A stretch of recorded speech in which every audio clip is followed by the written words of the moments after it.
How's it going, guys?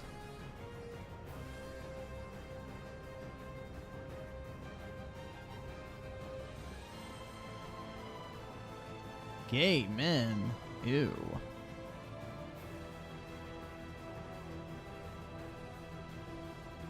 Gross. Disgusting, dude.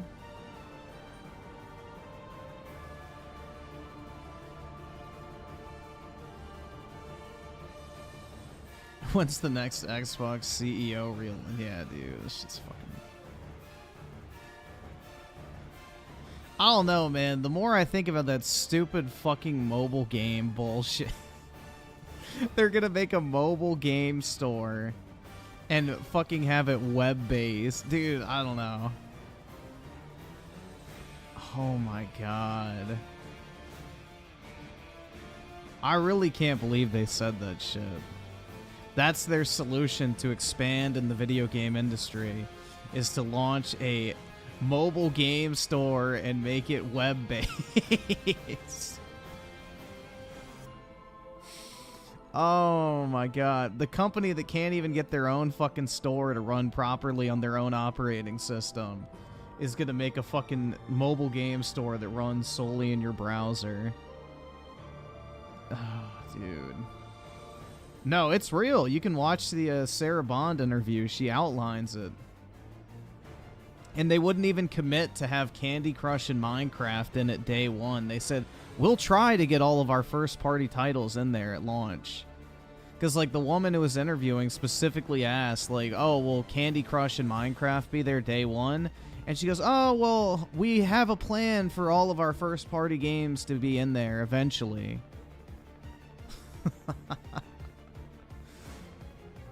Dude, this...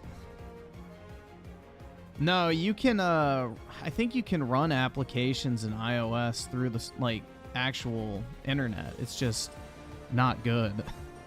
Like, you can launch a full-screen application from Safari. It just sucks. It's unoptimized, it doesn't utilize the hardware correctly, and the scaling and all that type of shit is weird. But you can do it, technically.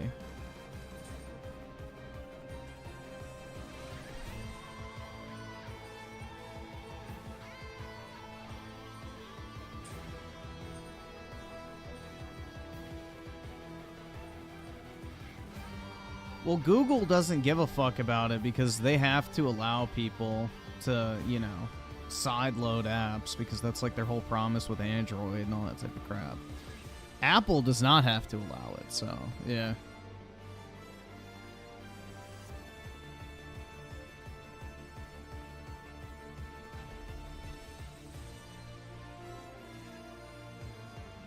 Dude, the Microsoft Store doesn't even work properly on fucking Windows. What makes them think they can get it running within a fucking mobile browser properly?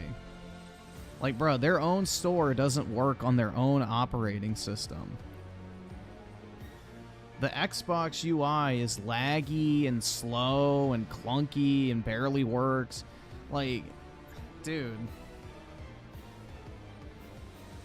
Yeah, you can't even buy games on the Xbox app. They got rid of the console companion app that had more features than the new Xbox app does. Like, dude, it's just a massive fucking fail.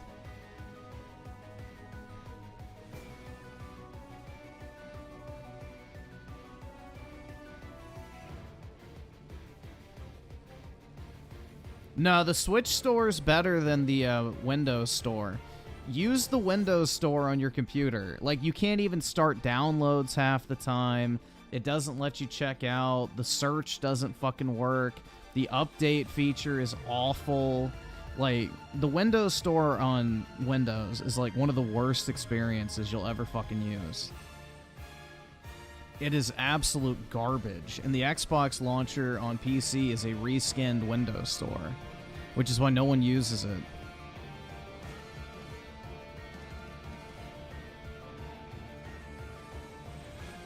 Like, I tried to update Minecraft in the fucking Windows Store.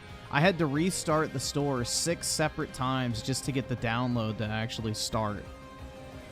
It's fucking horrible.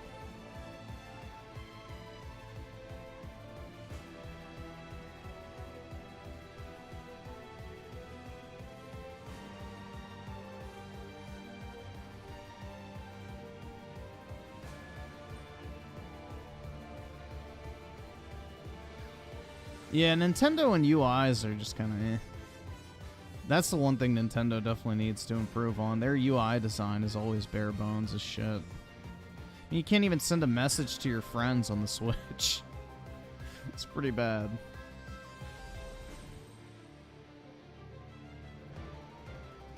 Well, the next game from id Software is Quake, so it's not going to be a Doom game, apparently, which is a stupid mistake.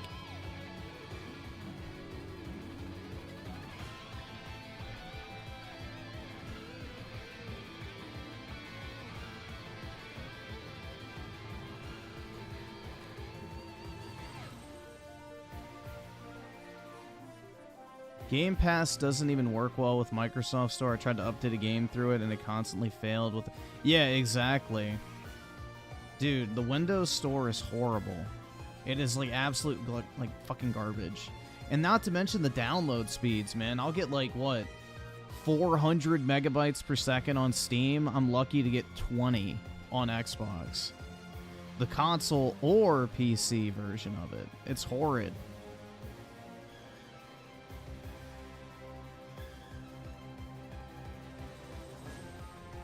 Yeah, but the thing is with Quake is, like, Doom already has a revived fan base. Like, Doom 2016 and Doom Eternal have a massive fan base of people that they resurrected, essentially, by those two games. They're going to have to rebuild the entire community for Quake again, which doesn't really make sense. Like, shouldn't you just run with this, like, game and, you know, franchise that already has an existing fan base and, you know, has already reestablished itself into relevancy? That's the way I look at it, at least. Like, they should take Doom and just implement Quake's ideologies into it. Like, you know, the gimmicks and fucking gameplay and all that type of shit. Like, take Quake multiplayer, paste it into the Doom, I guess, aesthetic, and then sell a Doom campaign with a Quake-style multiplayer. Done.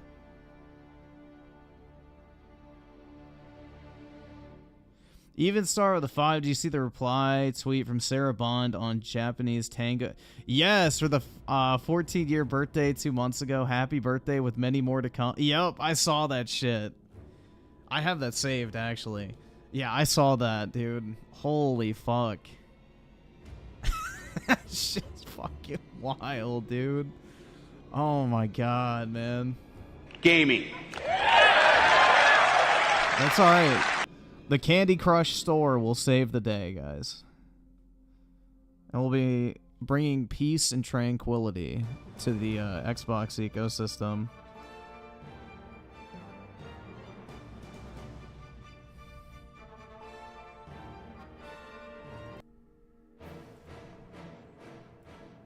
But yeah, I don't know, man. It's pretty wild. If this was Xbox in 2007, they would have outsold... Oh, bro, if fucking 360 came out with the launch lineup it had back then, fuck yeah, dude. The PS5 would have nothing on it. The 360 was a fucking beast, man. Like, if you look at the first 3 years of that console and all the exclusive games they had, it was incredible.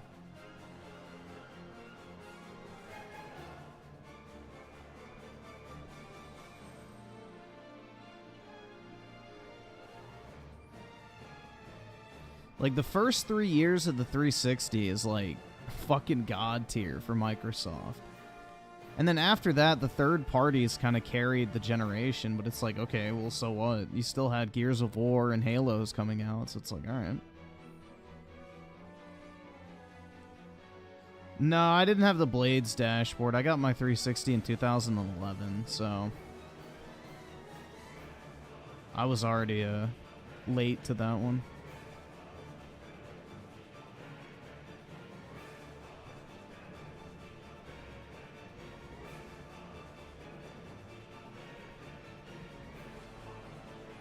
Halo is dead. Gears of War is dead. Yep. They fucking killed both of them, man. Yeah, I got the 320 gigabyte Slim. That's what I got. It really pissed me off, too, because I was going to buy the Gears of War bundle with, like, the custom Gears 3 console, but they had sold out right as I got enough money to buy it, and I was like... Bruh. That shit fucking sucked, man. Like, the morning before, I was going to order it, and then, like, it sold out. I was like, okay, cool. That's what I really wanted, but, yeah, I just got a regular black one.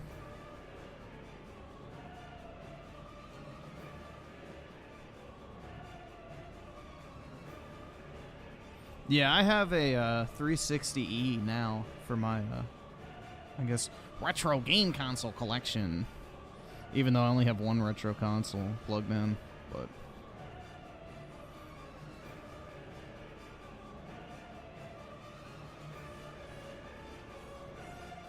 I have the Halo 3... Oh, dude, that's a really cool one. I like the Modern Warfare 2 custom console. The Halo 4 one is really beautiful. And then the Star Wars one, like the R2 console with the C-3PO controller. Bro, that shit's really good too. 360 and Xbox One had some really awesome custom consoles. I mean, the Halo Infinite custom console is cool, but we haven't gotten any ones after that. What do you mean by mobile games? That's Microsoft's solution, man. Put Candy Crush and Minecraft in a web-based app store on mobile phones and, you know, stonks.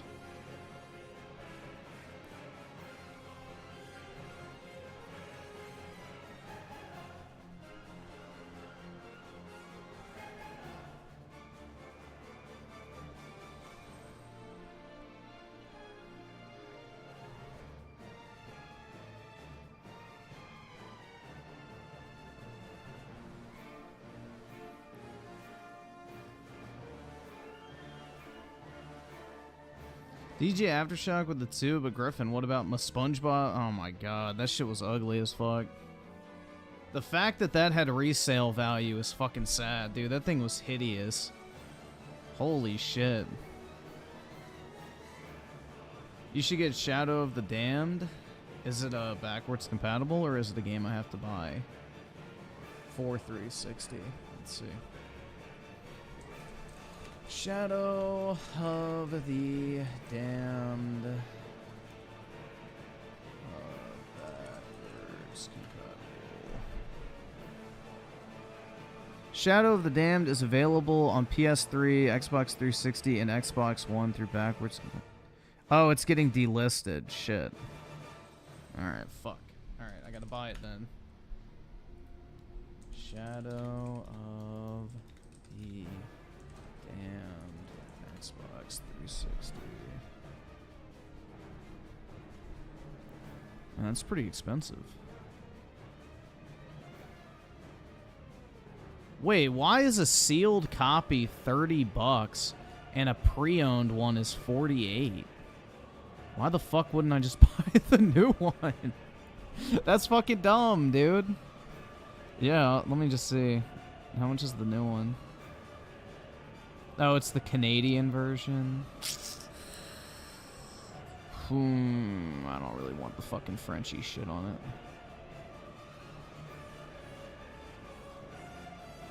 Damn, this game is expensive.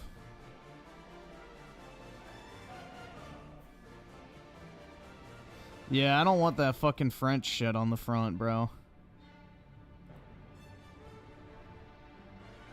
I can't afford this shit! I can't afford this shit!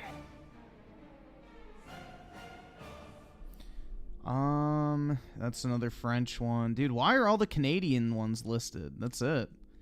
Only Canadians. This one's case is beat to shit, but I bought a box of replacement 360 cases, and I'm kind of glad I did. I got it for dirt cheap. Somebody like gutted a bunch of old sports games, I think, because they all had the EA sticker on it.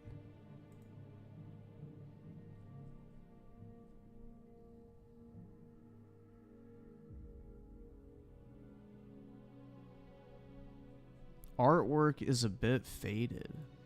That's really faded. It looks like a fake cover. Dude, this is so hard to find 360 games in good condition. Because, like, if I'm going to buy it, I want to get, like, a good condition one. Because it's like an investment at this point. Which is kind of dumb to say, but it's true. Like, you're almost investing in an old game now. Because it's like, the games have so much value long term.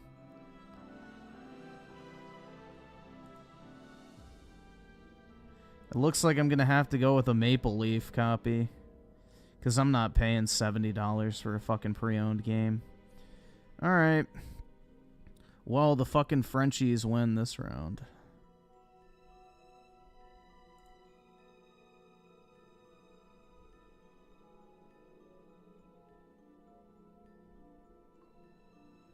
Buy now.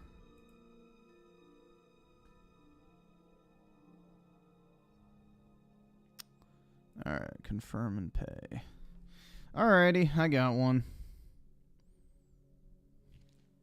I probably should have checked. No, I don't have it. Okay, I was about to say fuck. Maybe I do already have it, but I was like, no, I have Splatterhouse, not Shadow of the Damned. I was legit speechless when I heard web-based Xbox. Dude, that's what I was saying too. It's like, what the fuck? You can, bro, it's over.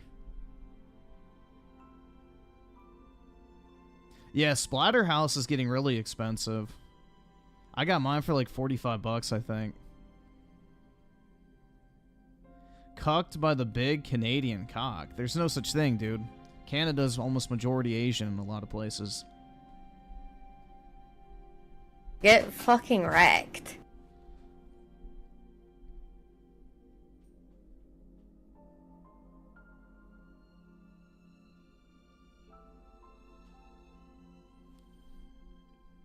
Yeah, there's another 360 game I was thinking about buying. I can't remember the name. Fuck. Yeah, I already got Rumble Roses XX. I can take that off my watch list. I already have them. Oh, dude, you can get Lollipop Chainsaw for fucking 30 bucks. Or no, 40 something dollars. Here, I'll link you the listing. Yeah, you can get Lollipop Chainsaw for pretty cheap.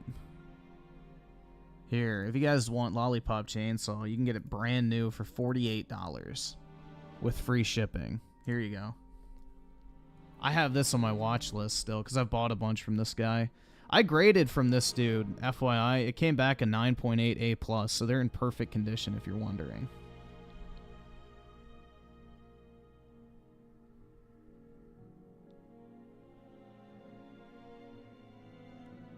But yeah, don't pay that much for Lollipop Chainsaw. It's not hard to find. You can get it pretty cheap, still sealed. Wow, so wholesome, Griffin. No problem.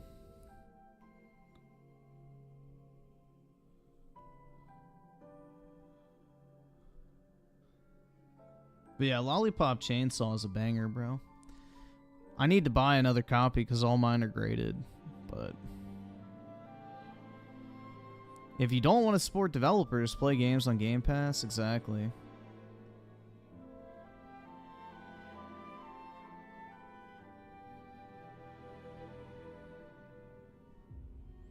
I've seen Lollipop Chainsaw at my local game store for like 100. Call them and see how much they'll give you on trade-in, and then just take them a bunch of sealed copies. Dude, see if you can fucking you know, finesse them a little bit if they're trying to tax on that shit. You know, if they give you 70% of value, you know, you might actually make some money on that. Especially because it's sealed, not pre-owned.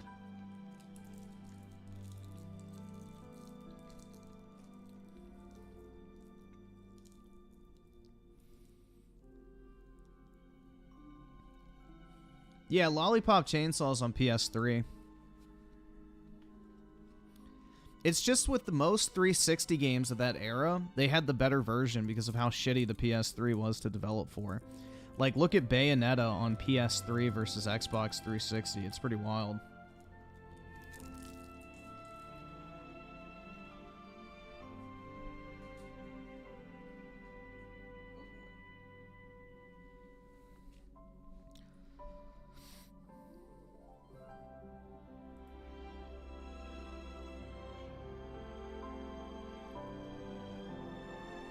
Trying to think what else. Way of the Samurai 3. What is that?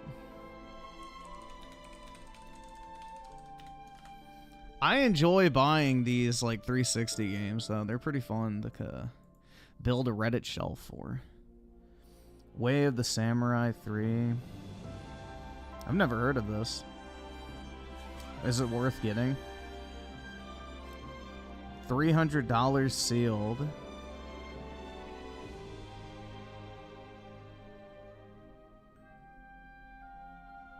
It's legit the best. Alright, what's this shit? Game only. Oh, I don't want just the fucking disc. That's dumb.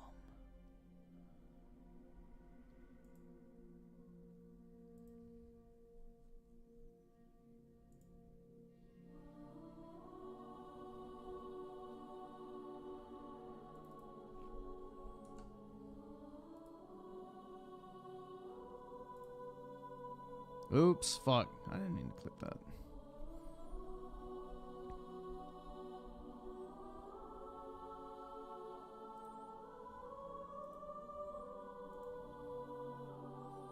Way of the Samurai 3.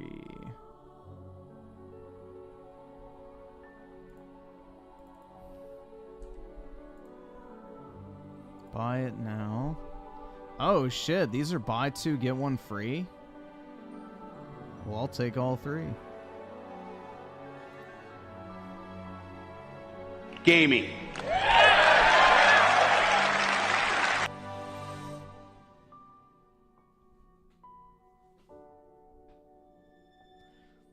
Yeah, when I buy some of these, I try to get multiple copies, so that way I can keep some, or keep one for myself, and then hopefully the others go up in price. Yeah, buy two, get one free on old 360 games is pretty good. Let's see what else this guy has. Why is eBay making me do a fucking CAPTCHA, dude? Fuck off.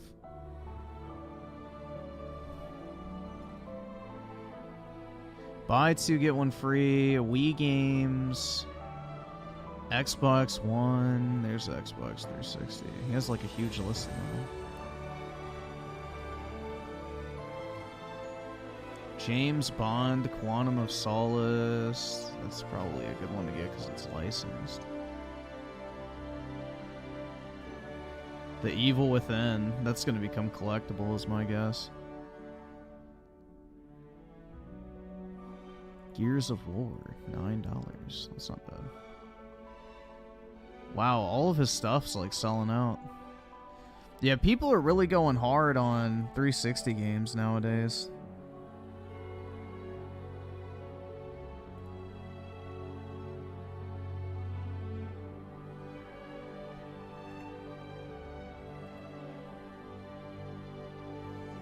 Yeah, nothing else I really want. Alright, that's good enough for tonight. I spent some money.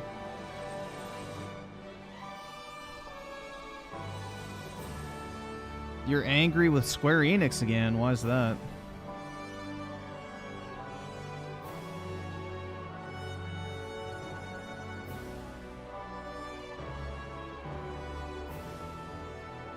Yeah, dude, I'm glad I invested in 360 games. Like, I have an 80-plus game, like, graded game collection of all sealed games. I've got, like, 40 or 50 unique, non-backwards compatible 360 games on my windowsill, because I don't have a shelf. And then I have, like, probably another 100 or so in inventory that I've just been buying up.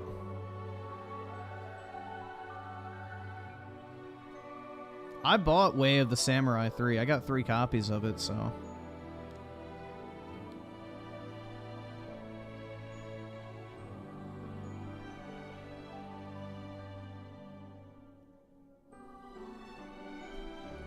No shelf? Yeah, I don't. Like, I have a stack. Dude, it's so fucking... Like, my second desk next to me is literally just like a bunch of stacks of video games because I don't have like an actual shelf to put anything on. So I have like a stack of 40 PS4 and 5 games next to me. I have a stack of Switch games. I have a stack of my grading pile. I've got stacks of graded cards. I have stacks of cards I need to send in for grading. Like, yeah, I need like actual storage, bro. I don't have any of that. Windowsill virginity pics. It's kind of a mess.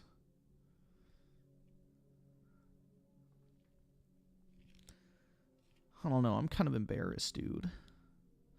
Yeah, I need to get like a big media shelf so I can build my wall of virginity.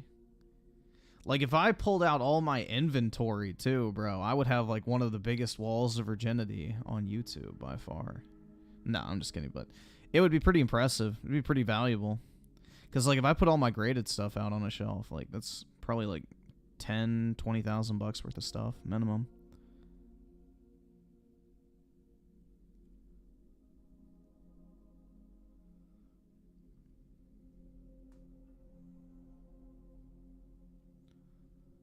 See, Justice Crusher with the 5. Gaming is so dry that I'm playing Fortnite and I'm actually having a great time playing. Nice, man. Very cool. And Daryl Zone with the 2 just bought Pokemon Diamond and Pearl DS complete. Congrats, bro. Those are classics, but you should get Platinum too. That's going to get expensive. If it hasn't already. I know Emerald's like, what, 400 bucks for a loose cartridge now? Fucking crazy, man. Like, I beat myself up over the fact that I didn't buy just mass amounts of Pokemon games at Walmart for 20 bucks and kept them sealed. I could have retired by now.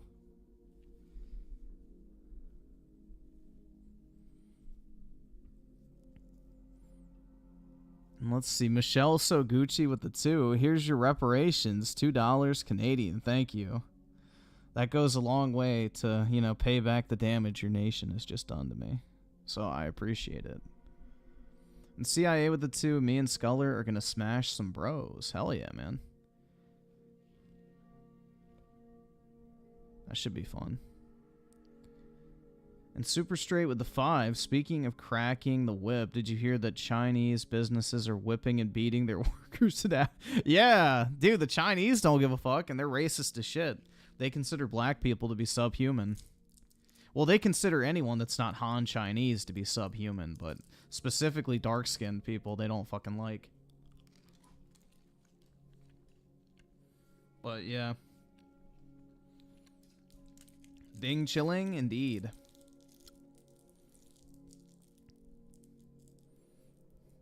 Yeah, the Chinese would absolutely fucking despise Imkey since he's half black, half Japanese. You know, they fucking hate black people, but they also really fucking hate the Japanese because of World War II. So, yeah, dude, they'd probably hang him in the fucking street. Real talk. R.I.P. Imkey.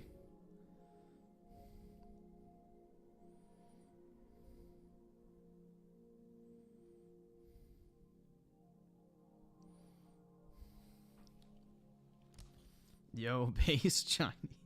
Yeah, something like that, right?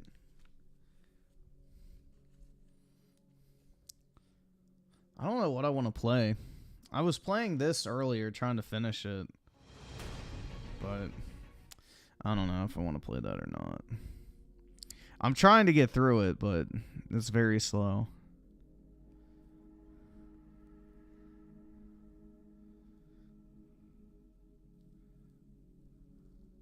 Redfall? Fuck that.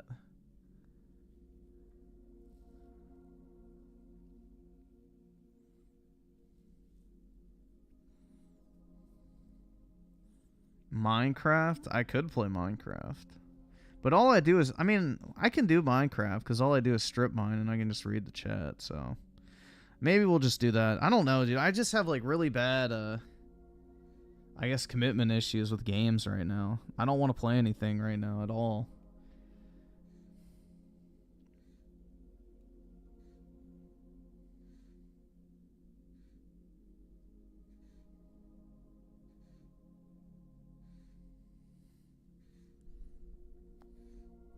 Daryl's in with the 2. I owned Platinum already. I'm collecting Pokemon games. Nice, man. I love the old Pokemon Game Boy cartridges, though, because of, like, the clear colored plastic they use. They're so cool. Like, maybe at some point I'll get, like... I don't really care about getting box copies. I just want, like, one of each of the cartridges to, like, have a display of, because they look so neat.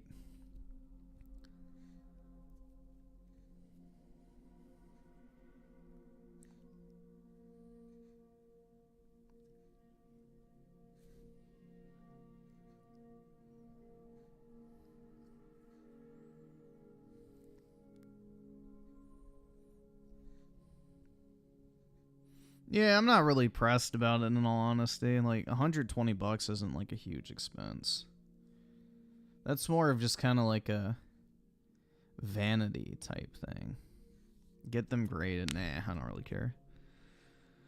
Dude, to get a sealed Pokemon game worth grading is thousands of dollars. That's not worth it to me.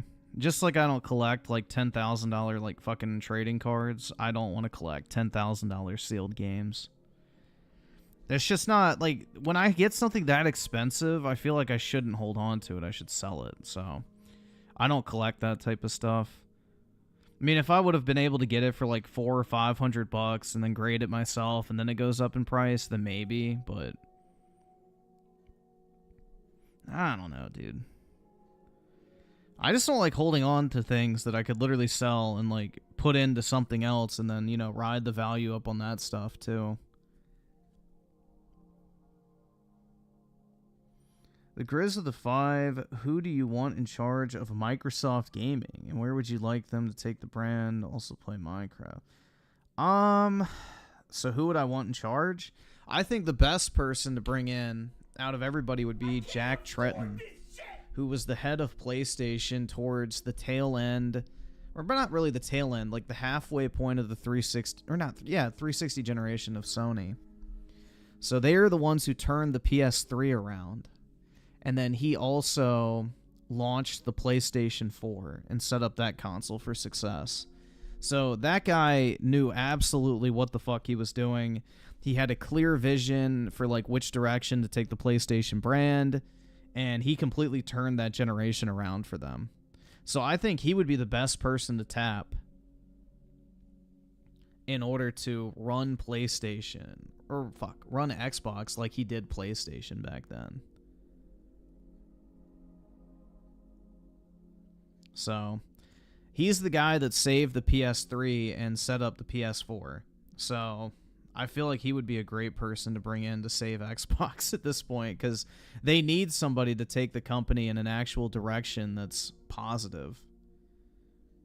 But as far as where I think they should take it, I think they need to tap back into that edgy, more hardcore, cool gaming platform again. Because, you know, everything's a fucking hug box nowadays. It's so rare to find anything slightly edgy or, you know, appealing or, you know, different. Everything feels so sterilized and safe and just bland. But I don't know if that's realistic with Microsoft, regardless of who's running Xbox, because, you know, Xbox used to be edgy. Yeah, exactly, bro. Like, some of those old ads they used to have of, like, the baby getting launched out of a fucking vagina. You guys remember that shit? Like, dude, they had some fucking crazy ads back in the day of, like, the baby getting launched out of a fucking vag, and it ages, and it's like, life is quick or some shit. Spend it doing what you love, and it's like an Xbox. Hold on, let me see. Hold on. Let me see if I can find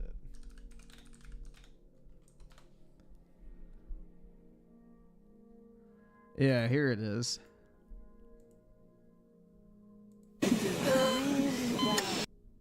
Hold on, let me pull it up.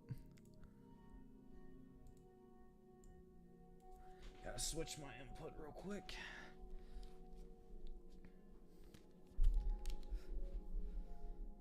All right, here you go.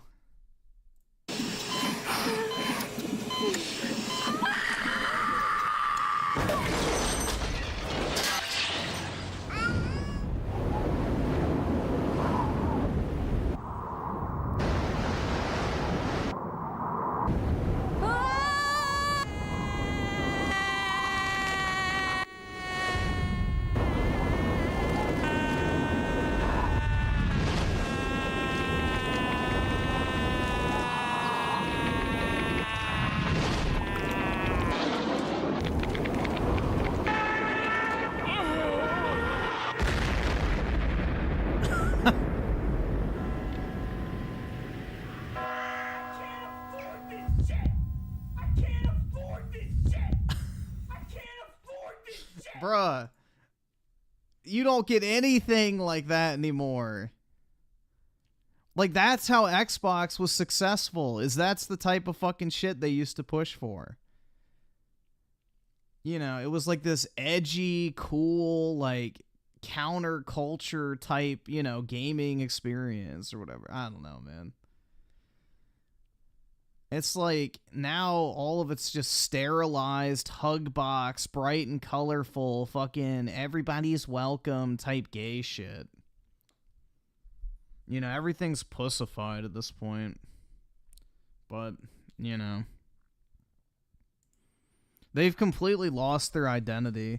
Because, like, Nintendo and PlayStation were seen as, like, the safe consoles, you know? Like, they had the super fucking friendly and, you know, family-oriented games and, you know, fun for the whole family type shit. And then there was Xbox, which was like, oh yeah, this is the fucking cool console with all the badass games, you know, online multiplayer, talk shit with your friends, gore, blood, mature fucking shit. It was like the gamers console, you know? The PlayStation and Nintendo consoles were the family console. And then Xbox and Xbox 360 were like the cool console that everybody wanted.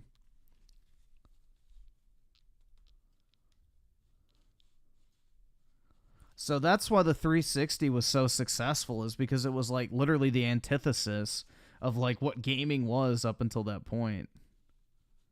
You know, they were like targeting the cool and edgy type fucking vibe of gaming, like Gears of War, Halo, fucking, you know, all that type of shit. And then all their like third party exclusives too. Like they had a bunch of edgier Japanese titles and everything. Like Dead or Alive Extreme 2 was an Xbox 360 exclusive, baby. You couldn't get that shit on PlayStation. I can't afford this shit!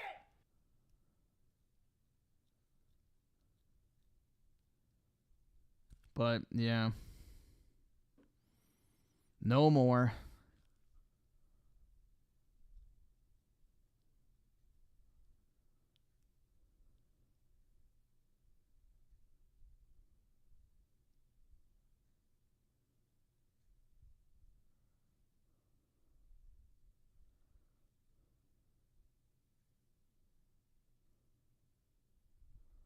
Make Xbox edgy again? For real, man. Well, they had an identity. Like, that's the thing, is like, what is the Xbox identity now? Oh, bargain bin gaming, you know, woohoo. Gaming. I can't afford to buy my video games, so I can play a bunch of shitty ones in Game Pass. Woohoo. Fun. I love it, man. None of the games I get in Game Pass are worth a fucking damn, but, you know, at least I didn't pay for them, right? Wahoo! I would have never played these games in my entire life, but, you know, because I don't have to pay for them in Game Pass, I think I'll download them and try them out.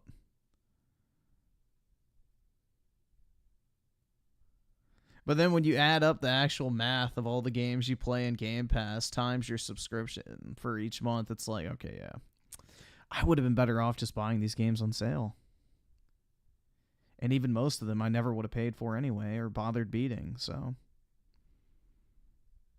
That's what would be a very interesting statistic, I feel like. Is like games that are given away for free versus games people have to buy. What is like the completion rate comparison? Because nobody has any investment in any games that's like available in Game Pass. Like when you go out and buy a game, you're like, oh, well, I put money towards this shit.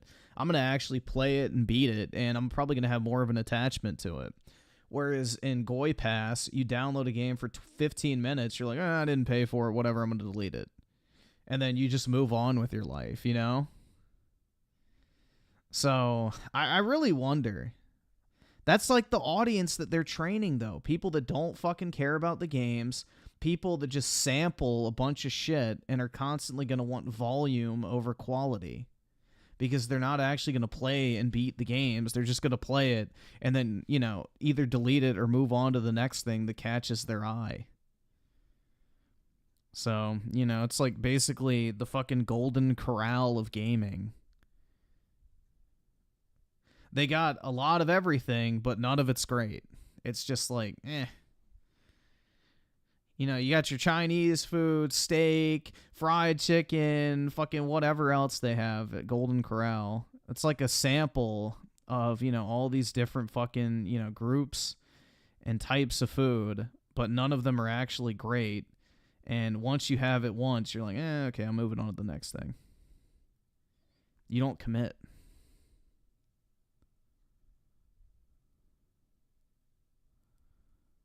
No, I truly believe Sarah Bond was brought in, and I mean, she's new to the job, too. She was brought in because men naturally want to protect women. And this is a whole psychological thing. If Phil Spencer or Matt Booty gets up there and says the same thing as Sarah Bond, the reaction to Matt Booty and Phil Spencer is going to be 10 times more harsh. Because men do not get as angry at women as they do with other men, because biologically we see men as a threat and women as something to protect. So Microsoft is using the classical tactic of, you know, a female shield, essentially. It's like, oh, well, poor Sarah Bond, she doesn't want to be up there, you know, she's just doing her job. Oh, she shouldn't have to be the one to say all this. You can tell how uncomfortable she is because, like, naturally you have a desire to not want to, like, fucking spit roast women and you want to, like, actually protect them and stuff. Like, it's a biological impulse. Whereas if you see a fucking two-faced lying piece of shit dude up on stage, you're like, yeah, fuck that guy. I hope you get fucking fired. You're a piece of shit. I don't fucking care how long you worked at that company. Go fucking, you know, I hope your family dies in an automobile wreck or some shit like that. You know, like, you know, go Wings of Redemption on them. That's just natural. So, yeah. I mean, she's being paid well to fill that role. So I don't feel bad for her at all. But, yeah. I don't really think she personally is responsible for the decisions, but she is the paid scapegoat in a sense. And in order for, like, Microsoft to deflect the criticism and vitriol and everything like that.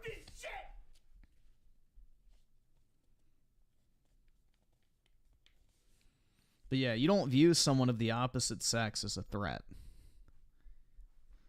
And that's, like, the reason why she's up there instead of Matt Booty or Phil. Because those two are the ones who are actually responsible. Sarah Bond just seems like she has a symbolic role, not an actual role. Because, like, if Phil's the head of Microsoft Gaming and Matt Booty's the head of all their studios, what the fuck does Sarah Bond do exactly? Does she act as the intermediary between Matt and Phil? Like, what else is there left for her to manage at that point? You know what I mean? Because if Matt Booty manages all the fucking studios, Phil Spencer manages the overall gaming division, does Sarah work on the controllers and hardware and that's it? And the fucking, you know, web-based mobile store? Is that her purview? Now, I truly believe she's there as a deflector. Personally. She's there to, like, basically fall on the sword, and Microsoft is paying her well to do so. But Timothy Marco with a 7. Vosh is fear-mongering the world's ending due to global warming because of a heat wave in Southeast Asia. Hopefully he kills himself out of fear. And basketball with the 2, Phil Spencer getting paid by Sony to destroy Xbox. I really wonder, man. It's like some Emperor Palpatine type shit, you know? He's just manipulating both sides. It's gotta be.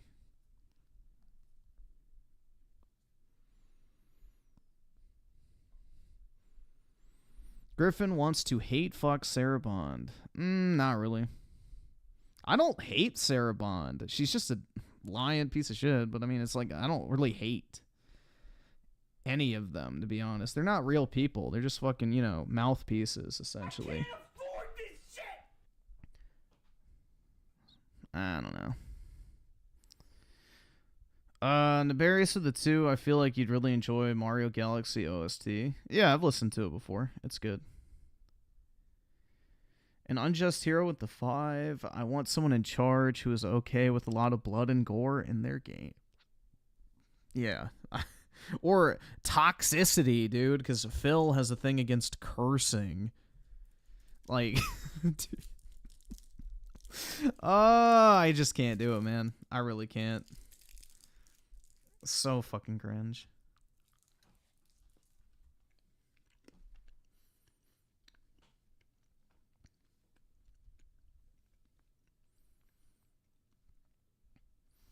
Let's see. Claus Mystery of the 50. DSP is not beating the middle-aged crisis allegations again. He's playing a cat game. Oh my god. Is he playing Stray again? What is this cat game called? Sleeping Dogs is a very good game. Very underrated. And DJ Aftershock with the 5. Wasn't it leaked from the FTC leaks that Phil's image is intentionally cultivated in order to make him look a certain way to other? Yeah, exactly. He's like, I feel like Phil at this point is like a Reggie Fils-Aimé wannabe. Like, he doesn't actually want to work. He just wants to be the, you know, guy with the big smile that everyone cheers for at events. Because that's what Reggie's job was at Nintendo. He didn't actually make any decisions or anything like that. He was just literally the face of Nintendo America and like the cool, funny guy that everybody loved who worked there. Like, he was the face of Nintendo of America that was like forward-facing. And I think Phil wants that position, and he doesn't want any of the actual responsibilities that come along with leading Xbox.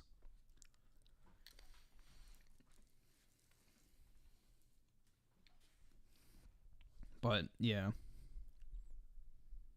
I can't afford this shit! And Judson Watkins with a 5. Feel like the next studio they will close is probably the Initiative. They haven't done... Well, I don't even think they've truly ever opened the Initiative, because I think Creative Assembly and then Crystal Dynamics are working on Perfect Dark. I don't think the Initiative even fucking exists, in all honesty. I don't really even think that's a real thing. And then also Helldiver Drama is back. Over what? What happened this time? What are they angry about now? Yeah, I think Ninja Theory will close. 7 years to make a fucking walking sim is retarded. Oh, the Ghost of Tsushima shit? Well, they're not, you know, selling it to people who can't log in, so there's nothing wrong with that. Griffin, you be the next Phil Spencer? Hell yeah, dude. The good guy of gaming. Yeah, that's me, dude. Heckin' Reddit Big Chungus Wholesome, you know, Gamer 100. So that'll be me. Getting up on stage saying... Gaming. Claus Mystery with the 20. Little Kitty, Big City. Dude, that sounds like the name of a fucking porn. Yeah, you want to fuck this little kitty in the big city? Oh my god, bro. That literally sounds like the name of a fucking porn movie. Jesus Christ.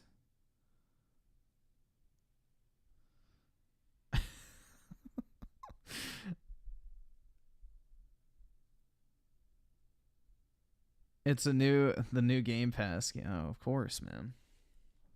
You know, that top tier $17 a month value. Oh, good boy. Good dog. I know. Good boy.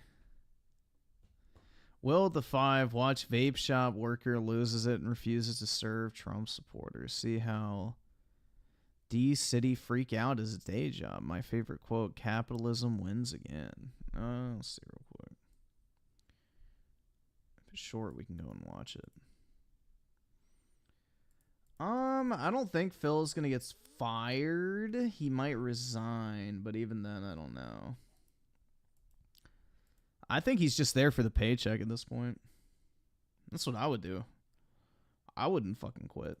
So here we are at Exhale Vapor just City collect my in paycheck. Tucker, Georgia, and I have just been asked to leave the store. He greeted me. That was nice. I did find the item that I wanted, and the next thing he said was that he'd like me to leave. If you do not stop recording in my store, I'm going to call the police and ask you to leave now. Please call the... That would be awesome. That'd be awesome.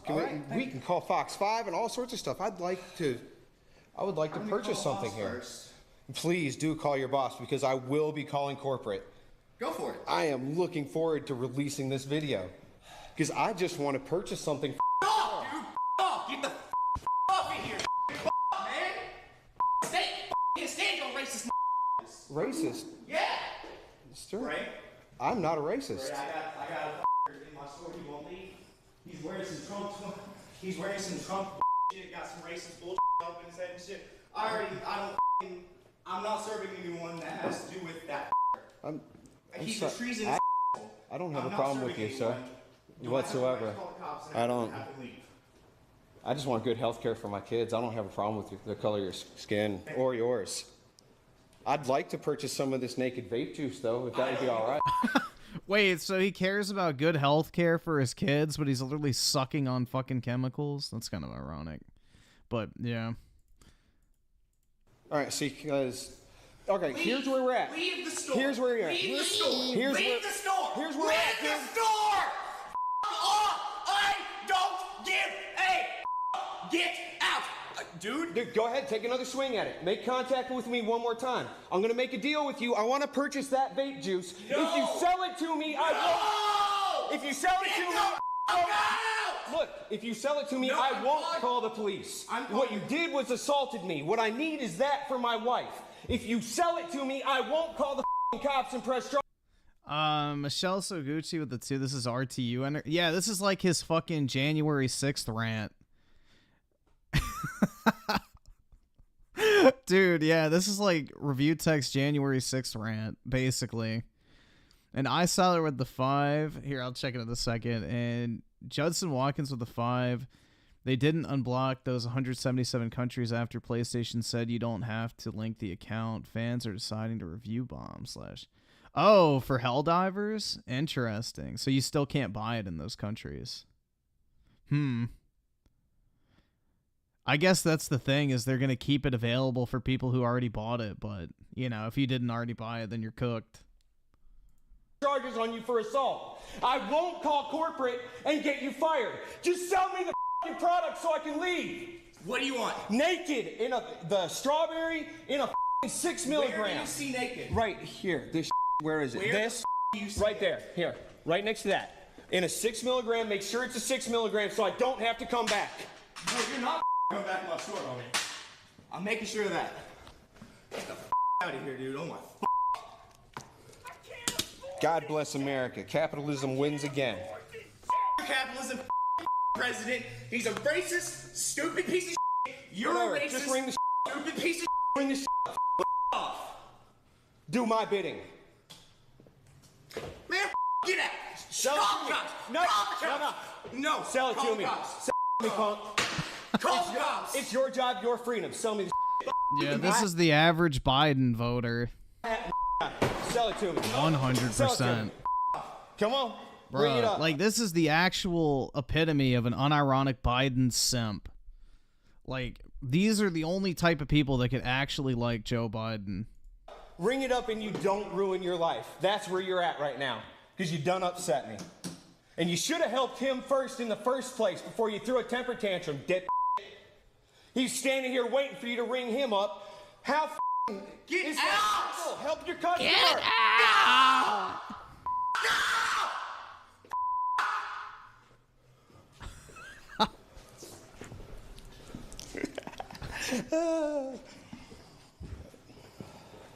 You got a business card here? We are going to be here all day. Get out. I'm cool with it. I'm recording. You got a business card for your manager or anything like that? I ain't giving you. Oh, man. This is phenomenal. Look, God bless America and everybody in it. I love you, sir. I don't even know you. I love you, too. And God bless you. This is about money. This is about money. I just want to bring this thing home to my wife. You know? This is about money, man. Man, this got nothing to do with skin color. I'm not selling This has you nothing to do with skin color. This is about money, man. Look, and I like having a little bit more money in my paycheck. I like paying less for my kids' health care. I got nothing to do with skin color, bro. $3, man. I'm not selling you. Sorry, bro. You gotta go through this, but Wow, man. God bless you. Hey, check it out. He's still your president. Go yourself. Jesus Christ. Yeah, that probably is Dark City at his day job, though. Real talk.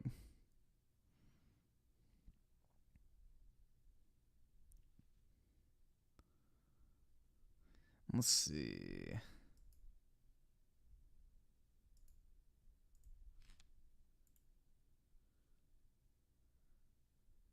Here, we'll watch this real quick. The reality is this. Many game pundits and analysts believed every word Xbox executives fed them. They cheered on and often encouraged consolidation without a critical eye to many downstream consequences. I took an enormous amount of abuse, but I was totally right. I mean, I'm going to be honest, I don't really give a fuck about Microsoft sinking Activision or any of the companies they acquire at this point, because I already made my money from the Activision acquisition, so we Gucci, but, you know, I don't think anybody expected Microsoft to buy these studios and not run them into the fucking ground, you know? I mean, look at their track record with everything. Everything they touch turns to shit, so it was only a matter of time. Clause Mr. the 20 committing crimes to own the chuds, dude. Exactly. Well, if it's under $900, it's not a felony, so you're good. This is, I think, the first important point I want to make. So what I basically did was wrote just a few paragraphs here, and I'm going to read each of them in turn and then kind of elaborate on them.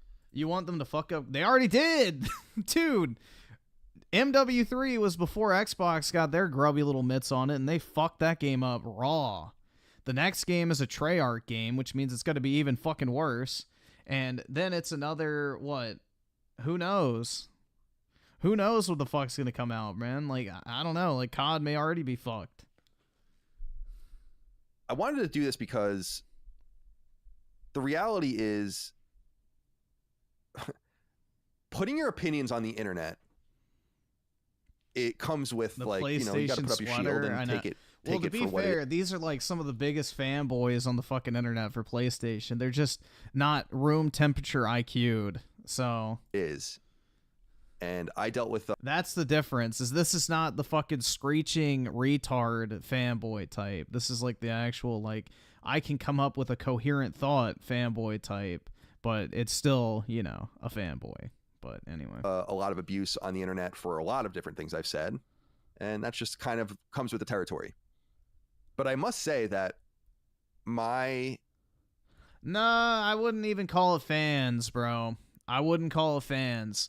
Colin is definitely a PlayStation fanboy to a very high degree, but he's a very well-spoken and intelligent PlayStation fanboy. He's not a screeching retard fanboy.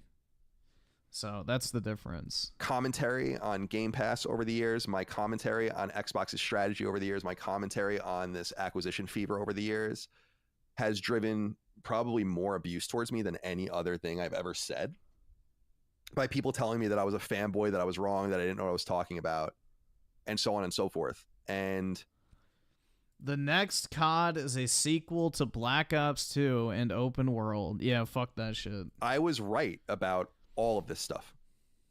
And it's important to note that there are not only people that listen to things like shows like this that were aggressive about what ended up being wrong, of course, but so many creators believed this shit hook, line, and sinker. They have not a critical bone in their body. When people would come to me and say, like, oh, if Sony could buy this, they wouldn't. I'm like, I wouldn't want Sony to buy that. I said it over and over again over the years. I'm like, I don't want Sony to really buy anything. My whole mentality was that Xbox buying Activision wouldn't really change anything. That's what I was always saying. It's like, what's actually going to change? They're not going to make Activision's, like, Call of Duty games exclusive. They're not going to fucking make Blizzard's games exclusive, most likely. Maybe single-player ones. And then smaller titles might go to, you know, Game Pass exclusively. Which those smaller titles weren't being made anyway under Activision's current management. So really, My whole mentality was, yeah, nothing's really changing from an Activision perspective if they get bought, which doesn't look like it is. Everything's still going everywhere. But, yeah, we'll have to see how sharply the quality declines, because now Activision doesn't have any sort of real accountability, because Microsoft didn't spend $70 billion to close them down, so they can take their fucking foot off the gas majorly now. An Unjust Hero with a 2. Who asked for an open world COD? Literally no one, but they're trying to tap into Warzone. Thing. I can't afford I can imagine a situation where Sony buys this. I can imagine a situation where Sony's compelled to buy this, but I don't really think that that's necessary for the PlayStation brand. And I was told that I was an idiot and I was stupid and all of these different things. So here's what I wanted to get through. The first thing is, and I'll read off these a little bit, so forgive me. And then I read your super chat. I just didn't read your name, but I can do that. JA with the 2. Weren't you optimistic about Activision at first? I kind of already answered that, but I wouldn't really say I was optimistic. I just wanted to get paid.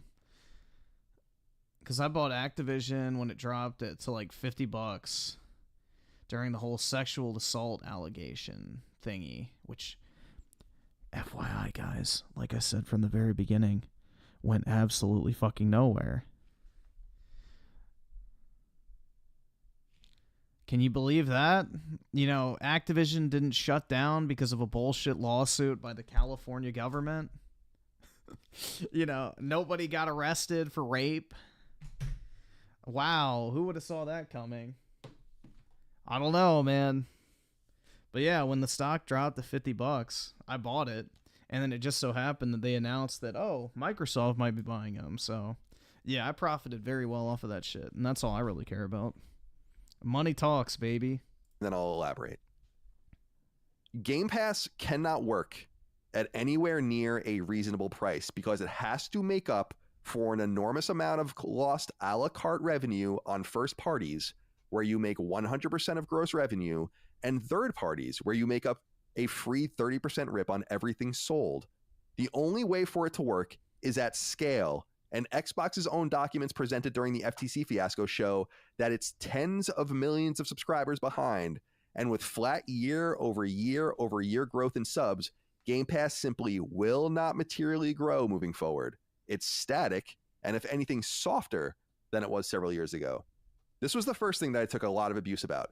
For some reason, because they have more overhead now too, so that factors into Game Pass as well. So everybody loves to talk about how much like raw money Game Pass brings in on a monthly basis, but they never talk about how much it costs to run all the fucking studios that fuel it.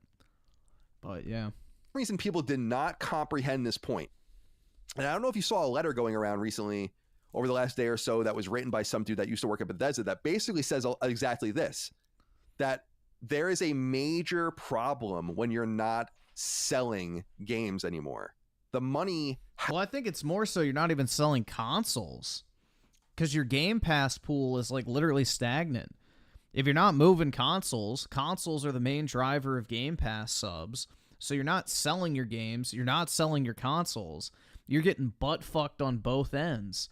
You're losing all the sales revenues from your games, and you're losing out on potential Game Pass revenues because your consoles aren't selling.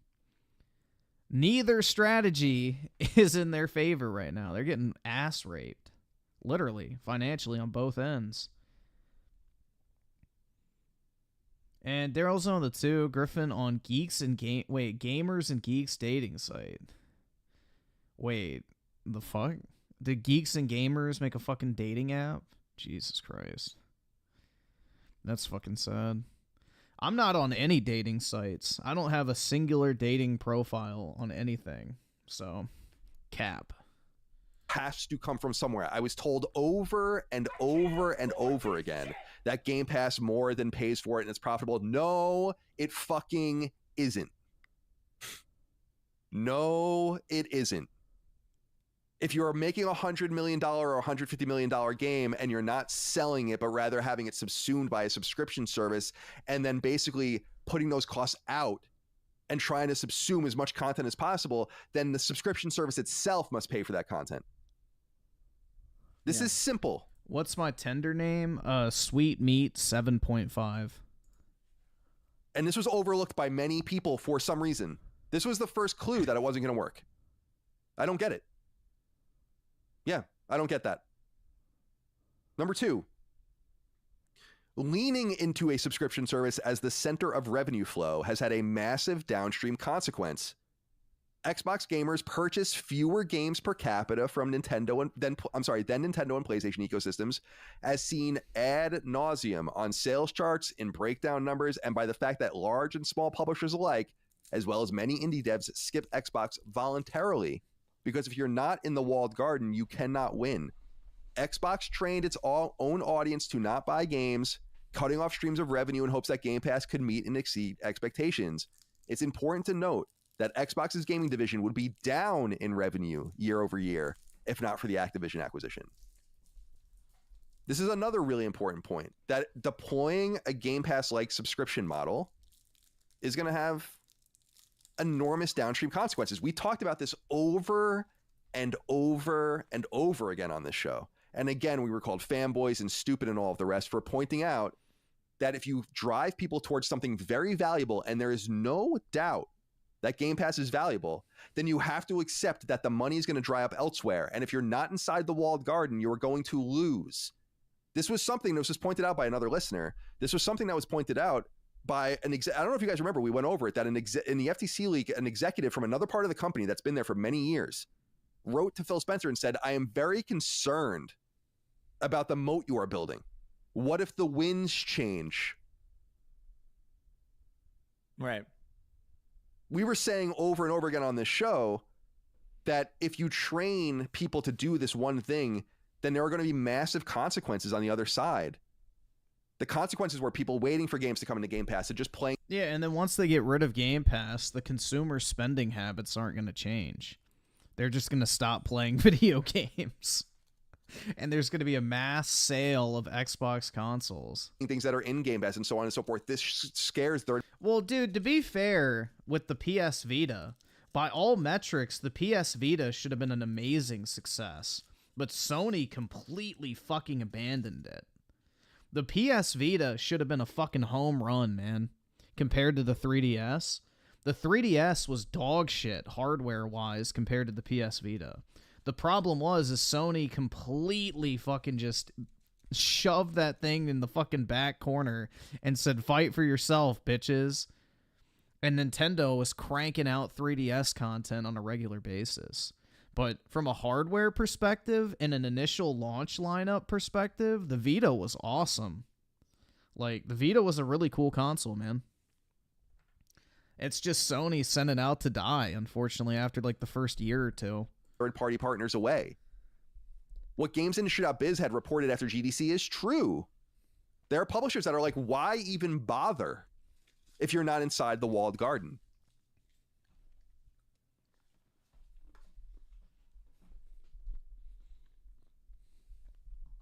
Bruh. If my kids grow up to be gay, I'm beating the shit out of them. But look here, there's two choices in life. Wings. You pretend you're straight, or I beat you to death. That goes out to you, I'm Key.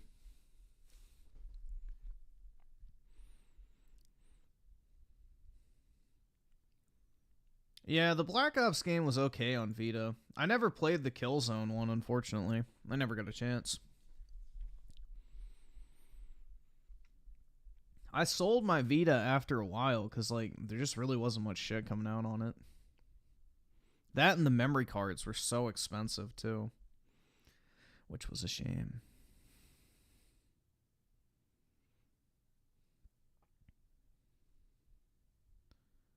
They sold more PS Vitas than PS Vita games. Wait, really? Is that not? I don't think that's true, because the PS Vita, you know, despite its failure in the West, was very popular with Japanese audiences because of the anime game and light novel market in Japan. Apparently that was like the go-to system for that type of shit during that era in Japan. So it had a very, very strong niche market in Japan where people were buying a lot of software. Like, there's probably over 1,000 games that came out on the Vita that never released in the West that were, like, Japanese exclusive.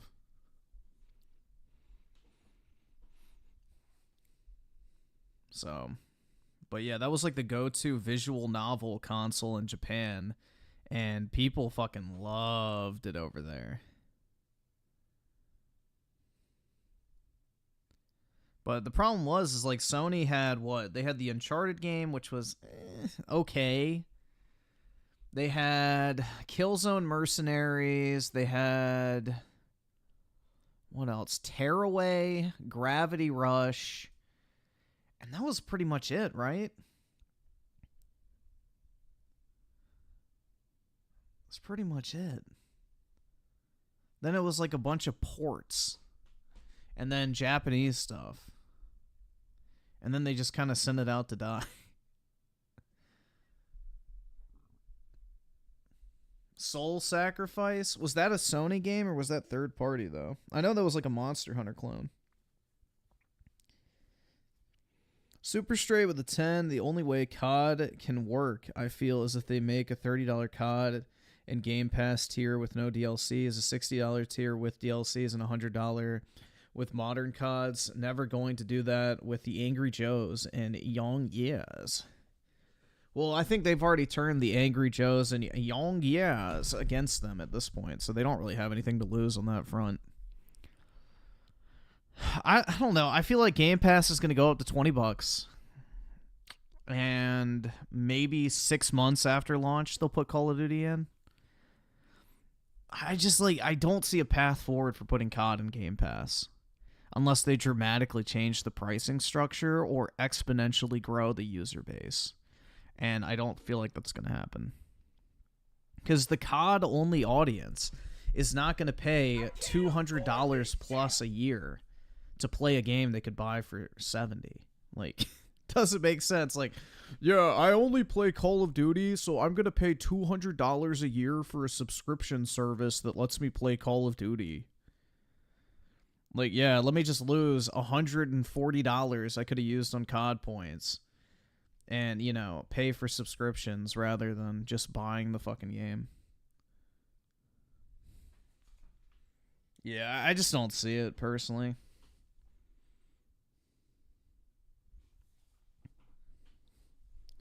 I don't see it. Oh, they'll lose potentially tens of millions in sales if it's in Game Pass. So, that's the thing, is because PC Game Pass is only $10. So a large portion of the PC audience might like try Call of Duty. Because the thing is with COD is most people who buy COD don't play it for more than a month or two. Like they'll buy Call of Duty, play it for a month, play it for 2 months, and then they'll stop. Then Warzone comes out, and then they'll play that, and that's free to play.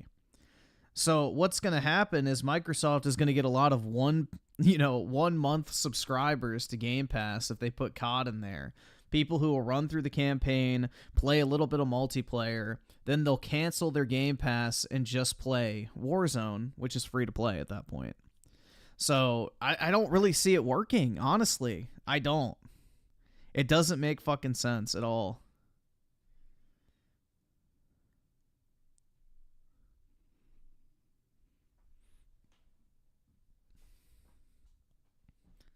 iSolder with the 2. Imagine paying microtransactions for rent. Exactly. Yeah, I'm gonna buy a battle pass in a game I don't even fucking own if I don't pay my next $17 a month subscription. Like, that's pretty wild. Fuck that. Like, imagine if you wanted to access all your Fortnite purchases, you had to pay $15 a month on top of buying everything. That shit ain't gonna go well. Oski Woski with the 5. Mute him key. All right.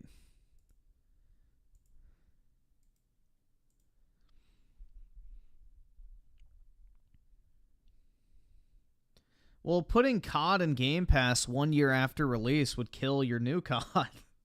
It would cannibalize the sales. So that's the other thing, too. It's the reason why Activision never re-released old Call of Duty multiplayers after COD 4.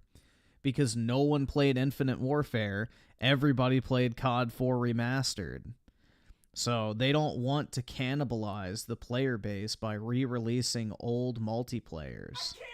Because it basically kills the fucking current one.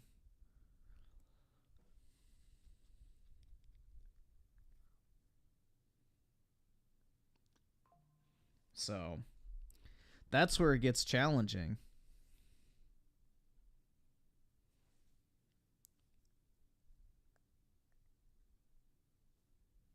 Nick Batista with a 5. Phil Spencer, I did nothing wrong. I did everything correct. That's the thing, bro, is like his efforts to save Xbox inadvertently killed it.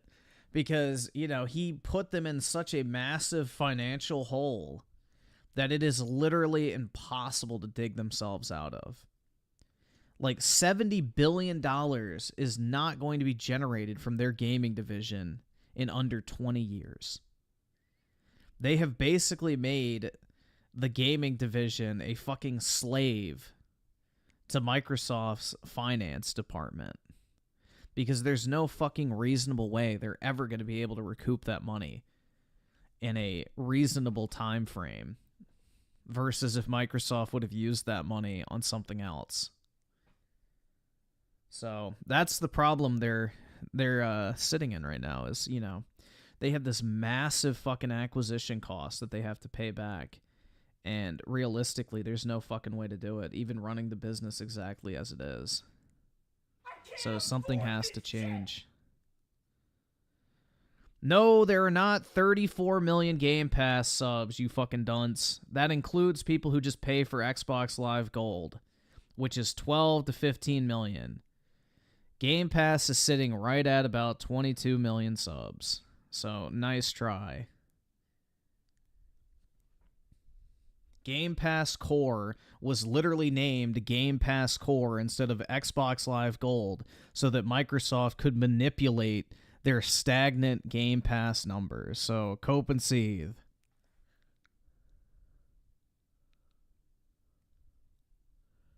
They literally changed the name of Gold so that they could lie about how many people are subbed to Game Pass because the Game Pass subs weren't growing.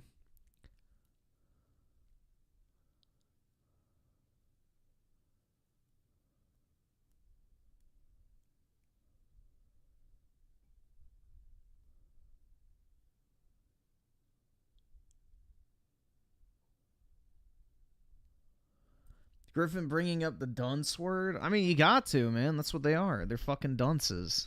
They're just stupid.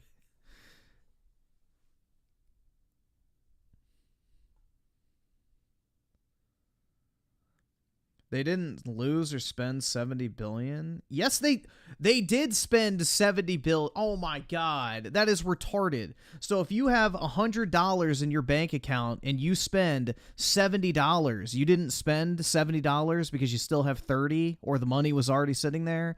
Oh my god, bruh. Stop. Absolutely fucking stop, dude. That is the most retarded shit I've ever heard. They didn't spend the money because they actually had it on cash on hand. No, that is literally the definition of spending money. Oh my god, bruh.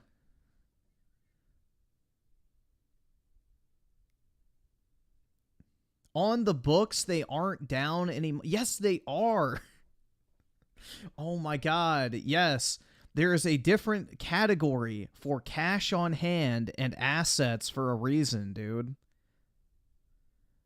Oh my god. Look at any balance sheet, and I guarantee you cash and cash equivalents is its own fucking category. And that is for a reason, because it's liquid. A division of your company is not a liquid asset. A cash or cash equivalent is a liquid asset, because it can be used on short notice. Come on, bro. Stop. Also, they already admitted that they overpaid for Activision. So, they actually did lose money on the purchase.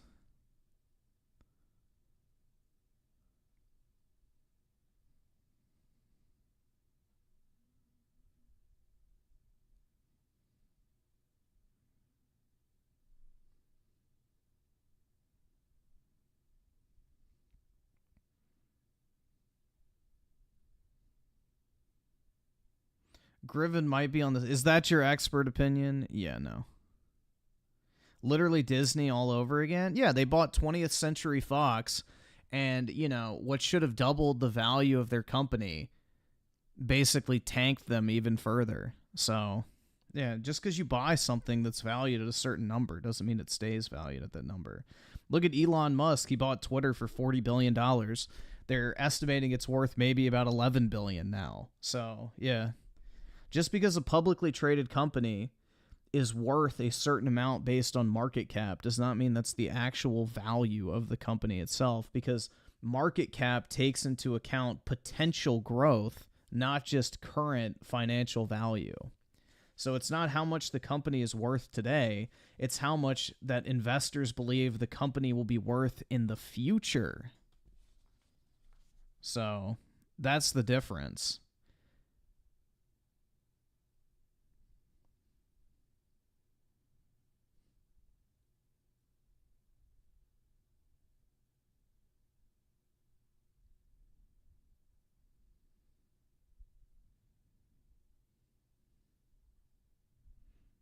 How's Twitter worth anything? Yeah, I don't know. Honestly, I wouldn't have bought Twitter.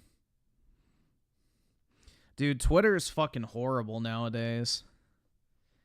It is absolute fucking garbage. Like, literally all you see is a bunch of Palestine retards going, Zionism! And it's like pictures of like stupid shit, like fucking political cartoons and stuff.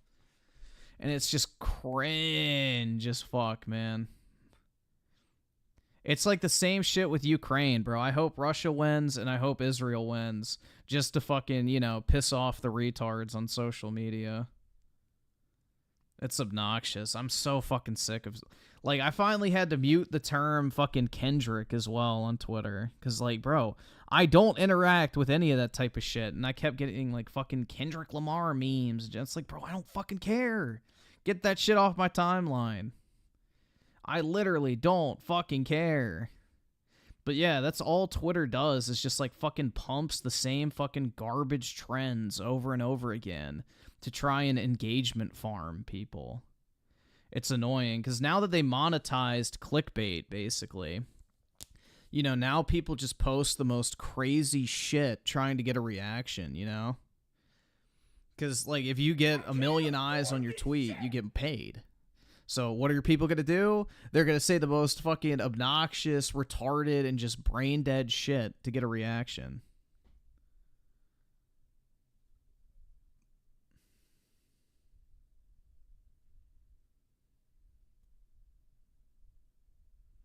I actually don't see anything on my timeline about Trump at all, which is interesting. But yeah, I rarely ever see anything about Trump on my timeline. The only shit I see now is like video game stuff and fucking Palestine. And it's usually the fucking retards who are shilling for him. Like the queers for Palestine types. Buff Garfield with the 2. Imagine if they hired $70 billion worth of creative people. Or just, hear me out, spent $70 million on just hiring key executives from other studios, like going to the head of an Insomniac or going to the head of fucking, you know, whatever studio, CD Projekt Red, fucking Larian, whatever studios you want to point to that are, you know, celebrated by the community, and just offer their executives a higher salary and then bring them in to come and reshape yours. Wild. You don't even have to buy the studios. You don't even have to buy developers necessarily. You just need to bring in the creative people, and you could spend significantly less. Like, fuck a $10 billion studio. If you really wanted Todd Howard so bad, you could have paid fucking $10 million and probably gotten him. But, yeah. EB7 with a 5. What makes Phil Spencer look even worse is that he knows better because he saw what worked for Xbox from 2001 to 12. But clowns will say Don's work. Exactly. Thank you. Yes. Phil is not this little innocent, oh, he just came in and inherited this mess. He's just trying to turn it. It's like, yeah, no. He's been there for a very long time.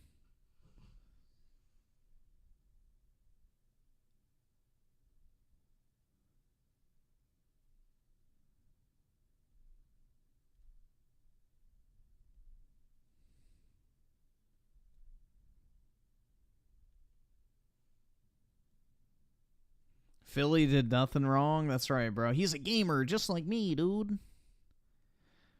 Dude, Satya Nadella gave Phil Spencer everything he asked for. He gave him a decade's worth of time. He made him the head of Microsoft Gaming. He gave him $100 billion for acquisitions. Phil Spencer has fumbled the fucking bag at every opportunity for the past 10 fucking years. Now that Satya Nadella is like, all right, well, what do you have to show for it all of a sudden? Does not mean it's his fault that Phil has not delivered. He has been given time, money, and resources in every capacity that every other video game company could only dream of having. And Phil still found a way to fumble that shit. So, yeah, I have zero fucking blame towards Satya for any of this shit. Phil has been given every opportunity to turn the ship around. He didn't. He failed. He put Xbox in the position it's in right now, where it is a financial slave to the Microsoft finance department because it has to pay back $100 billion. That is a direct result of Phil Spencer's actions.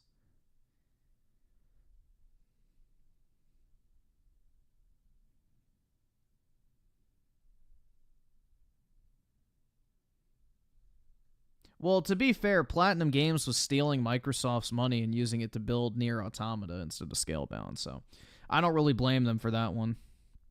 But they should have given Scalebound to Ninja Theory and told them to shut the fuck up about Hellblade 2.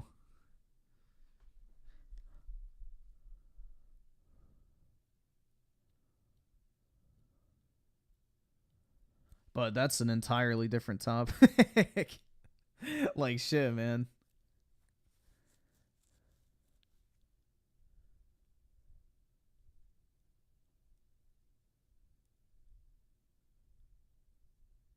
Dude, the entire Xbox management team needs to go. Their marketing department sucks. The fucking hardware department sucks. The UI department sucks. The first-party studio department suck. The only group that's doing all right is the controller division, man. That's it.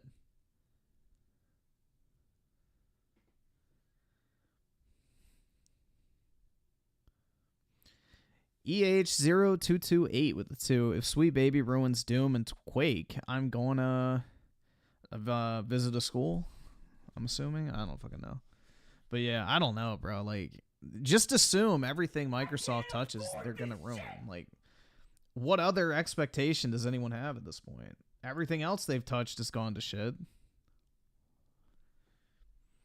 Like, what's one franchise that has thrived under Xbox since they've taken it over? Like, what game has come out under Xbox, like a new iteration, that has done well? Like, you know, Gears of War, cooked. Halo, cooked. Forza is even cooked now. Like, look at those Steam reviews for Forza Motorsport, man. It's one of the worst rated games in the entire franchise because it's missing basic features. Oh, yeah, dude, Flight Simulator. I love that game. Oh, wait, it's not even really a fucking game. It's a fucking simulator. Like, Fable looks like garbage. I mean, Fable under Microsoft was so bad they shut down the fucking studio because they forced them to make a live service asymmetric title. But yeah, man. It's Jover, guys. It is Jover.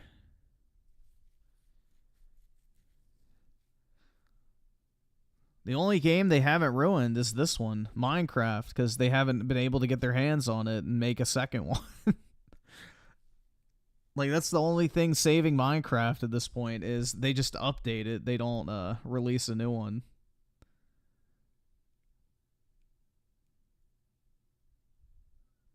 Yeah, dude, like, Lionhead was forced to make that Fable Legends game by Microsoft, and then, you know, Microsoft shut them down when, you know, Fable Legends didn't look that great. It's like, well, we didn't want to make this in the first place.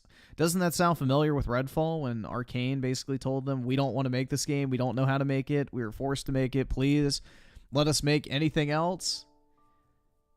And, you know, they were like, nah, you're going to release it anyway. Yeah, my fucking Minecraft spin-offs are garbage, but they're not made by Xbox. They just license it out.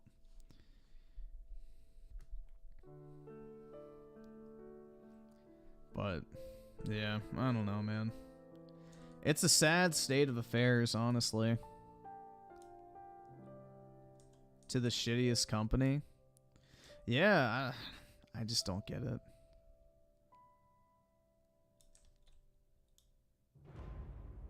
I don't fucking get it. The amount of upwards failure at Xbox is staggering.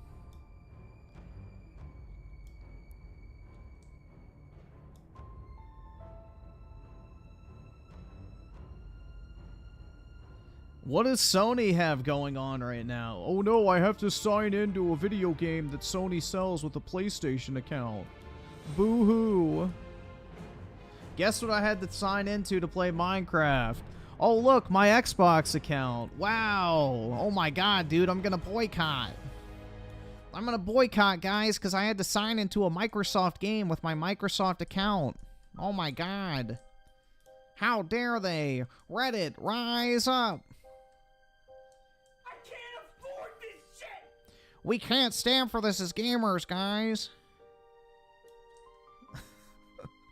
Like, who the fuck cares? Oh my god. Unless you live in a fucking third world country, why the fuck do you give a shit? You have access to fucking PSN. Shut the fuck up.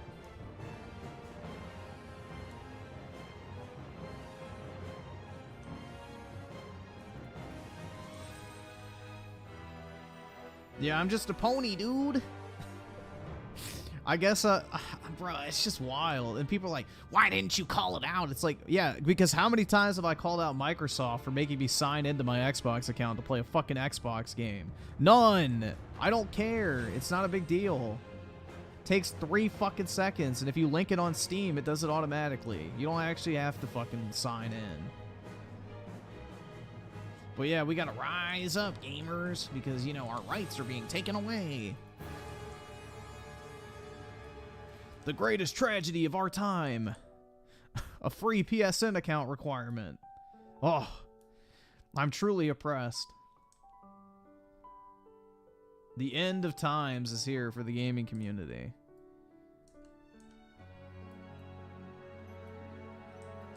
But yeah, what other controversy does PlayStation have going on right now? Honestly, like what? What have they done wrong recently? I can't really think of anything.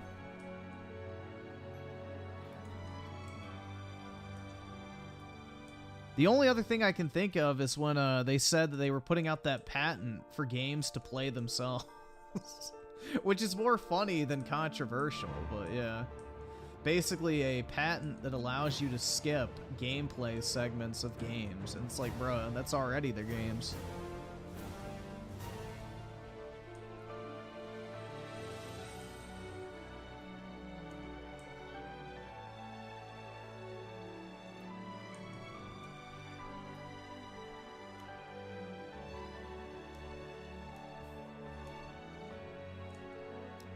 I don't even consider that Stellar Blade shit to be a controversy. I mean, unless you have porn brain rot, then no one cares about that shit. Like, oh my god, they added an extra inch of fabric to a character skin. I'm literally gonna kill myself. I don't know, man. That to me is like a big fat controversy, considering the skins that they censored aren't even the ones that are the most revealing in the game.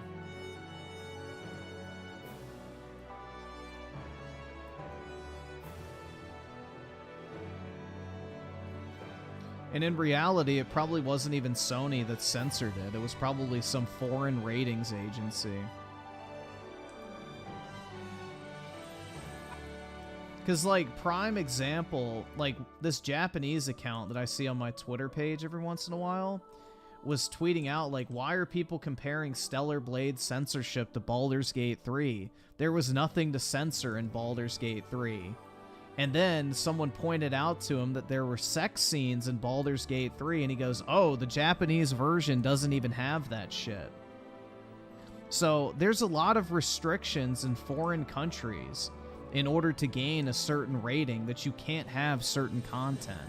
And Stellar Blade literally said that they had one unified version of the game launching worldwide, which means, most likely, that they had to change 1 or 2 skins in order to get the game released in every other country. Probably some foreign country's rating agency said, everything's good with this game except this one skin. And then you're good to release the game, which is why it was changed before reviewers even got it. So, I don't know, man. It's a big fat nothing. If Sony didn't want attractive women in games, why the fuck did they even partner with Stellar Blade in the first place? And why the fuck are there way worse skins in the game than the ones that quote-unquote got censored? It doesn't add up. At all.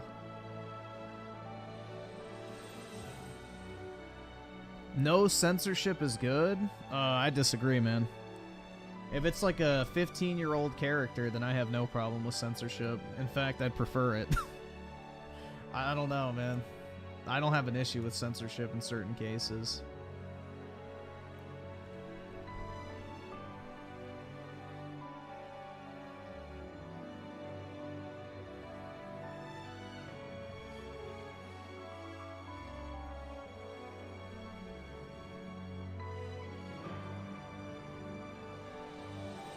Like when Steam bans games for having like underage characters in sexual settings, I think that's perfectly fine. That's valid censorship.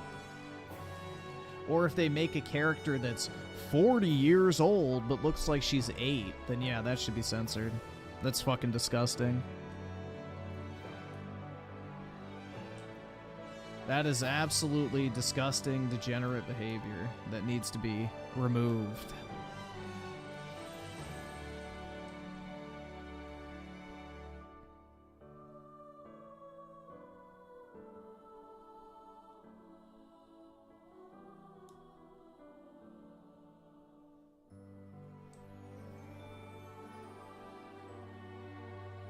Kids are gonna get these games. I would like them to censor anything gay or gender dysphoria.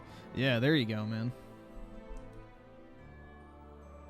Which I think is kind of funny, is the anti-censorship crowd would usually be the first ones to demand, like, trans or gay sex be removed. Which, you know, I agree with, but, you know. Censorship bad, right? In all cases, it's unacceptable.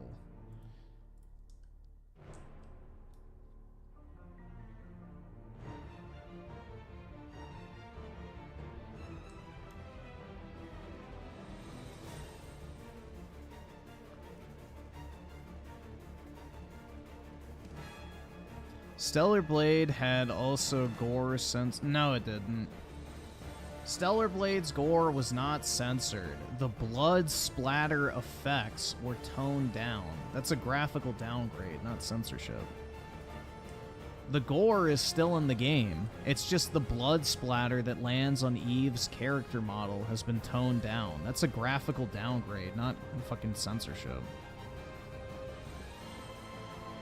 That's like comparable to a puddle having raindrop effects on it on the ground versus not.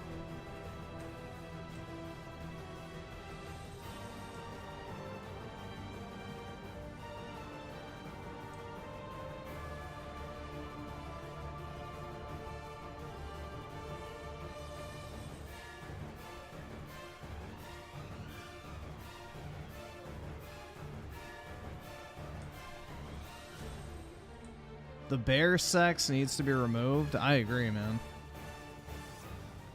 But that's censorship, so can't have that, right?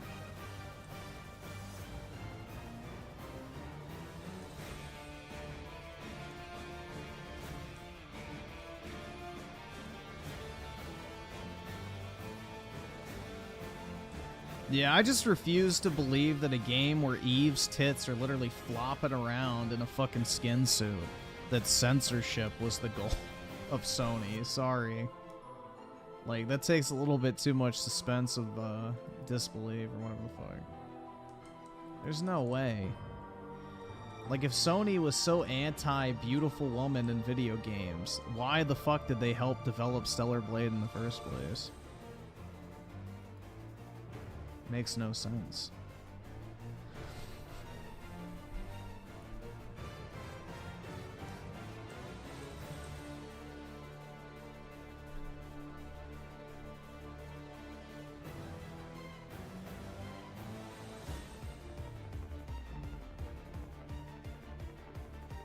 I want kids to be able to grow up normal. At 25, they want to be dangerous fool. That's on them.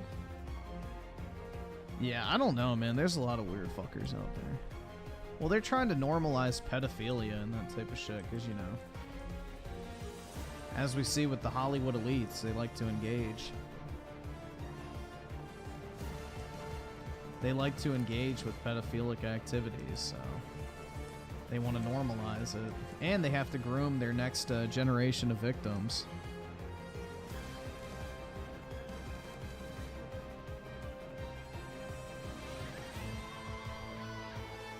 I'm key with it too. What is this? I don't know what the fuck this is. I can play it, but... It's the grumpy old troll. The fuck is this? Who lives under the fridge? Hey, I'm the grumpy old troll. I'm key. What the fuck are you sending, bro? Who's there? Your Dora music? Over. All you have to do is this. All you have to do is this. Solve my riddle. It ain't gay, I got socks on. Honestly, I got black socks on right now. They're not even mixed match. What the fuck? Give me that dick. He said he was hungry, so he ate the D. I gave him a nutty bar, added some cream. Oh my god. Yeah, this is definitely an I'm keys rotation. Birmingham Yum with the 5 if Xbox ruins Doom or Fallout. The beef between me and Phil is gonna get personal. Yeah. Bro, I just like there's gonna be a deterioration and it's gonna be rapid.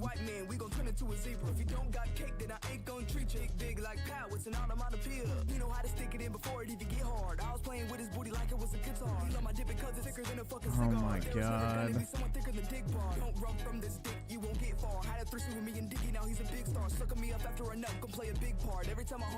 Dude, they're gonna shove out the next Fallout game and it's gonna be an unpolished turd, so it's gonna be rough.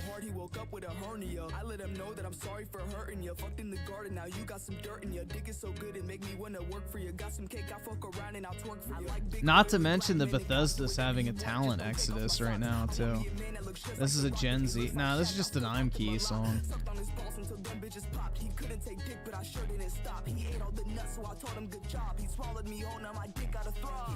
Because now that Pete Hines is gone from Bethesda, they're not going to have that same check on Todd Howard anymore.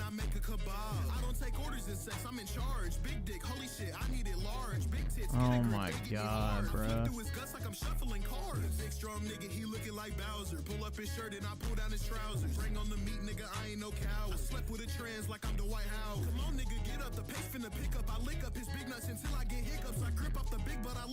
CIA with a 5. I just got Stellar Blade because I hate the Coomers of gaming. Hell yeah, dude.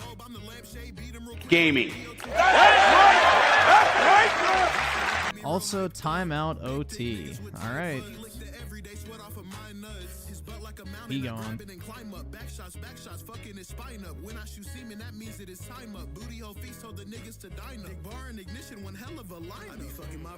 The next Fallout game will be slop. I don't have any faith in it.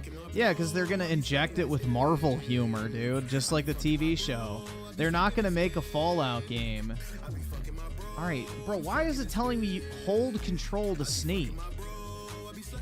Dude, what the fuck? I know this. Why is it giving me that fucking tutorial up top? That's irritating. Hold on. I gotta quit. Why the fuck is it giving me a tutorial message? I have like hundreds of hours in this fucking world. This is I'm Key's playlist. I don't fucking know. Jason Valderrama with the 5. What was wait? What was that Phil joke someone made in the super chat yesterday? I don't know which one. I don't know, man. You'd have to be more specific. Also, I don't know how Phil hasn't been fired yet. Maybe it's actually Bill and Phil is just a he's got like some sort of connection to the board. He has to. Like someone who's a major Microsoft shareholder has to have his back. I don't know what it is, but yeah. He's got some powerful people within the Microsoft shareholder team, you know, propping him up. So Cyber with the 2 been using Game Pass for 3 weeks and got a full refund. Nice, man. Yeah, I need to cancel my Game Pass membership. I think I have it like stacked to where it's like I have a certain amount of months before it expires, but yeah, I don't really want to get charged for it. I don't use it at all. The last game I played in Game Pass was fucking Pedo Sona 3 for like 3 hours, and that was it. And that's only because I was paid to. The last game I actually played in Goy Pass, I can't even remember. So it's been months of them essentially just getting money out of me for literally nothing.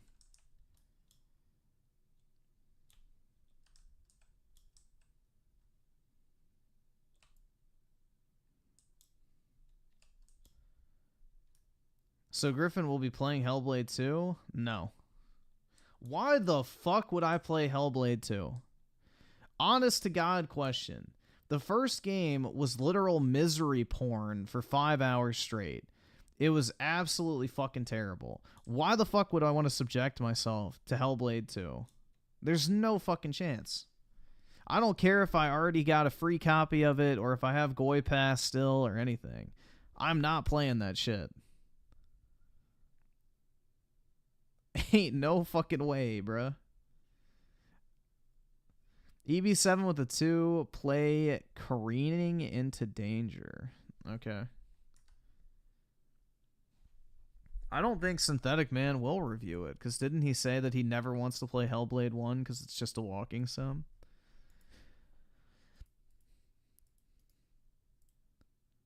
But maybe. Who knows?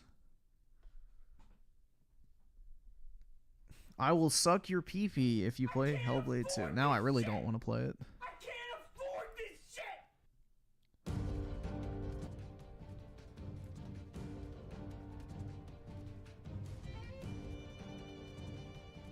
Well, yeah, of course Bill Gates runs Microsoft. He's one of the largest shareholders of the company.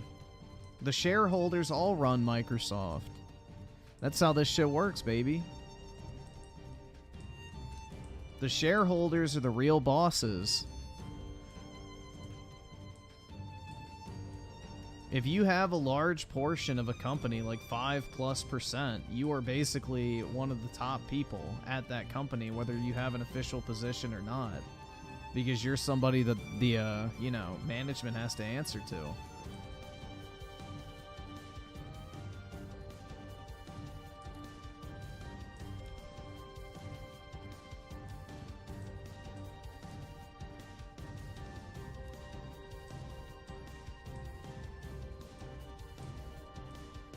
Dude, Hellblade 2 looks terrible.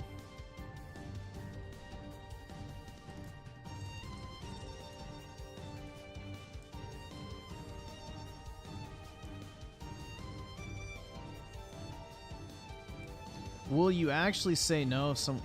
they'd have to pay a lot. I'm not... Dude, I have zero desire to play Hellblade 2. None. Like, why would I want to sit through that dog shit? But you'll have so much... Oh, yeah, dude, I bet. That game is absolute dog shit. It's not even a game, too. It's a fucking, like, audio-visual experience type thing. It's not even a real video game. I won't play Peak? Exactly. I'll play Peak Birth, but that's it.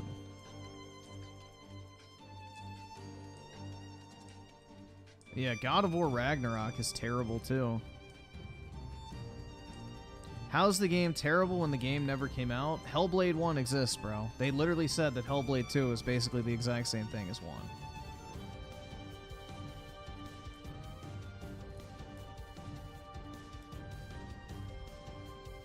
But yeah, Colt was like... But gosh dang it, I've had so much fun playing it. Redfall, baby. I couldn't decide which class was my favorite.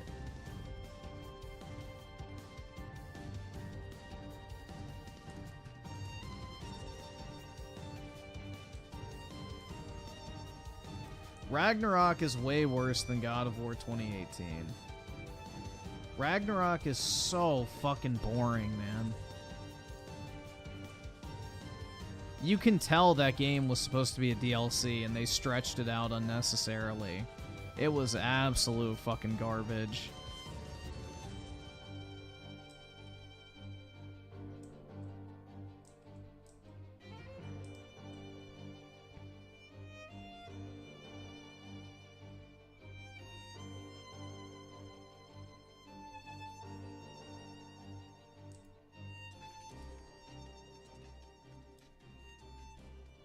Deadfall. That's right, man.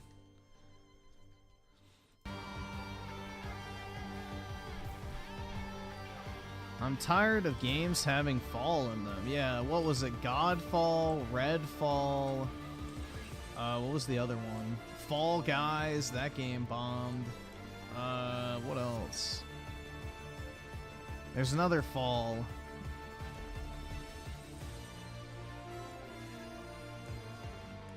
Nah, not Titan. Well, Titanfall 2 flopped. What was the other one? It's recent.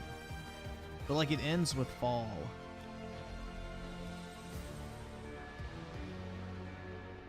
Greedfall? I heard that game was decent. I don't know.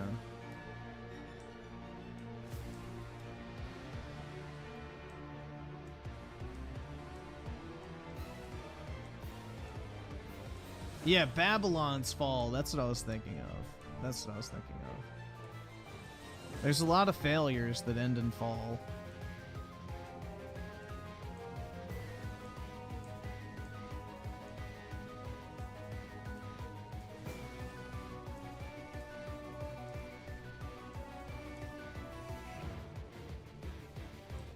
You platinumed it? I'm guessing it was an easy one.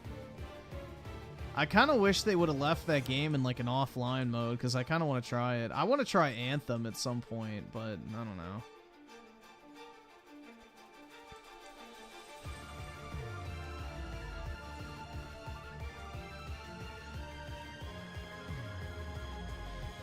Cyber with the 2, I'm going to get a Steam Deck to start my move to PC. Nice, dude.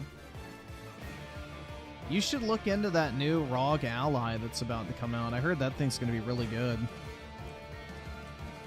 Before you hop onto a Steam Deck, you should look at that.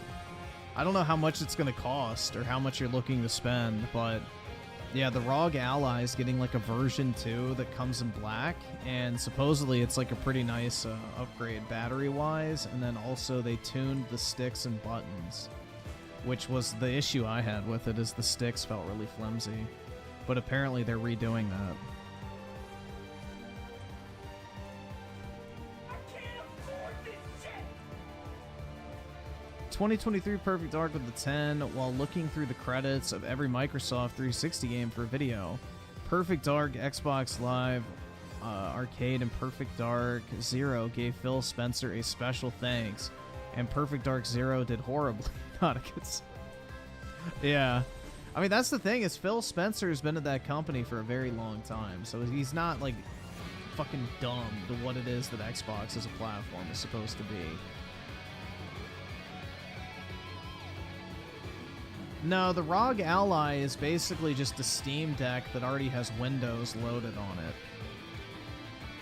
And it's more powerful, too.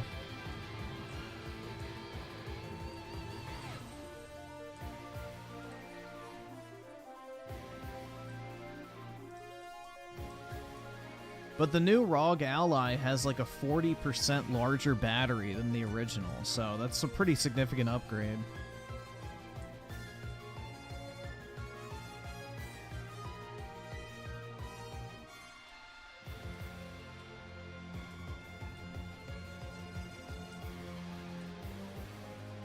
Keep in mind the OLED Steam Deck does not have Windows drivers. Yeah.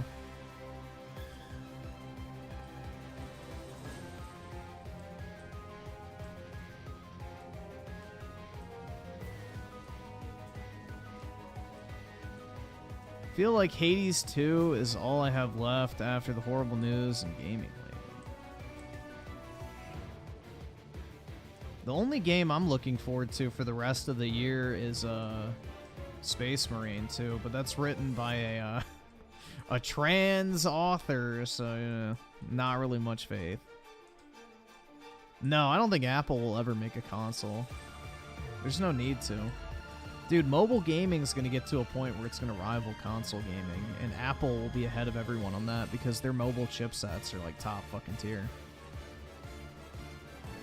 Like Apple's like M series chips are like the best for performance and battery life out of any like fucking mobile chipset out there. So they 100% will have the market cornered on that type of shit once they start, you know, putting that into iPhones. And they will have more than enough bandwidth and like fucking power inside to, you know, run true like console-like games. Like you can already run Resident Evil 8 Village on an iPad. So once the phones start getting that same chipset, you know, 5, 6, 7 years out, it's going to be crazy what your phone can do gaming-wise.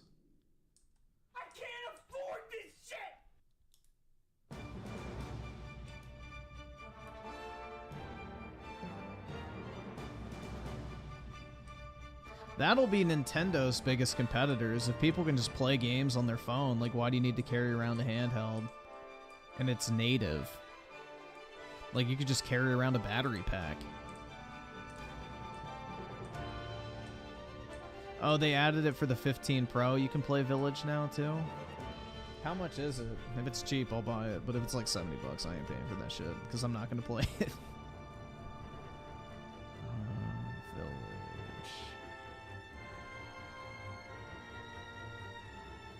Resident Evil. So Resident Evil 4 you can buy, and Resident Evil Village, how much is it? Oh, you download it for free and then you buy it. Okay, it's like fucking gimmick.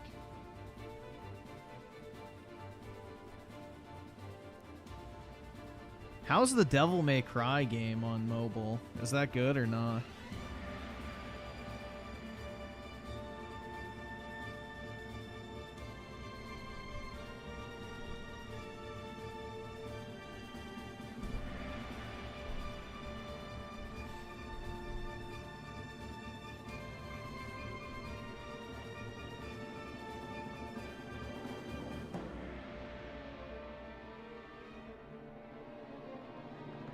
Slop. It has a 4.6 rating. So it's obviously... Bro, why is it giving me this stupid fucking tutorial? I don't care. Oh, look. Wow. Thank you, game. I know how to fucking play. Is this like a new fucking glitch? Great. You have this fucking retarded ass tutorial up top.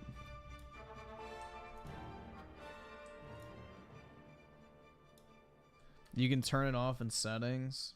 Alright. Guessing it's video.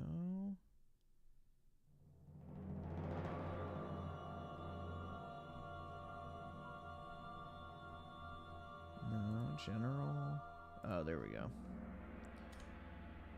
Yeah, it's so weird why I'm getting tutorial hints like 500 plus hours in.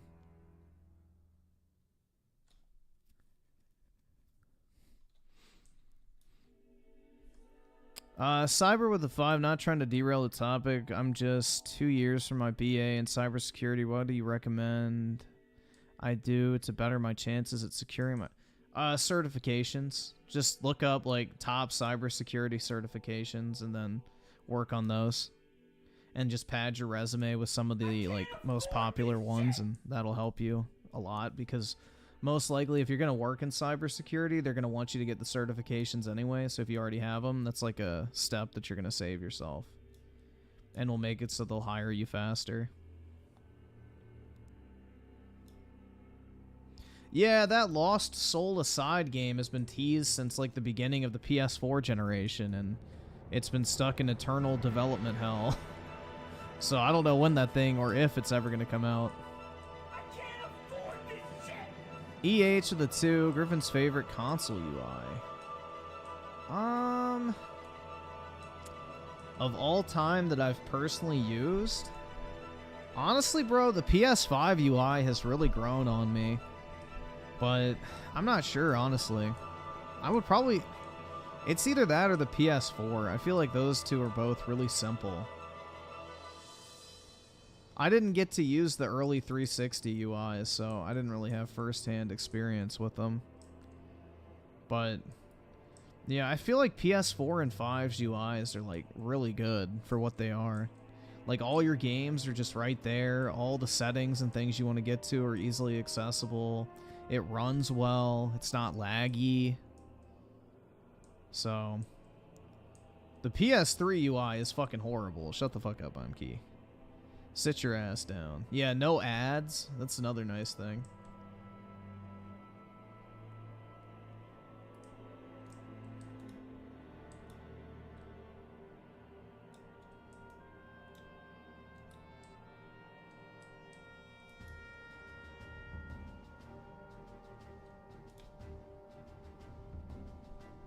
Like the PS5 UI just feels like smooth.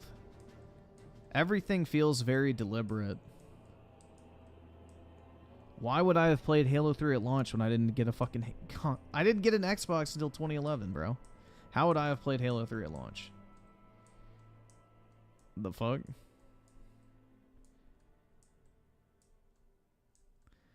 Xbox Series X UI feels premium, though. Wait, like Phil made it. Oh, yeah.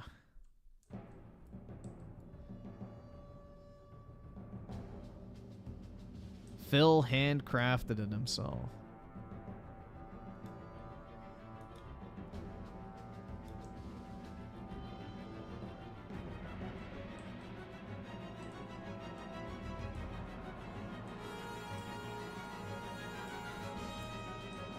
The most recent version of the Xbox Series X dashboard.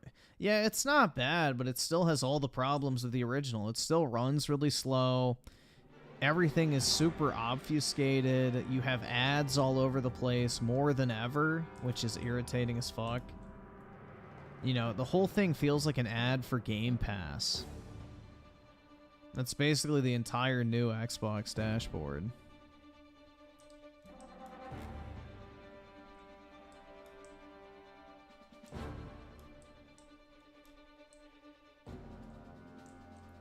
Dude, a UI has nothing to do with your internet.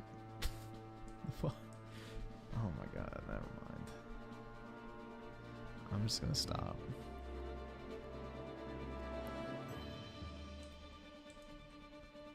You should replace Sand. I have Tales of Arise. I started playing it on PC when it came out. It was actually pretty good. I just never got around to finishing it. But yeah, I'm gonna finish Sandland. I don't know. I bought it, so I kind of want to finish it, and then I'll sell it, and then I will buy something else, I'm sure.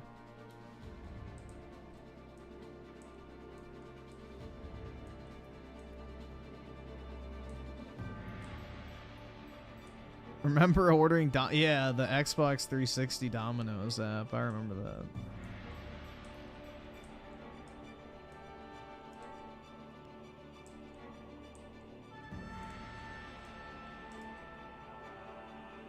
The Solar Storm? What's that? What is Solar Storm?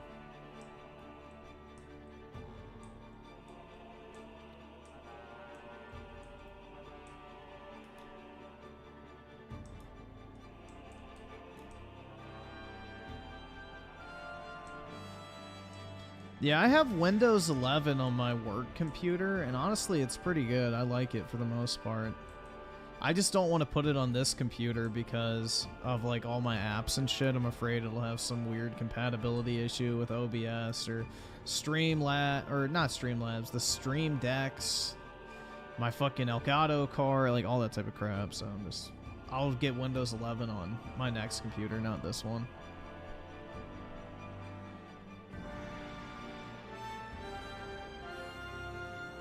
Yeah, I like Mac OS. I don't have any issues with it. But then again, I just use my laptop for basic shit.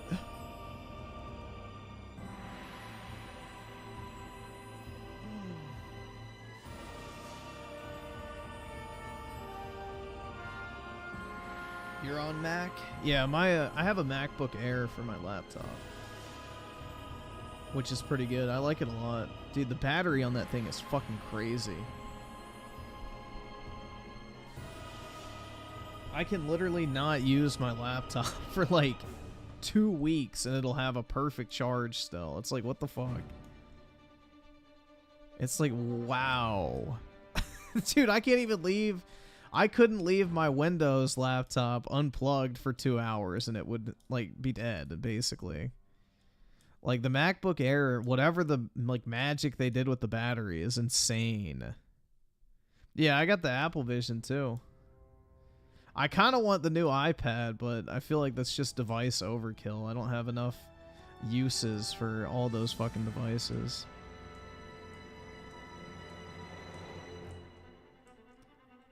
Like at a certain point, it's like I probably should spend less time staring at a screen.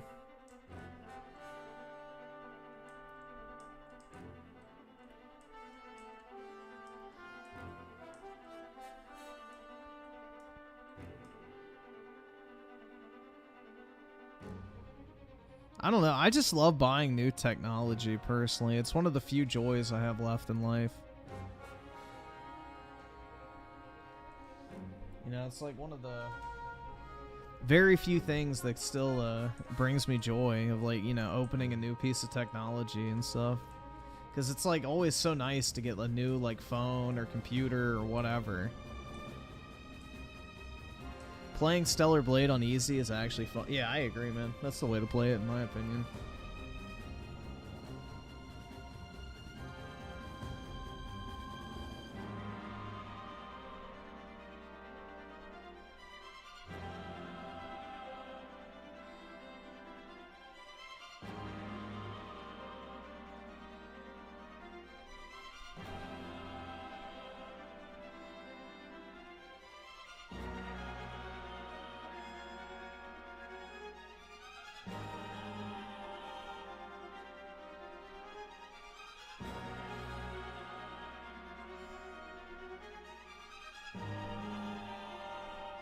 Alright, why is this not... Hold on.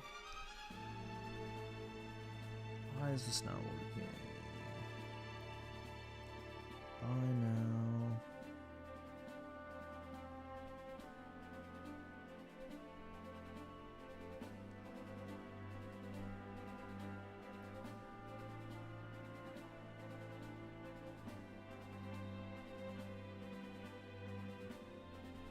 The fuck?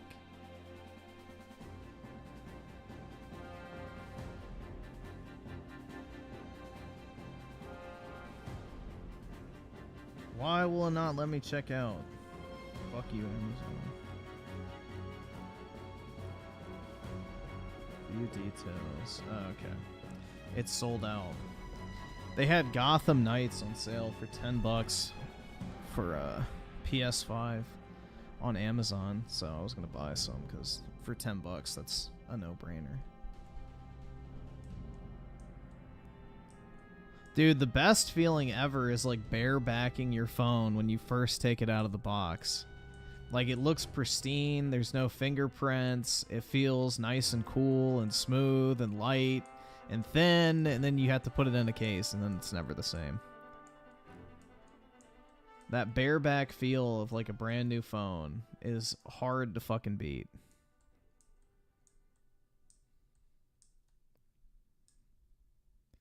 And May 1st burst with a 5. I hate every time I have to look at the Series X UI. Slow, low res, zero design, continuity between apps, buried settings, and now they have pop-up ads. Yup.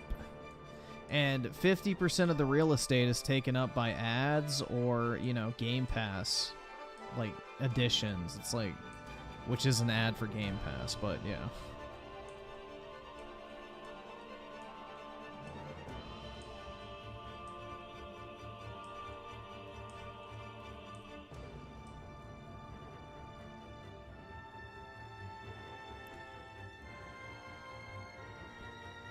EA is getting more involved with that. Yep.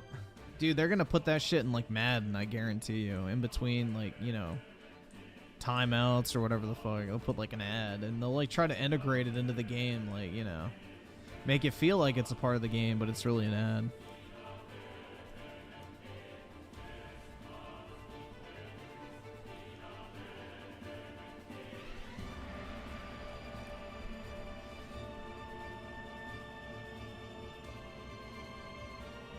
Yeah, I don't know. Say what you will about, you know, hold on. Say what you will about PlayStation, but, like, this is your UI. Like, yeah, if you want ads or whatever, you can scroll over to these tabs, but even then, they're not, like, really ads. Like, this is your membership info. This is your store page, which, of course, is going to have ads, but it's all your games. Like, that's it. You just have your games that are visible, and then when you hover over it, you have, like, all the information surrounding the games.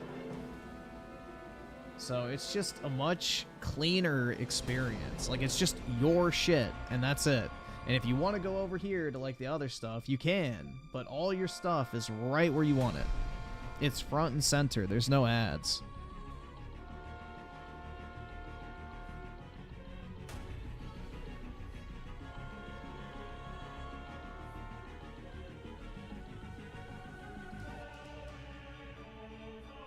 Like, it actually allows you to just appreciate the simplicity of it. I don't know, man. Less is more sometimes.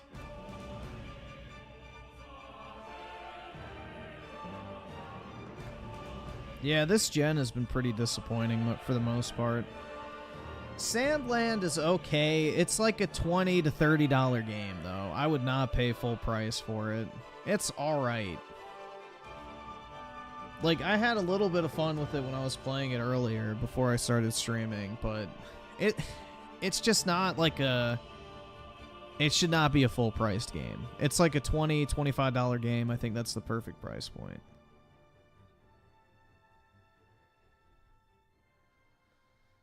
But, yeah. I mean, the voice acting and shit is obnoxious, so I play it without headphones. But, yeah.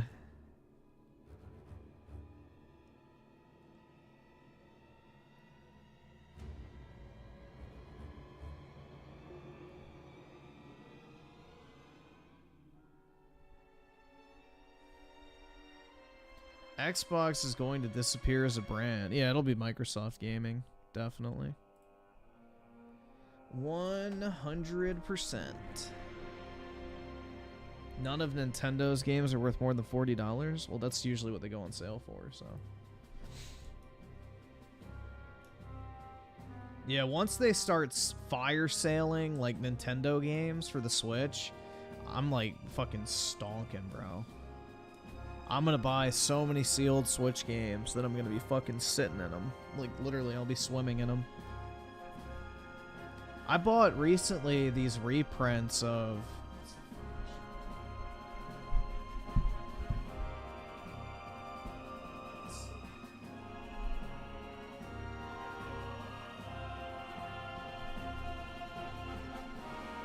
Atelier Ryza 1, 2, and 3. I know nothing about the games, but apparently they were super short printed on the Nintendo Switch. And, like, this website, VGP, which Video Games Plus, they're a really good site. But they were doing, like, a special reprint on them. So this apparently is, like, the last print that they're ever doing for them. And I got them for, I think, like, $100 for all three. So, hopefully those will do well. Thick thighs save lives. Ask for it. Okay. Yeah.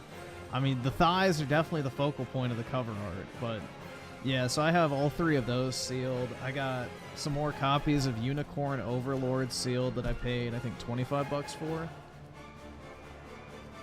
But, yeah. Dude, I'm just, like, stonking on sealed games because I feel like it's such an easy moneymaker long term. And it's a fun thing to do, too. Like, it's more fun than stocks, because you actually get to hold them and see them and shit like that.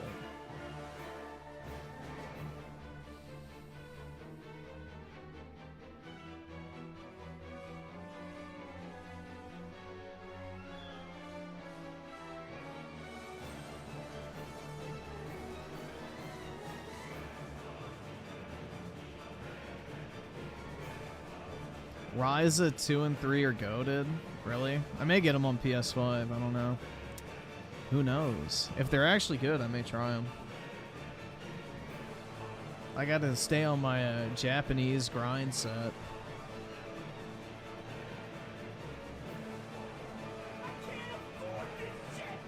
Justice Crusher of the Fives. Why are some people on Twitter saying the Sony Helldivers and not Game of Thrones. Ghost of Tsushima drama is on par or worse than the Xbox drama.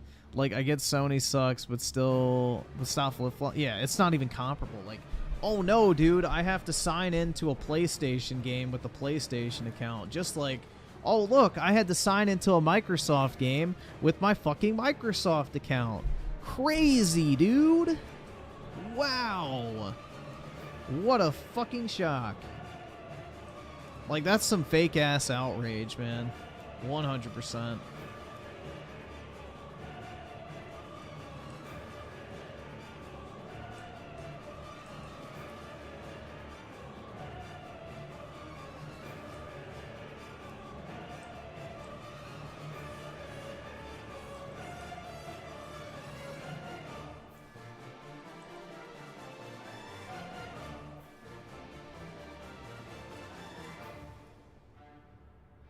That's the most cringe thing that I've heard from you. Japanese grind set? Why is that?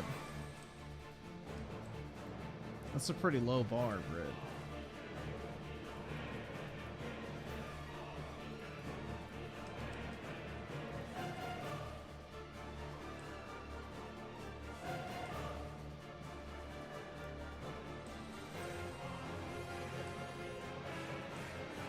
Griffin, did you see Hellblade 2 is number 62 on Steam's top wish list? Ghost of Tsushima, 4-year-old game, is number 7. Gaming. Dude, who wants to pay for that shit? It was on... The only way people actually played Hellblade 1 was when they dropped the price to, like, $3. Why would anyone pay even close to fucking full price for that game? It's 5 hours. It's a walking simulator. And it's misery porn. Like, what is the appeal to that, dude?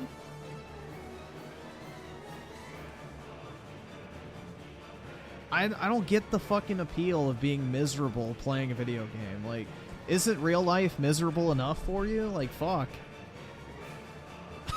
Like, shit, dude. I don't get it, but hey, you know, different strokes, right?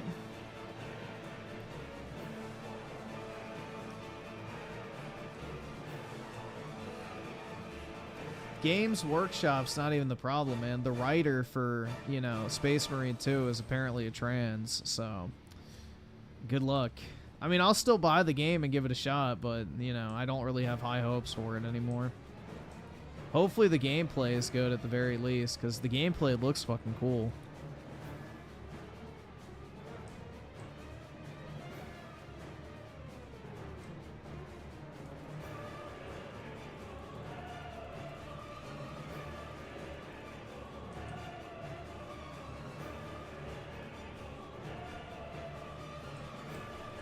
Dude, I don't know. I feel like we need, like, actual... I mean, it's just fucking cheesy as shit to say, like, oh, we need to band together and make video games, but, bro, there needs to be somebody with a lot of fucking subs and a lot of money who's just like, all right, let's make, like, a fucking, you know, company for gaming or whatever, and get a bunch of different content creators involved. Everybody pools together their influence and money, and they fund, like, these people to go and make video games. And you start out small, set expectations reasonable. You're not going out to make the next fucking World of Warcraft or some shit like that. You're going to make, like, smaller tier, fun-focused games, and then work your way up. I feel like that would work, because you would automatically have an immediate customer base who would buy the game even just out of spite in some cases for fucking modern gaming. No, not a Dr. Disrespect. That dude's a fucking retard. He's making an NFT extraction shooter. That's not what I'm talking about. I'm not talking about that type of shit. Like, just, you know, think something... I'm trying to think of a good example. I would say, like, sub-Stellar Blade quality. Like, think about something kind of simple like Stellar Blade, where it doesn't have, like, an insane fucking story.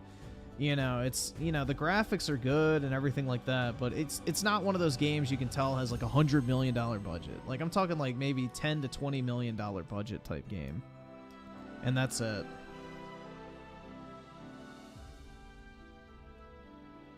Like, maybe something like a Spyro or... like that medieval remastered game I played recently. Like, just something small like that. Something that maybe costs a couple $1,000,000 to make. Gameplay is the primary focus. Is like maybe 10 hours long and has a lot of replay value.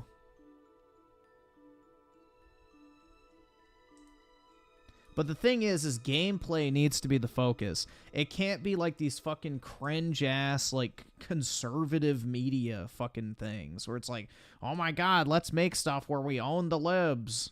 Like, that shit's gay and corny. Nobody wants that shit. It needs to be like some stuff that feels like natural. But it needs to be, like, it can't be indie tier. Like, that's what I want to stay away from, too, is like... Because indie has a stink. I don't like indie. Indie, to me, seems like just, oh, it's an excuse for dog shit. Like, it needs to actually look good and be comparable to, like, you know, AA games, I feel like. Did you see the Daily Wire's new... Oh, my God, no. Dude, I don't watch fucking Ben Shapiro or any of that. I have no fucking clue what they're doing. Is he gonna own the left with facts and logics in an animated format now? Own the libs? Troll the libs? Oh my god. Yeah, that type of shit's cheesy to me. The same people that will bitch and moan about politics being injected into everything when they get a chance to make something, you know, entertainment-wise, they go and immediately inject politics into it. It's fucking dumb. Dude, indies do stink. It's such an overused word. I'm so fucking sick of that term. Oh, it's an indie game, so, you know, it has an excuse for being dog shit. No! Indie games fucking suck. I've had enough of indie games.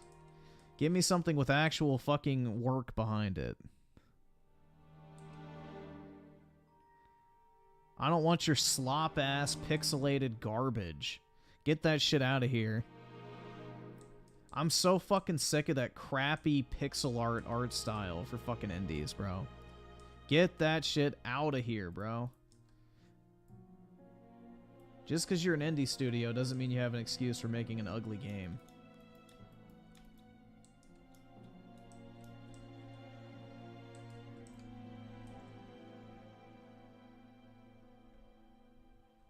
With how cheap Unreal Engine is to use, there's no fucking excuse.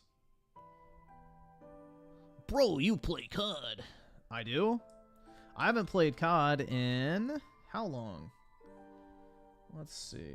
We'll pull it up for the record. So long I haven't even updated it. I haven't played COD in... what is that? 6 months? And a week? Or what? No, 5 months. Yeah, 5 months. Yeah, it's not June yet. I had to think for a second. I was like, oh wait, it's not June, it's May. But yeah, there you go.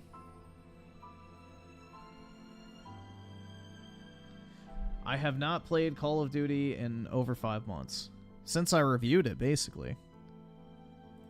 So... owned with facts and logic. I agree, Brit. COD is fun to watch, but only when it's a fun COD to play.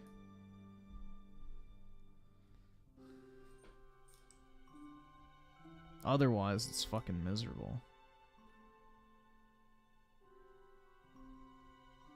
I can't afford this shit! I can't afford this shit!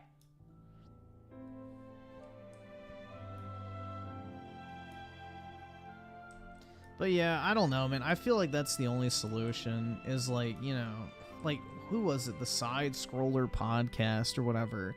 You know, instead of them funding a fucking game award show, like why not fund actual game development?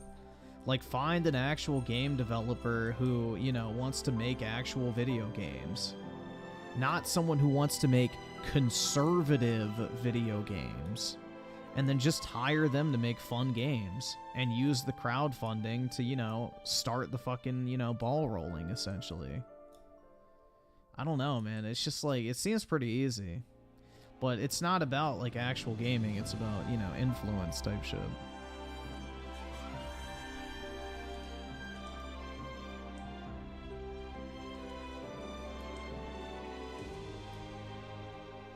Yeah, Bonnie Ross should be brought back to run Call of Duty. I agree.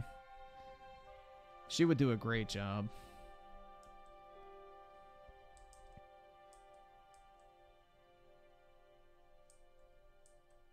The next COD is apparently Black Ops 5. Or Black Ops 6, technically. But, yeah. It's a sequel to Black Ops 2.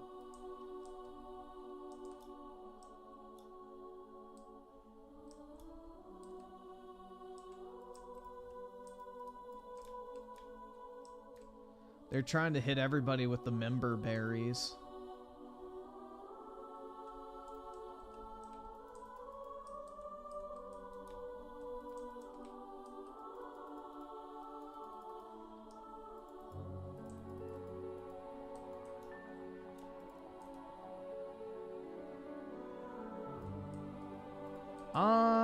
I don't know.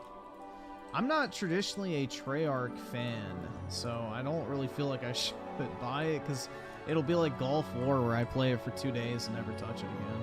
But that's how I was with MW3 as well, so I don't know, maybe. Yeah, dude, the best game that Treyarch ever made was the original Black Ops. Ever since then, it's been downhill in my opinion. Like, Black Ops 2 was fine, but it was nowhere near as good as Black Ops 1. Black Ops 1 was a certified fucking banger, bro. That game is pretty much a masterpiece. The campaign, the multiplayer, even the zombies for that was fun, and I don't like zombies. So, Black Ops 1 is like easily my favorite Call of Duty campaign ever. Game is so fucking cool.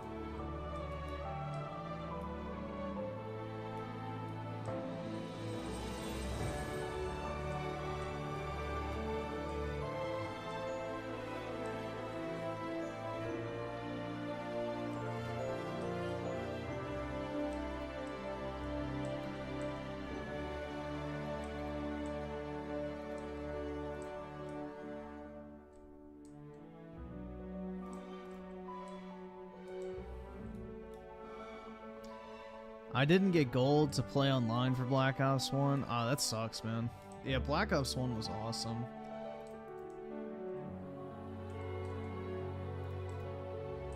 I just, like, everything about that game was so cool. Like, the theme of it, the time period, the characters, the plot twist. It just had soul, bro. That game had actual fucking soul. Black Ops 2, I felt like just... it missed the whole fucking point of what made Black Ops cool.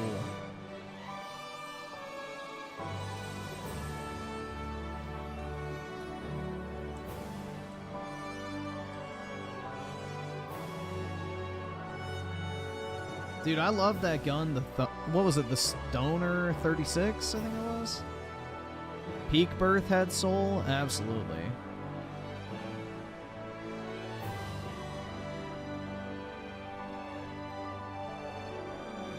Or yeah, 63, not 36.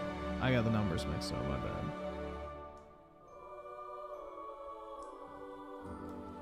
Yeah, dude, Black Ops 2 to me felt like a kid's game because of all the bright colors and shit. I don't know. It lost that grittiness.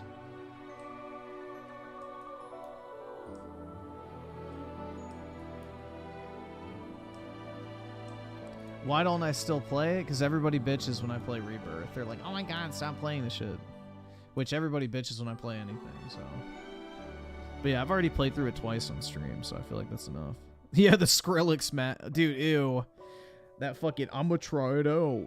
Ugh. Fuck that. That shit was horrible. That multiplayer map, bro, in the nightclub. Disgusting.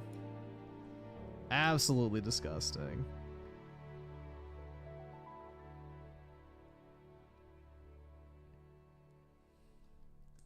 That shit was foul, dude. Absolutely foul.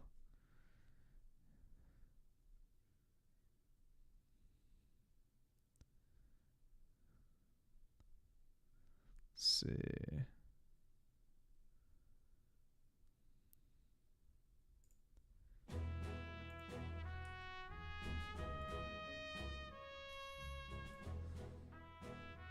Oh, fuck.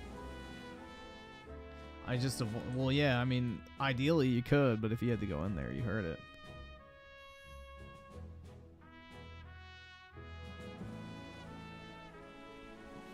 I was never really a huge MW2 multiplayer fan, to be honest. Like, I always hated the maps. I love the guns of Modern Warfare 2, but the maps, bro. Oh my god, they were bad. I liked COD 4 better than MW2's multiplayer. The MW2 campaign was better, though. Same with Spec Ops, which COD 4 didn't have, but you know.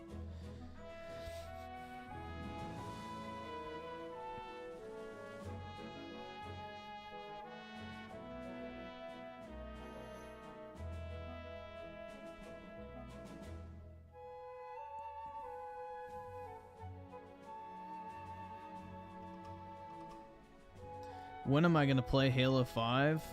When I get my Xbox in here.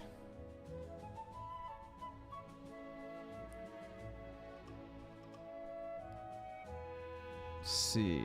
So, Shadow Evil with the 5. Play Dark Domination. Also beat Stellar Blade yesterday and got the true ending. Boss was AIDS. I didn't like the boss. It was lame. Like a fucking robot? Like, really? I don't know. I thought it was pretty anticlimactic, to say the least. Because the other boss is way better. Design-wise and everything.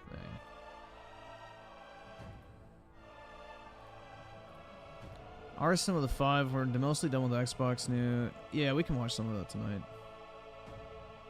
DJ Neonskate. Oh wait, fuck. Let me restart since I butchered that. DJ Neonskate with the 5. I recently finished Near Replicant version 122 best brother and sister story, especially seeing my wife Kaine. Also, I'm new to the series. Yeah, Kaine is great, dude. She's got a extra special surprise once you finally get a little, you know, a bit deeper into her character, let's just say.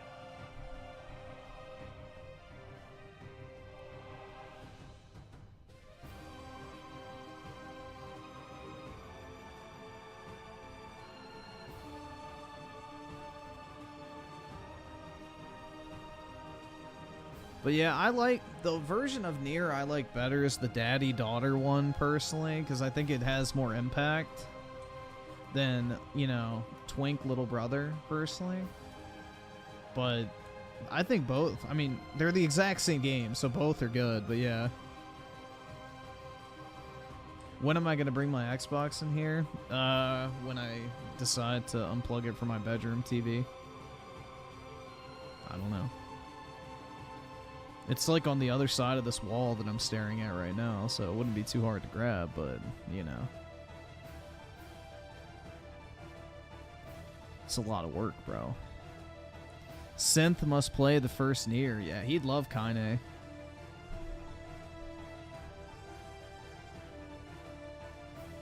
Jesus with the 5 months, best game out right now is still Doom Eternal.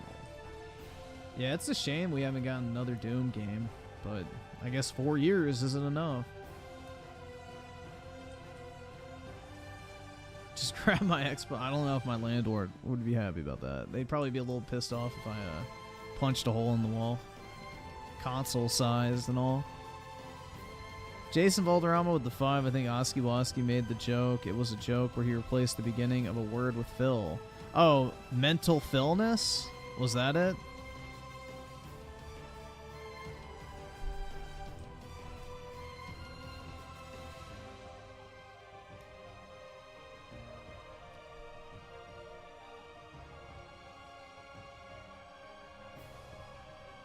DJ Neonscape with the 2. I feel like they should pump out Nier like Final Fantasy. The problem is Yoko Taro is too fucking autistic about his storytelling to do that. Because like Nier Automata and the original Nier had like 8 years in between them. But yeah, I would love to get another Nier game. I think it'd be great. I think it would do very well because they don't have a huge budget and they're kind of like in that mainstream niche category. Like, they're not exactly what you would consider niche, but they're not quite in mainstream. But yeah, I feel like that's a good, like, AA type title to release. Kind of like Stellar Blade, you know? Not every game needs to be a 10 million, you know, copy seller, which...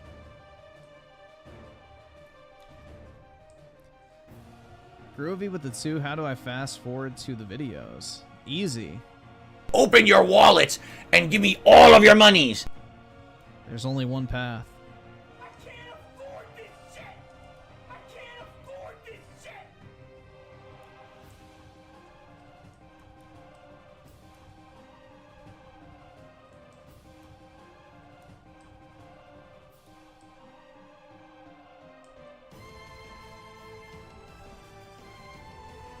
Oh my god, don't get winded trying to disconnect cables there. Yeah, I know. It's like hard work, man.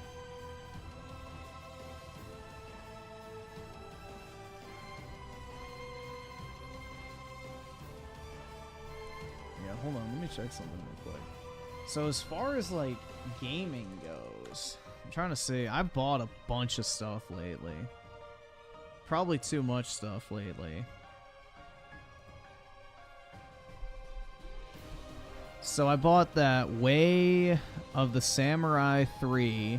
I got Shadows of the Damned, Knack 1 and 2, DMC Devil May Cry for the 360, the Devil May Cry HD Collection on PS4, Devil May Cry 5 Deluxe Edition on the PS5, Devil May Cry 4 Special Edition for PS4, I bought the Black Ops 1 Prestige Edition for Xbox 360 sealed. I got Knack 2 and a bunch of copies of Dark Void still on the way. So...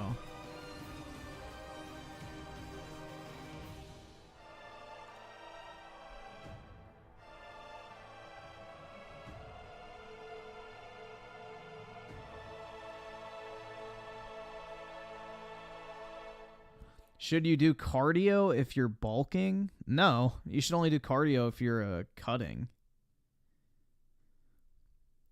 If you're bulking, you're trying to accumulate fat, so no, you shouldn't do cardio because that burns fat. You just need to do resistance training if you're bulking.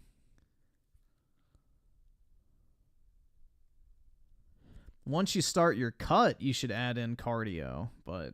yeah, you should minimize your cardio if you're just doing a bulking phase.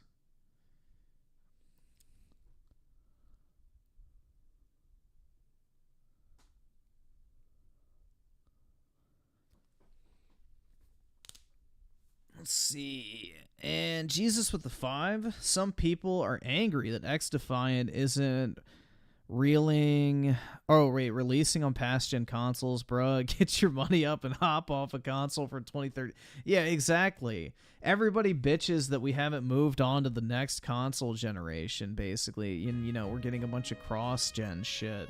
But then, when we actually get next generation games, people bitch that it's not cross-gen. It's like, you can't fucking win, bro. Ignore the broke boys.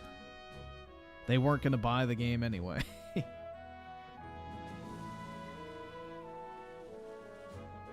Darksiders 3, how is it?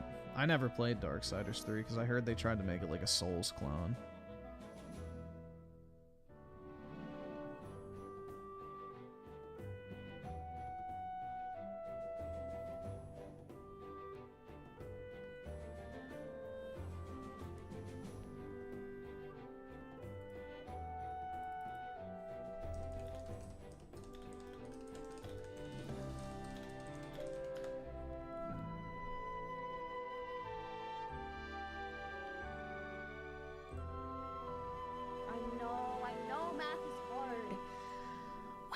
idiot, but Like, if you're a broke boy, just say so.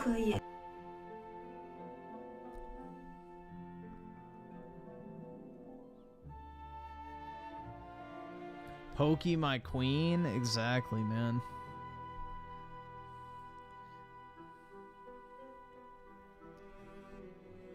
God of War 2018 before God of War 20... Oh, interesting. Honestly, Darksiders goats over any Souls game any day of the year is the most boring thing I've seen all day, and it's still a fun time for them. What do you mean, like Darksiders has the best characters? I don't know about that, but I love the art style of Darksiders. I think it looks really cool. Her arrogance does make her hot. Oh, 100%, bro. Absolutely.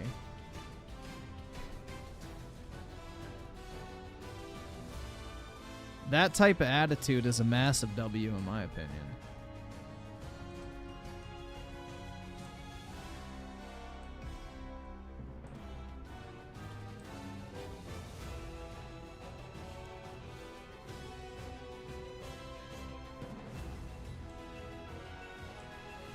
DJ Neonskate with a 2. When you say autism, I think of Dark Souls. Yeah. I mean, bro, the amount of autism that the fucking Souls community puts into their lore analysis is pretty staggering. Jesus with the 5. I've seen people saying they can't afford a PS5 or Series X but refuse to get a Series S to play new games. Like, bruh, $550 over 12 years. Yeah, like, I don't know, man. They're probably children. They're probably children, or they spend all their money on OnlyFans. That's probably the reality.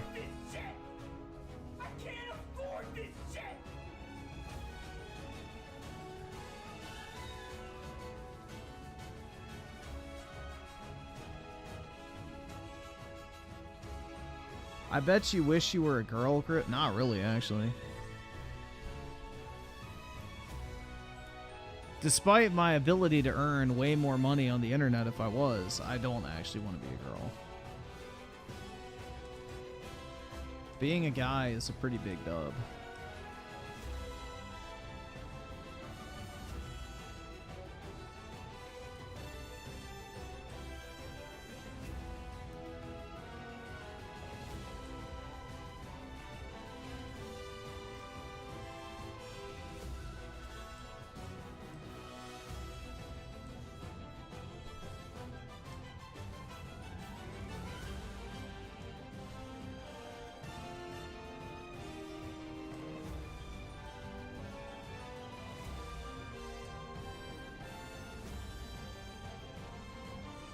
Rather save up for a Switch too. Yeah, I wonder how much that's gonna be, like $500 maybe? We'll see. Plus having to do makeup and way more social yeah, I don't fuck that. Bro, I can't even be bothered to brush my hair on a normal day, much less spend an hour fucking doing it. Fuck that.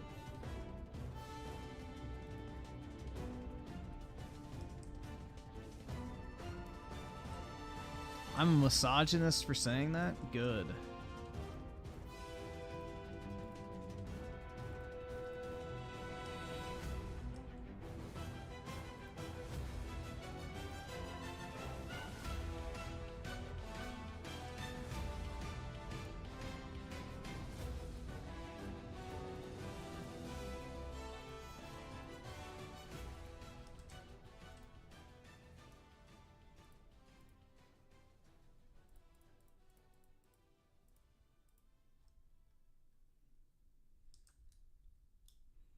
Oh, was I making glass? No. Why? Oh, wait, fuck. Griff, you still cute, though. Thanks, Gabo.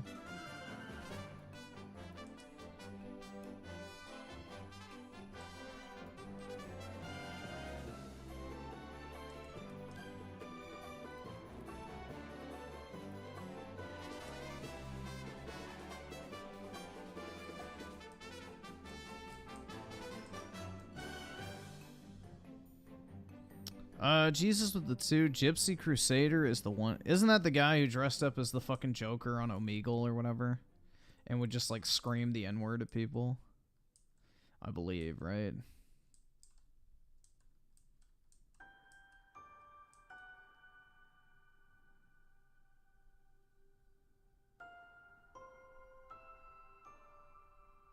Well, the thing is the Rebirth soundtrack is going to re-release with the deluxe edition or plus version or whatever. So they're going to do a second release of the soundtrack with like all the extra shit. So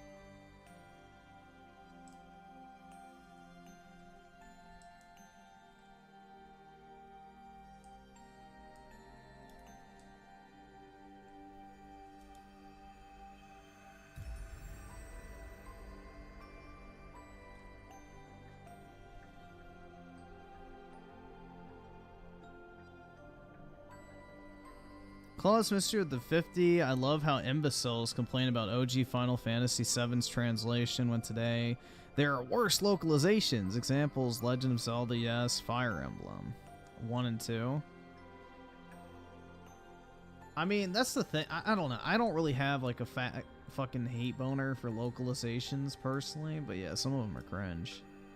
But then again, most of the games with the weird localizations are cringe games in the first place.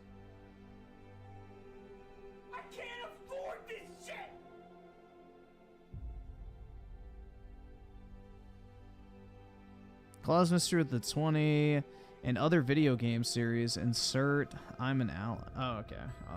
Respect trans kids. Affirm trans rights. Stand with Ukraine. Black Lives Matter. Trans visibility is valid.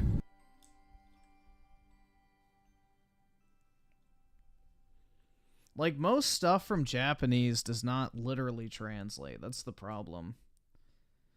Is like Japanese is such a weird language. There's no like one-to-one fucking translations for a lot of shit. Jesus with the 2. What game gets Goyim Award of 2024? Thus far, either Suicide Slop or trying to think of bad game. I've purposely tried not to play bad games. But yeah, I would probably say Suicide Slop. Easily. Hellblade 2 might be in the running as well. But I don't know if it'll be worse than Suicide Squad. Because that game is like completely irredeemable. Oh yeah, Skull and Bones. I forgot about that. I didn't play it, so I have no fucking clue. I didn't go out of my way to play that one, so I forgot it even existed.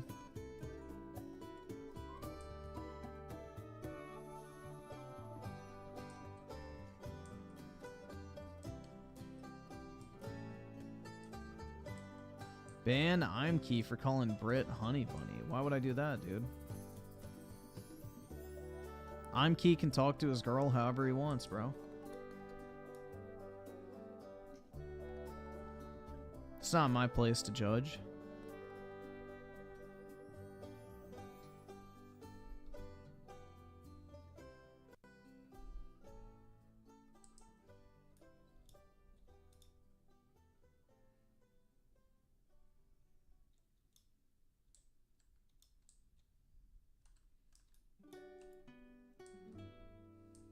Honey Bunnies, the pastry taste good. Never had them. Skullfuck and Boners. Hell yeah, dude. If that game goes down to like $10, maybe I'll try it, but I don't want to spend 60 or 50 or however much it sells for now. I almost bought it to like just shit on it, but I decided not to.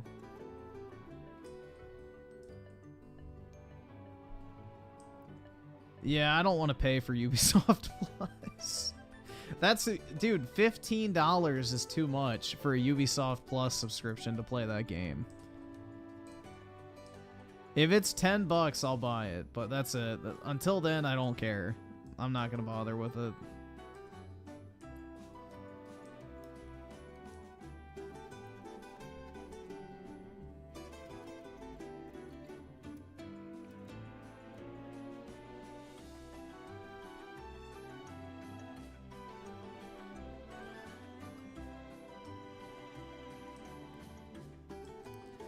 Maybe I'll get Ubisoft Plus when that Star Wars game comes out, and then I could try it when that is also available in it, because then I would be paying like $7 for each of them.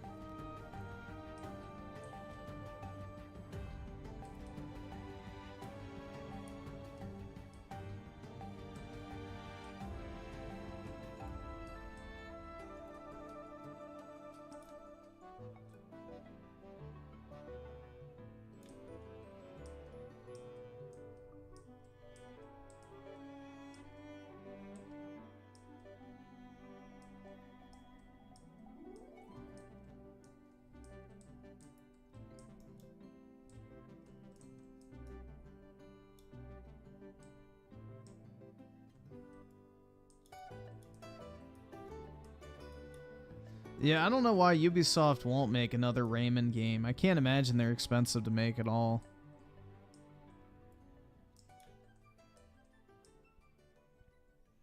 I would not imagine a Rayman game costs very much money to make.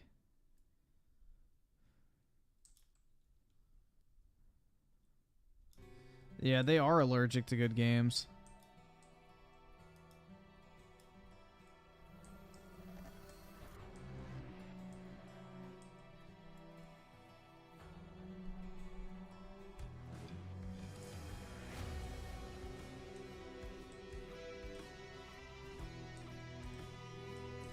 Find a way to make Rayman open world for real.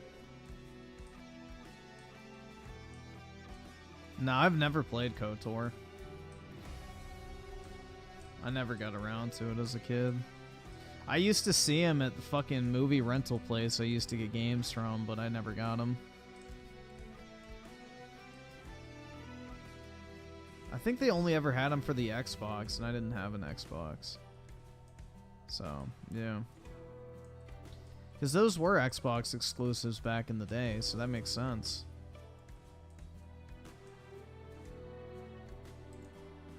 The only person I knew that had an original Xbox was my friend's older brother, and he rarely would ever let us play on it, so yeah. I would have never had time to play a game like that.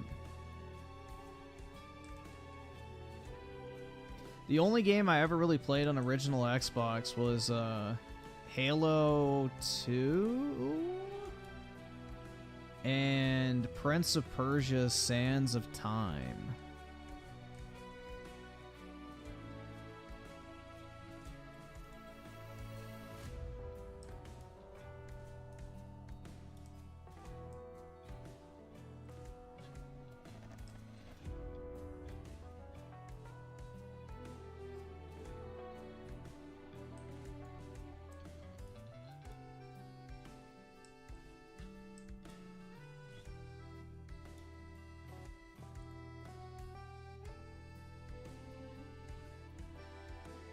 I've never finished the Halo 2 campaign. I got bored of it and stopped playing. The multiplayer's fun, though. Which is the whole reason to play Halo in the first place, but yeah. Holy fuck. Snap my back, bro.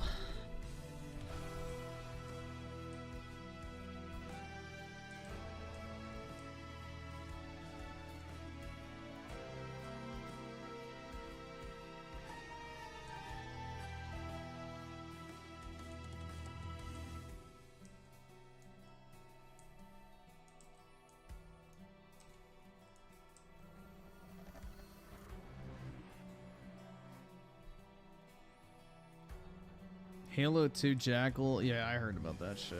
That game on Legendary is supposedly like cancer. What's my least favorite Nier game? Well, there's only two, so it would be Automata. I like the first one better. I think the story is cooler, personally.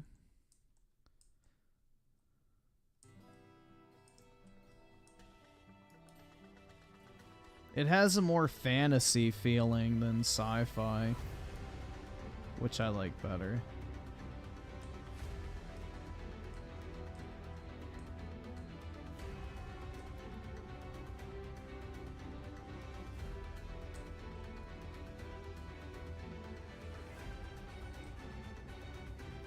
Tips for Stellar Blade Fit. Just look up a guide, man. It's pretty easy once you know the locations.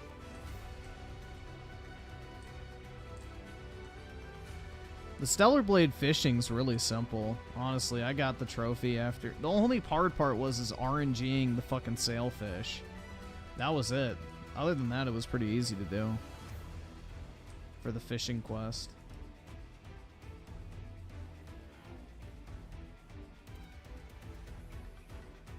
Nier is and is not a spin-off of Drakengard. It's weird. The two games don't really have anything in common other than the fact that the dragon that gets transported back in time comes from the Nier universe. I don't... It's weird. It's like this weird cyclical kind of thing. You can look it up, but... The connection between Nier and Drakengard is very minimal, but also foundational. It's odd. Very fucking odd. Well, that's basically both game series in a nutshell, so I guess it makes sense.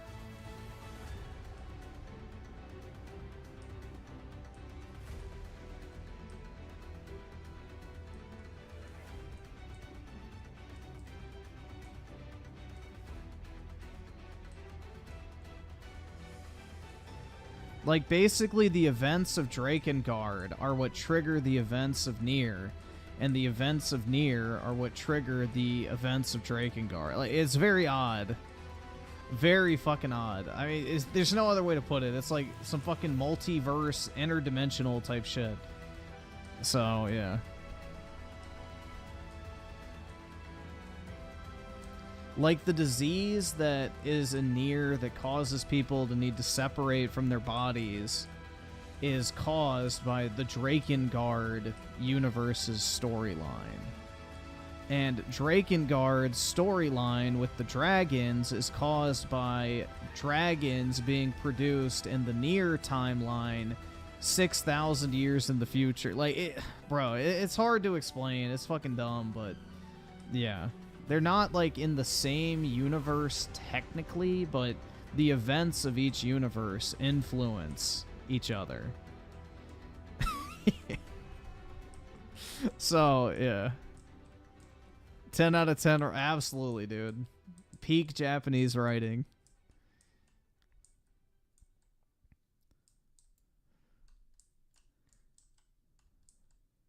Like, basically, Drakengard's story is based on this magical city appearing, basically, which is, like, super futuristic and has advanced technology and all this type of shit.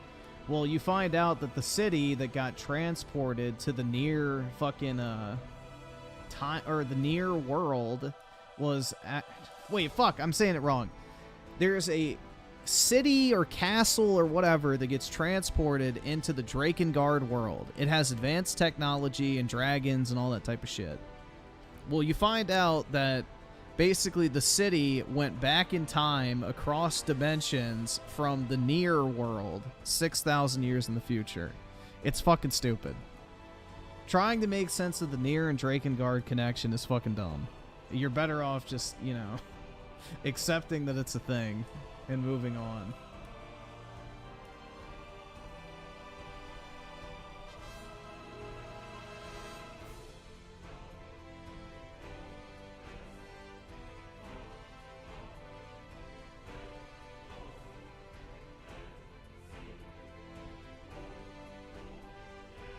It makes the Final Fantasy VII Rebirth timeline plot make a lot more sense.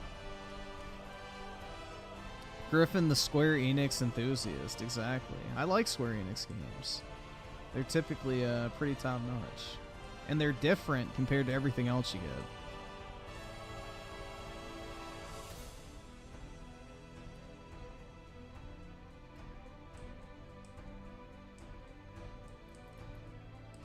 Yeah, that's Yoko Taro's entire fucking, you know, writing style is, let me make things complicated for no fucking reason.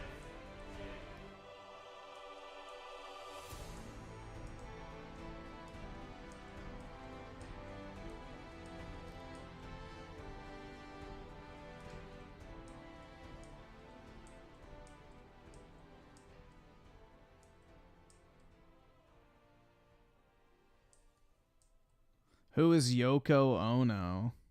I don't know who the fuck that is.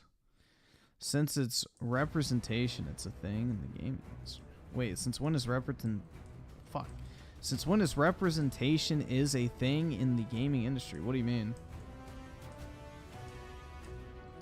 Yoko Ono is John Lennon's wife. Okay.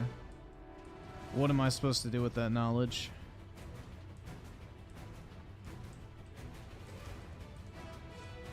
What does she have to do with Yoko Taro? Are they like related or some shit?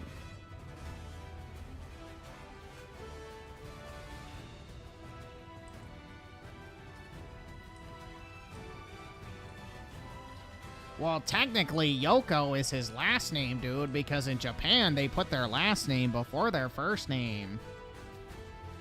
Because in Asian culture, the family name is more important than your individual name.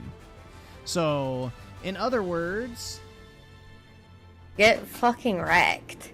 Yeah, destroyed, libtard. Kill yourself.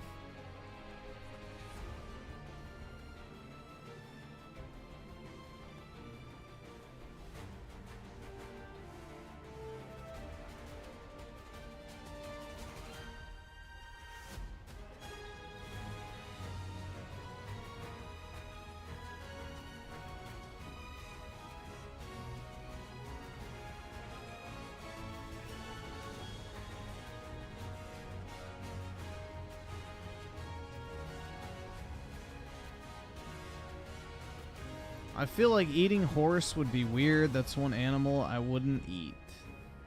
Why? You view them as a potential love interest, Anki, like Vosh?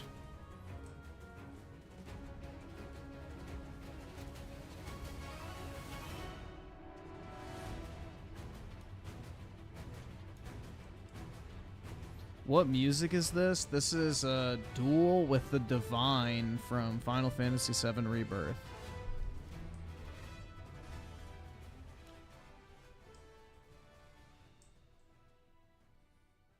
You actually eat a lot of horse meat if you eat any sort of sausage or like processed meat. Because, you know.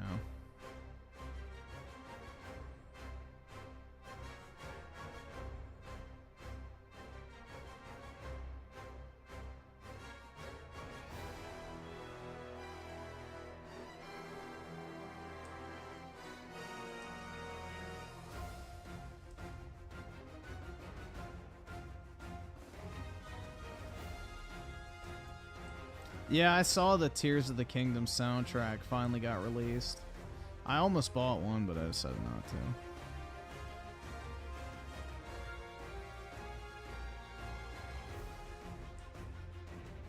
I don't really have an interest in the Zelda music, to be honest. Because I didn't play the game, so I don't remember any of it.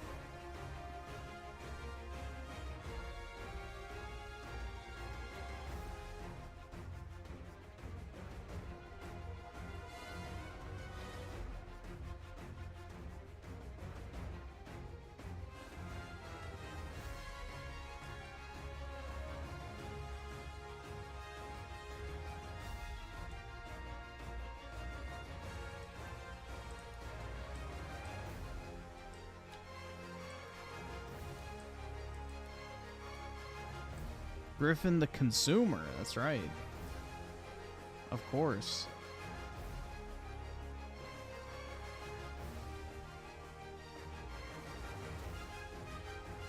Yeah, this is Rebirth.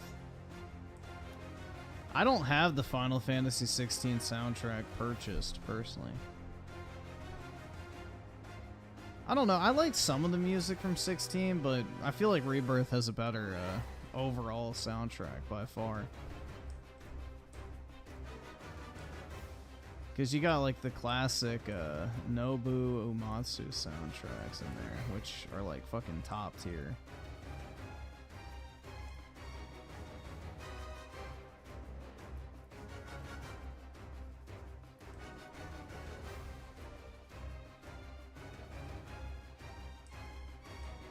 Yeah, I have 15 soundtrack, but I have it on fucking Google Play because I had Android at the time, so I need to rebuy it.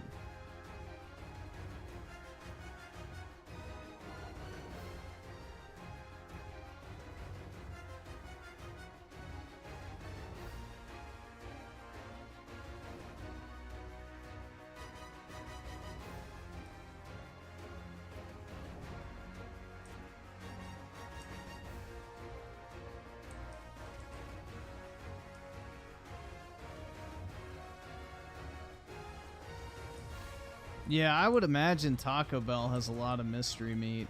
Most processed meat is not. Like hot dogs, for example, have all sorts of shit in them.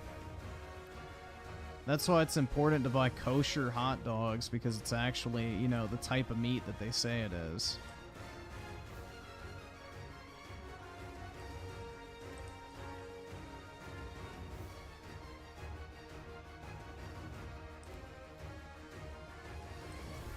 Yeah, if you buy kosher foods, you're pretty safe on, like, not getting disgusting slop put into it.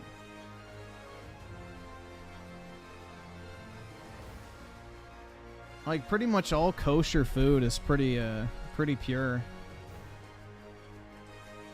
But Griffin is Jewish, and that's bad. That's right, dude. The Zionists want you to eat kosher. No, they don't. They want you to fucking die, you dumb fucks. Eat your fucking McDonald's slop. But yeah, kosher food is very pure.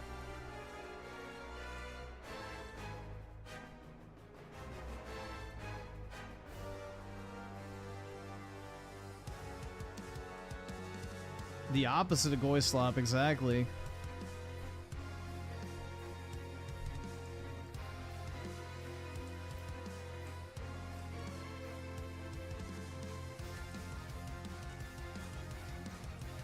Griffin is a fucking Khazar spy, exactly. Anything for my Ashkenazi mommies, bro. Hell yeah.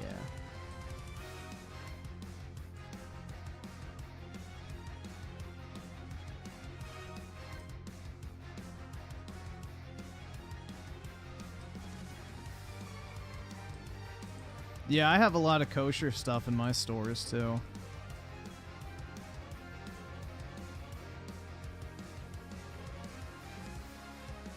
Is it safe to eat tablespoons of salt? Oh, absolutely, I'm key.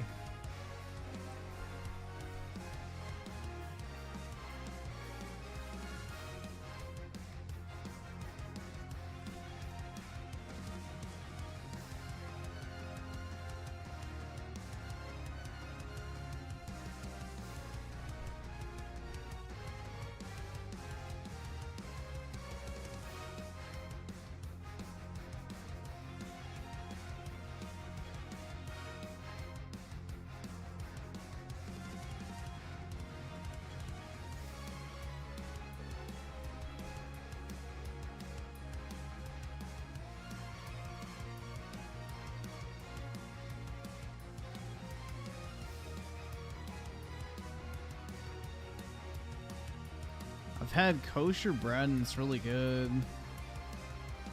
I've had the challah bread or whatever. That stuff is solid, bro. I don't know.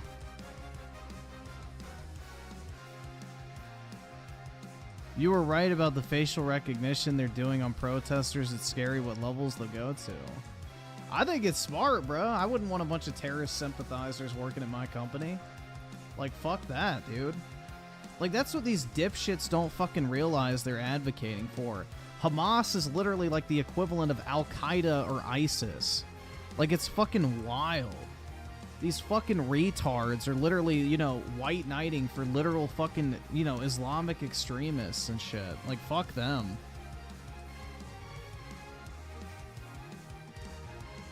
Like, go to fucking hell, bro. I wouldn't hire a single fucking one of those dipshits.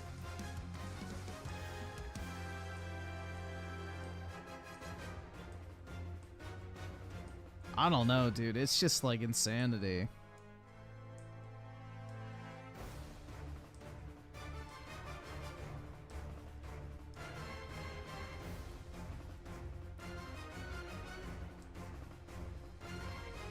Shilling for literal terrorist organizations, I feel like, is grounds for, you know, not being hireable, personally. Like, I don't know, man.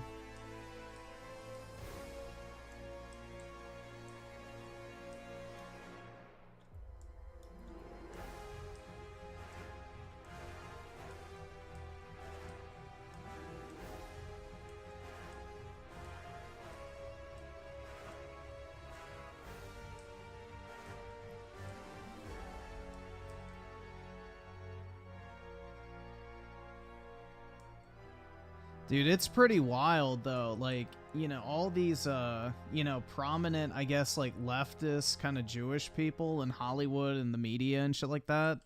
It's very interesting to see. Like, a lot of them used to be, like, hardcore Biden simps and all that type of shit. And there's, like, this massive fucking exodus of, like, all the Jewish people from, you know, the Democrat kind of circles and things like that. So, you know, for all the Jewish conspiracy believers out there, that should be a good sign for you.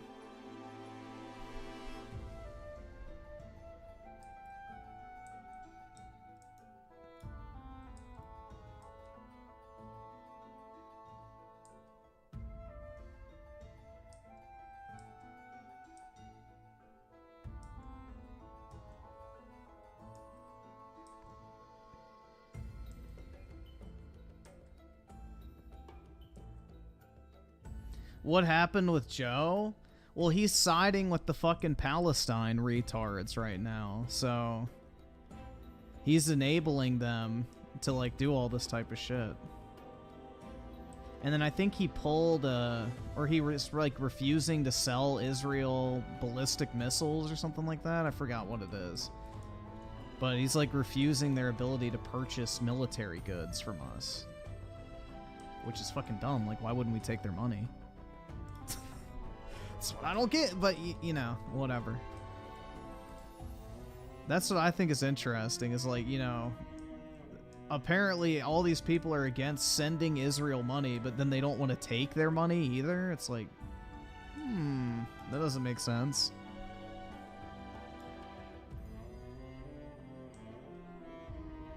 And then I heard, too, that the UAE and Saudi Arabia have signed, like, deals with Israel to basically, you know, smite down any pro-Palestine forces in the region. So, like, apparently in Dubai, if you're a Palestine protester, you're getting beaten and then jailed. Apparently that's a thing. And then same in Saudi Arabia. They're, like, putting you in a fucking gulag type thing. So the Saudis and the UAE have signed deals with Israel, so...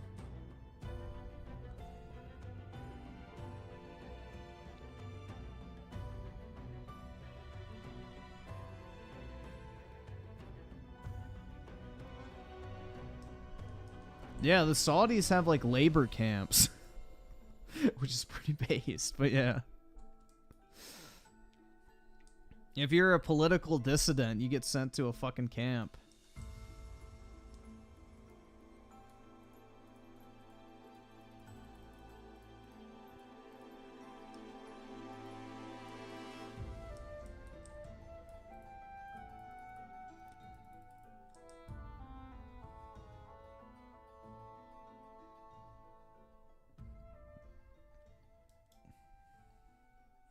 Well, no, it's more so that it's the same reason why Egypt won't allow any of these, you know, Hamas and Palestinian people to come into their border. It's because, like, the Middle East knows what Hamas is. Egypt had to deal with them, and a few other countries had to deal with them beforehand. They're a fucking, like, they're a revolutionary group that grifts and, like, finds a cause to latch onto in order to obtain power. They tried to overthrow the Egyptian government prior to going to Palestine, and the reason why they're in the Gaza region now is because the Egyptian government fucking exiled all of them and drove them out. So these Hamas retards are not even Palestinians.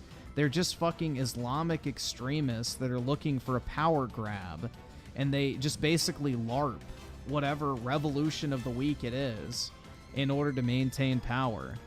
And all these Middle Eastern countries don't want these fuckers coming to their country next. So that's the thing, is Palestine, you know, nobody wants to touch them.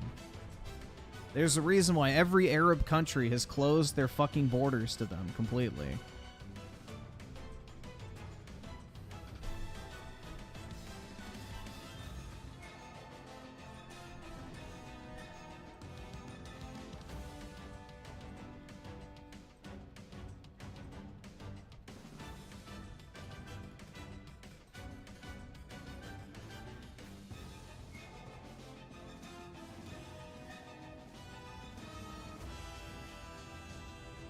So the Saudis don't want them. The Iranians don't even want them. That's what's wild, is the Iranians won't even accept refugees.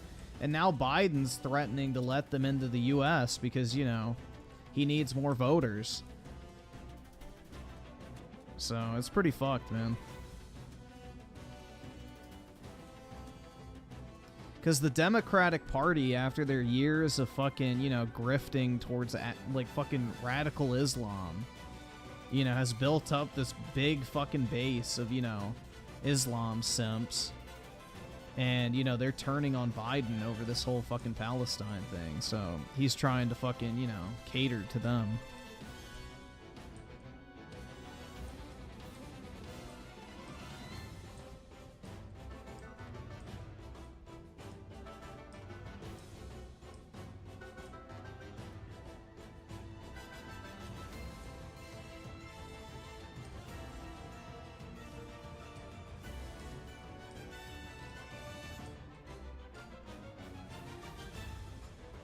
Trudeau doesn't even have to run for office anymore now, dude. He's completely corrupted that entire political system. He doesn't even run for election anymore. He's like fucking Xi Jinping at this point. He's got an office for life.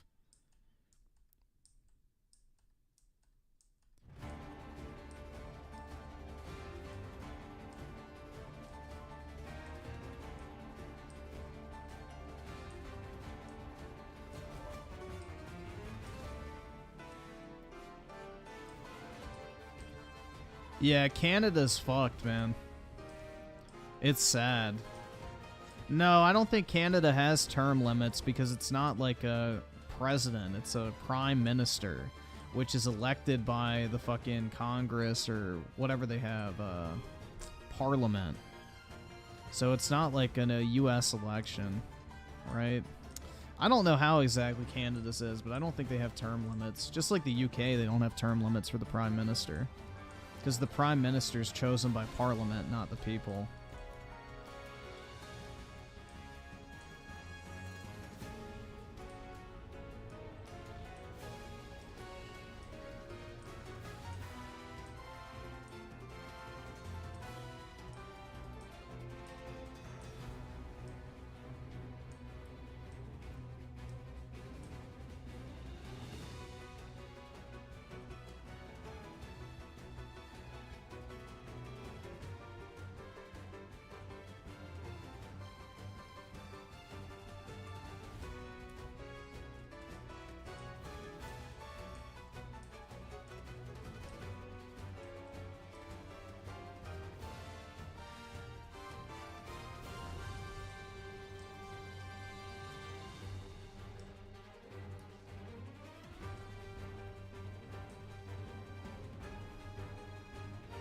It doesn't matter if he's getting crushed in the polls, dude. He's not going to lose power.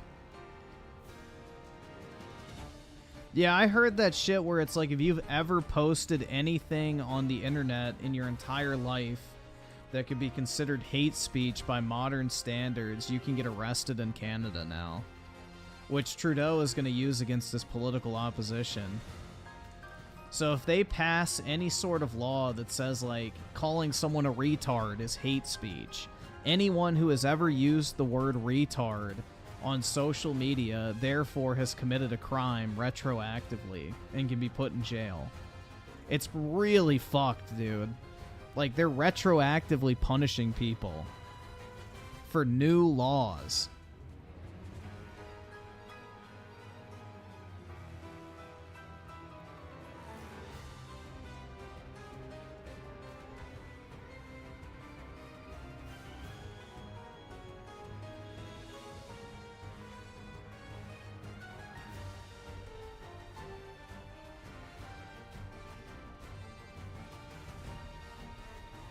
Nah, dude, the Nazis weren't leftists. What are you talking about? That's not some Nazi shit. It's fucking crazy, man. It's absolutely crazy.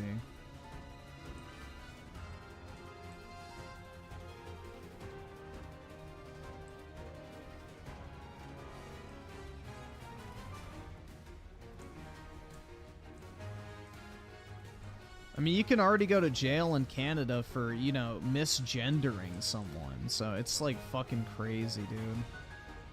That place is an absolute fucking clown show.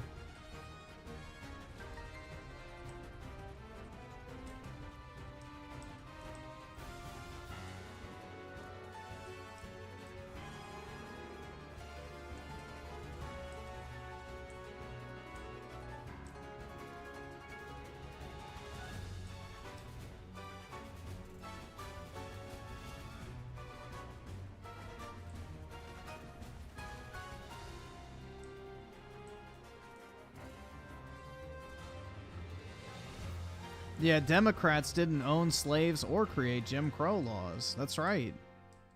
Because the party magically switched, you know, its position overnight. You know, the Republican Party and the Democrat Party got together and said, you know what? Let's all of a sudden stand for the complete opposite of what we did yesterday. And let's switch teams. You know, we'll all swap jerseys and fucking party affiliation and everybody just overnight decided, yep, Democrats are now Republicans and Republicans are now Democrats. Like, yeah, it was just an instantaneous swap, man. That's exactly what happened.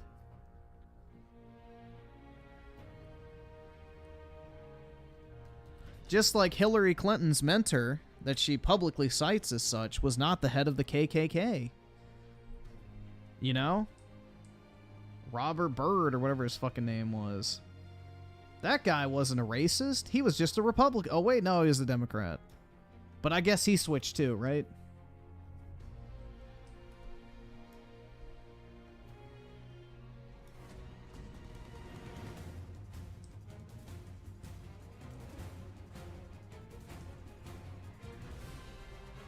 Yeah, or Joe Biden didn't say that he didn't want his kids to grow up in a racial jungle. But, you know, if you don't vote for me, then you ain't black. And then poor kids are just as smart as white kids.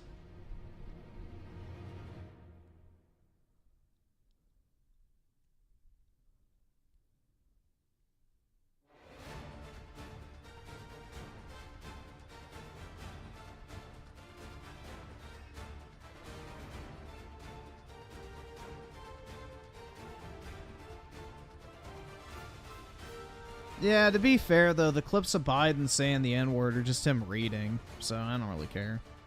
That's not a big deal.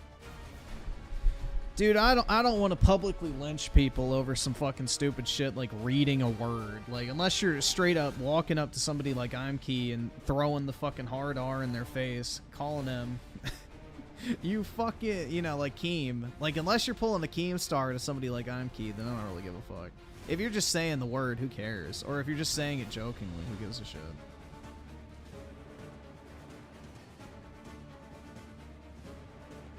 Like, if you treated I'm Key like Alex, then maybe I'd have to wonder. Then say it, I give you the pass. See, I'm not dumb enough to say it. That's the thing. If you say shit like that on the internet, it will be clipped and it will be used against you no matter the context. It doesn't fucking matter.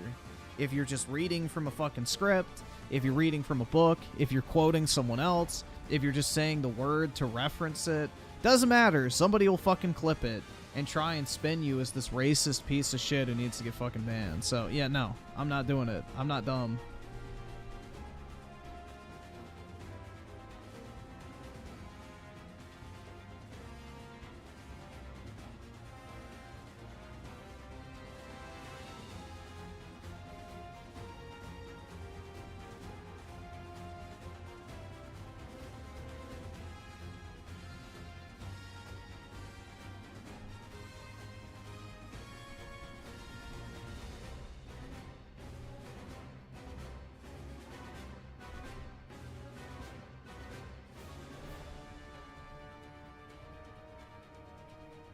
You can get 48 cups of pudding for fucking $6 on Amazon.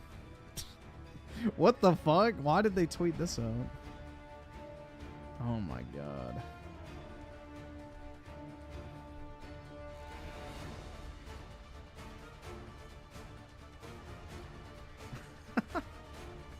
Nah, I don't like pudding.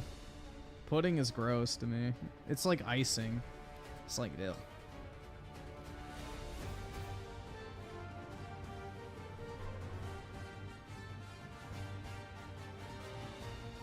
Pudding is gross. The goy will eat the pudding? That's right. Eat your bug pudding.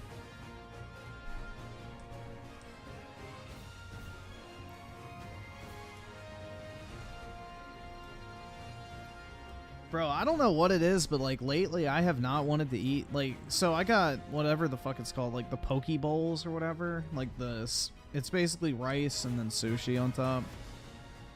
And like, bro, I don't know. I just like can't eat rice. It's so gross. Like I tried to eat the rice at the bottom of my bowl today and I was like, ugh. I don't know. I've like been completely turned off from like anything bready or rice or anything. Vanilla pudding is white cum. We all know what black pudding is. Yeah, black cum.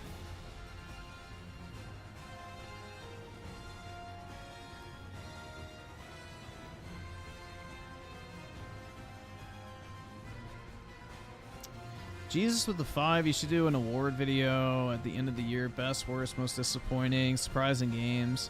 Maybe, I don't know.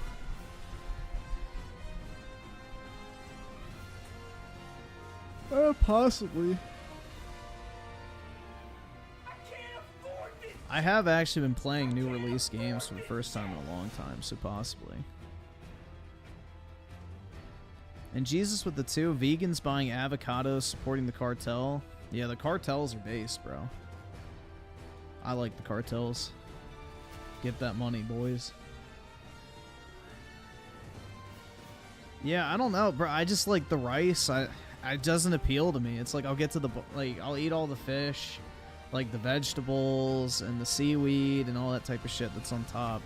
And then I'll get to the rice and I'm just like, I don't want to eat it. And then unfortunately it's like 60% of the bowl too, so.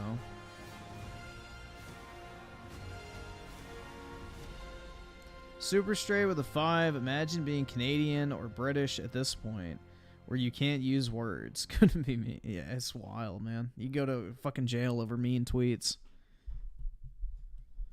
You're supposed to eat the meat with the rice. I just pick off all the stuff on the top. Like, if I get sushi now, I don't really get rolls. I get the sashimi, because I don't want the rice. And then I don't really eat pasta or bread or any of that shit. The only type of bread I still like is the challah bread. But that's about it. I don't know, dude. I'm just like, meat and vegetables is all I really want to eat.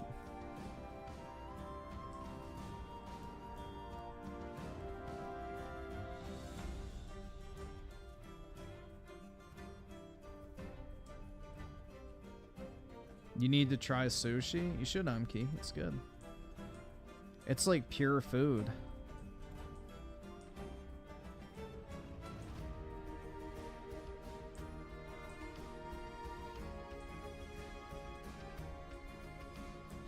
Like, I don't know, man. Like, a fucking quarter-pound steak has as many calories as, like, 2 scoops of rice.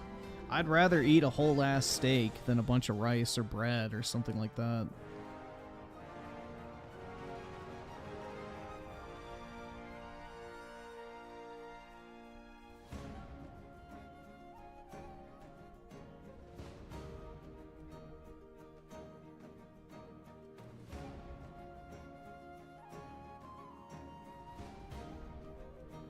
Zero 04 Alphatron with the 10 scammers are crazy, not to brag, but I have around a 800 plus credit score, and so a credit repair company tried to claim I have debt and they can help me if I pay $100 a month to dispute. Like, well, yeah, they're just hoping some dumbass old person's gonna answer the phone and be like, oh no, help me, you know. Or some fucking retard who has no idea what they're talking about. Like, my favorite is when I get a call from a scammer who goes, hello, this is whatever from Visa MasterCard. I'm like, they're not the same company, dumbass. And then just hung up. It's like, yeah, Visa MasterCard, huh? 2 separate companies are calling me at the same time? That's pretty wild. Yeah, he was Indian. Of course. Or Pakistani or whatever. I have no fucking clue. But yeah. From that part of the world.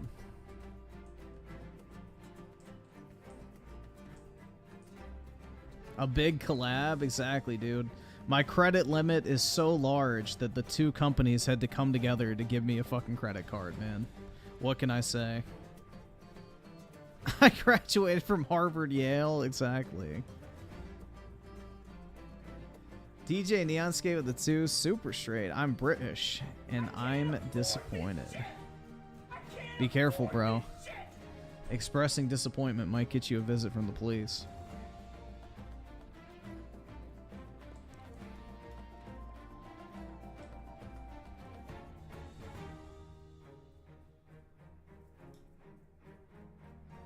That shit's so crazy, man. I don't know. I feel bad for people who live in those countries, like, honestly.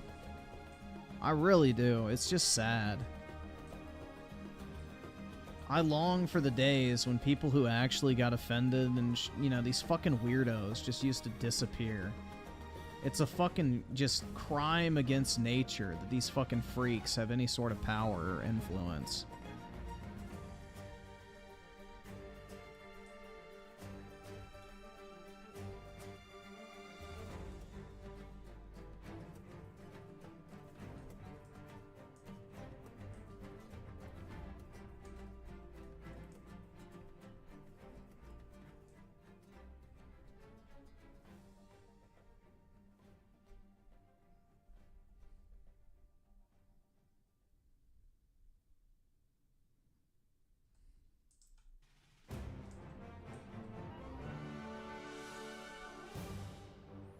Nah, dude, the rape gangs are cultural enrichment. What do you mean?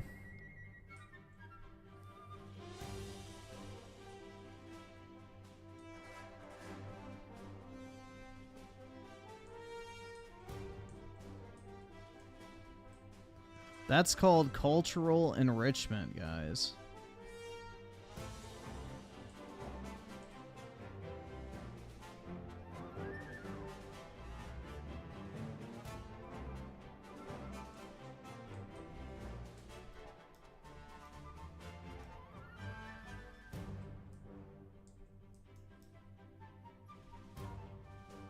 DJ Neonscape with the 5. Surprisingly, lots of Americans like my voice because I sound Southern. Well, the Southern accent is an old British accent from back in the colonial days. Like, the Southern accent is just a slowed down British accent for the most part. So the Southern accent you hear today in the US is basically a very, very similar accent to that which was the British accent during like the 17 and 1800s.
Communism doesn't work with a group more than 50.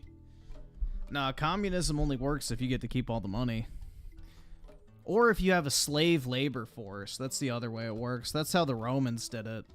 Like, the Roman government had a very similar stature, like a communist system. But it was propped up on 2 times slaves versus population. So, for every 1 citizen, there was 2 slaves doing the work. So unless we want to bring back slavery, communism and socialism will never fucking work. Because you have to have some means to force labor. And the only people you can force to do labor are fucking slaves. So, because they don't have a choice. But there has to be a producing class of people. And as long as you have communism, nobody's ever going to fucking work if the reward is the exact same for everyone. So, yeah. Were the Confederates communist? Nope. Dude, less than 2% of the fucking United States population ever owned a slave prior to the Civil War. Like, slavery was not even that widespread at all. Like, the average person in the South couldn't even hope to afford fucking slaves or even land. So, the majority of people in the U.S., and especially in the South, never even, like, dreamed of having a slave.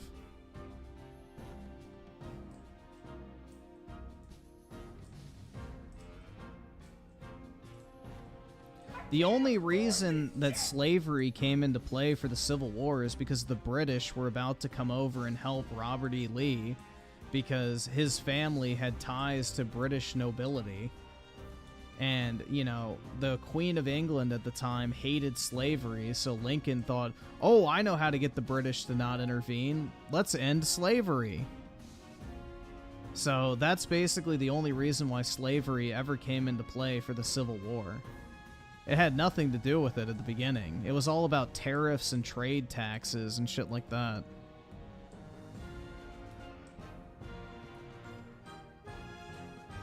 Slavery only came into play as a way to keep the British from helping the South.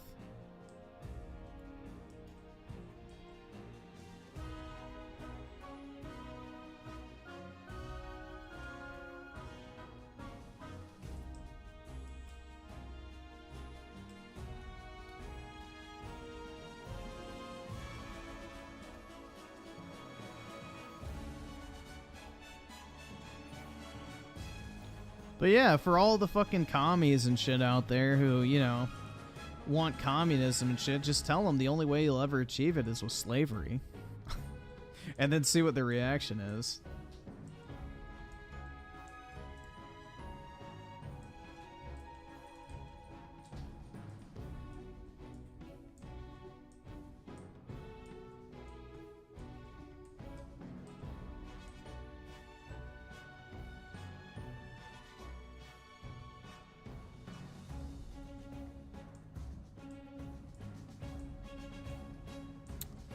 Working a 9 to 5 basically is a form of slavery because it is similar to being a slave back in the day. Like, most slaves owned, like, you know, property. They had a place to live. They didn't work 24/7. They were paid a small wage. So, I mean, yeah, in some ways it's similar. Like, in ancient Egypt, the slaves of the pharaoh, you know, in order to be considered a slave, all it meant was you paid a 20% tax to the pharaoh off of your earnings. Slaves absolutely had money, I'm Key. Are you fucking retarded? How did slaves buy their freedom if they didn't have money? Come on now.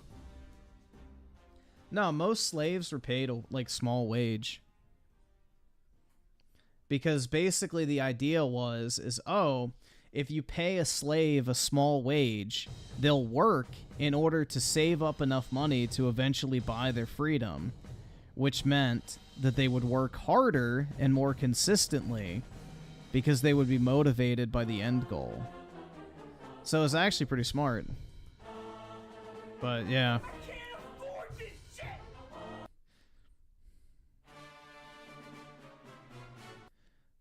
That's the reasoning behind it.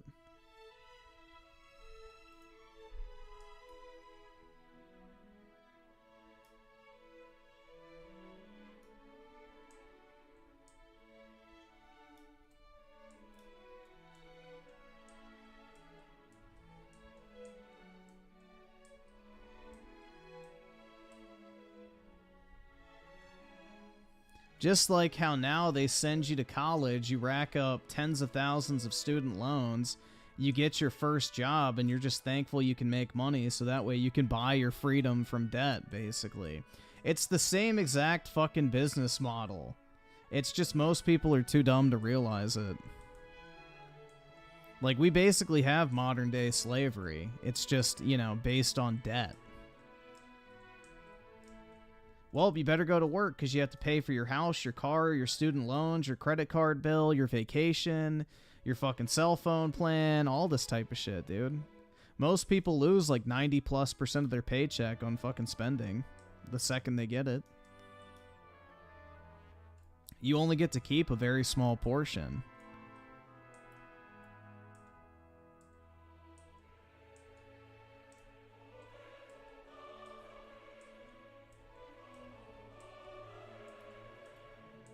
Notch is creating a new game? What's he making?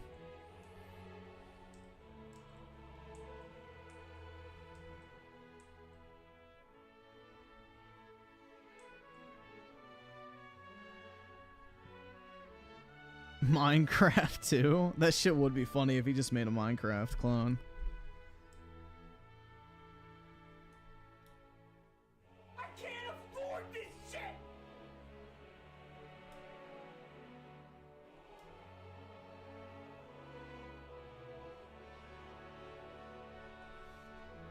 But yeah, we basically have a modern form of slavery now. It's just disguised.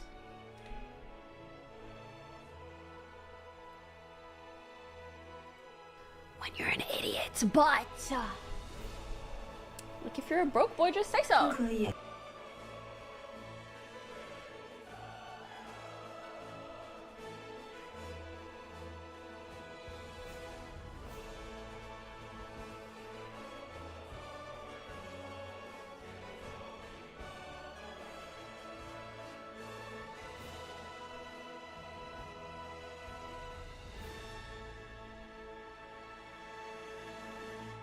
It's called Levers and Chest. It's a first-person Diablo. Oh, that's kind of cool. I'd be interested in that, potentially. I mean, I guess I'd have to see what it looks like, but that's not a bad idea.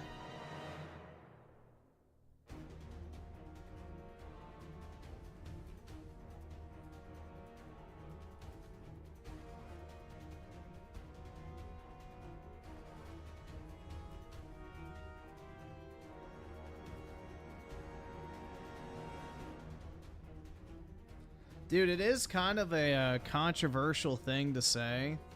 I mean, you know, obviously it's not the same circumstances, so we'll preface that with that. But there are some poor people in the United States today that live worse than people did under slavery in the past.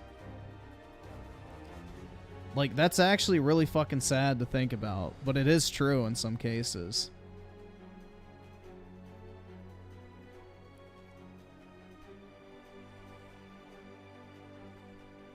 How so?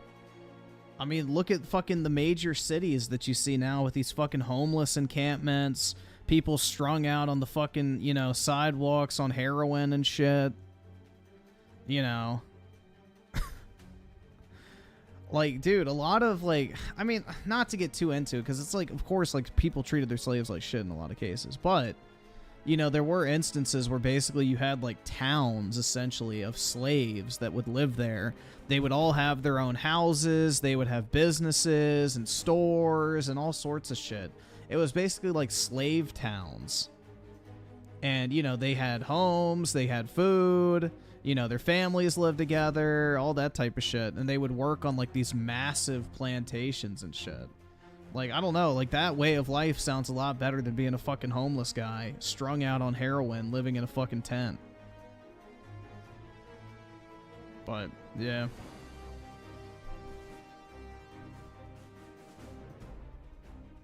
They got laid? Exactly, dude. Slaves are being beaten, raped, and killed. Well, so are homeless people, bro. Walk through the streets of London, you can have that happen to you on a daily basis. You can get beaten, raped, and killed in the streets of London, bro.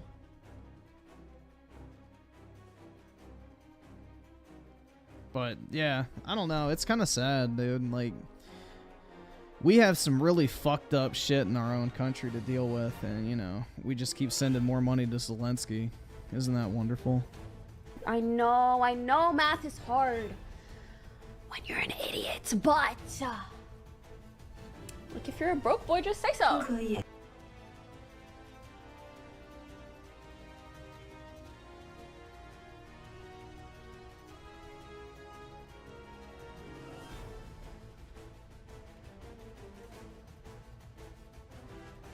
The Nazi sympathizer Zelensky? Exactly.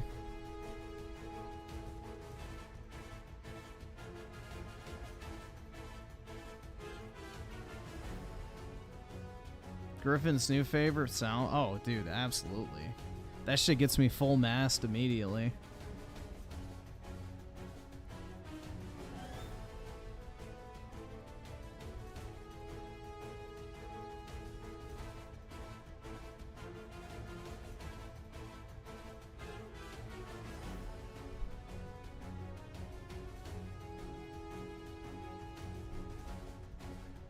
Pokimane, my beloved.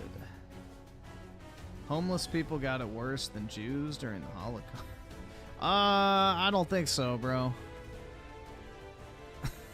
I don't fucking think so. But hey, you know, I'm sure you can interpret that however you want. Holy fuck, bro. Yeah, I would say being a Jew during the Holocaust might be a little worse than being homeless, but hey. You do you, I'm Key. Unless your name is George Soros, being a Jew in the Holocaust was not exactly fun.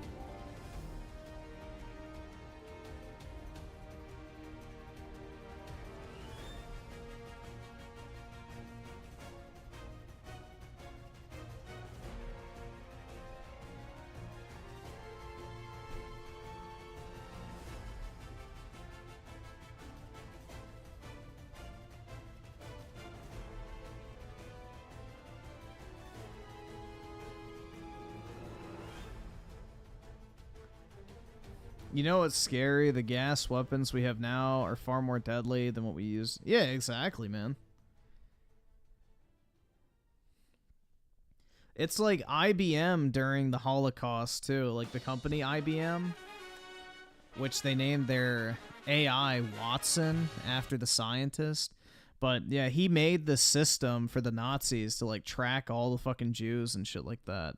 Imagine if they had modern technology and AI like back then, how easy it would be to find everybody and like use facial recognition and all this type of shit to like track everybody down with any sort of lineage. Or because that was the thing, it wasn't even like you had to be a practicing Jew. If you had Jewish heritage, like if your fucking, you know, great grandmother married a Jew but you were raised Christian for 2 generations, it didn't matter. Like the Nazis would fucking camp your ass and then gas you or shoot you in the back of the head and put you in a ditch. Either or. But yeah, dude, like think about that shit. If they had that amount of technology to trace people, that shit would have been crazy. But yeah, that's how IBM got a lot of money back in the day. Is IBM is the company that made the system that the Nazis used to track the Jews. Which is you know, pretty wild. And then they named their AI Watson, which is the scientist who came up with that system back in the day, so. Yeah, nice little backstory. Insane lore, to put it lightly. You could just say that you're it doesn't matter. It didn't matter what religion you were. It was like Hitler wasn't concerned about the religion. It was the like genealogy. It was about ethnic cleansing, not fucking religious cleansing. It didn't matter if you were a practicing Jew, if you were half Jewish, an eighth Jewish, if you had any sort of Jewish heritage, you were fucking thrown in the gas chambers. So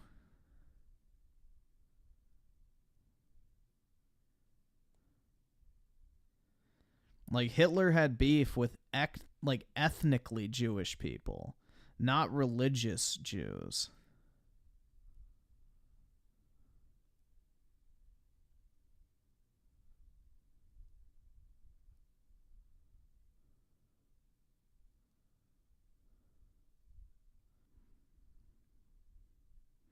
Why the Jewish in particular, though? Because he claimed that they were the cause of all of Germany's issues, basically. Even though a lot of the people he killed were normal fucking German citizens who were just living their fucking lives in the same shitty situation as everybody else. But, you know, he didn't discriminate in that regard. It didn't matter.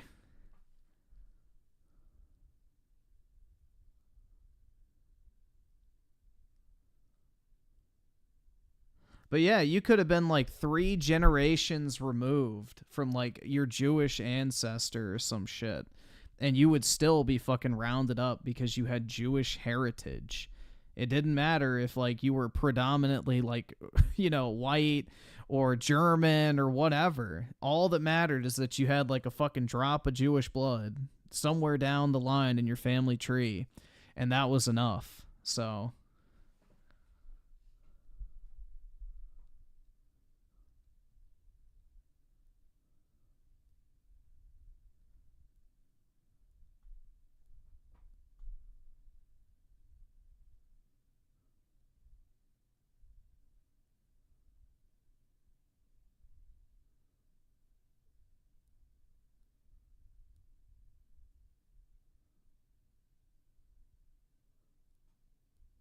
imagine if Hitler was Jewish. Yeah, that'd be funny. That's the funny thing, too, is Hitler wasn't even German. He was Austrian, but, you know. Good times.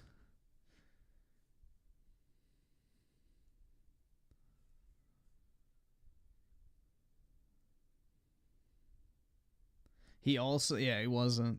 But, you know. Rules for thee, not for me. Hitler was missing many screws. Well, yeah, he was a fucking cokehead. He fucking smoked meth. Like, bro, he was on every single type of drug you could imagine. Like, he fucking literally took a drug cocktail every single day of meth, coke, and I think opioids to, like, keep him functioning because he had so much fucking brain rot. He's like Joe Biden, bro. They give him a bump of the fucking Hitler serum in order to have his brain function temporarily. Like, there's all those videos that are popping up of, like, Hitler sitting in a, like, fucking chair, and he, like, rocks back and forth like he has brain damage. Dude, he was, like, fucking strung out on shit all the time. But, yeah.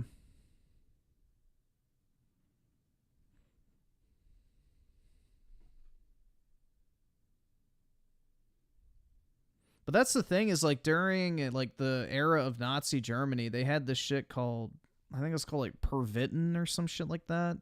But it was basically amphetamine pills. And it was the most popular, like, over-the-counter drug in Germany. You didn't need a prescription. And basically, they would pop meth pills in order to stay awake and be more productive.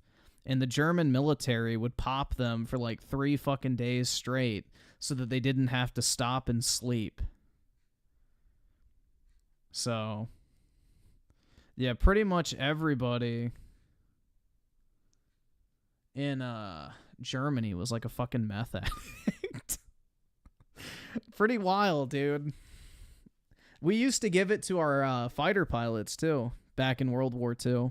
We used to give our fighter pilots fucking meth pills so they wouldn't fall asleep in the sky. But yeah. Wild times, man.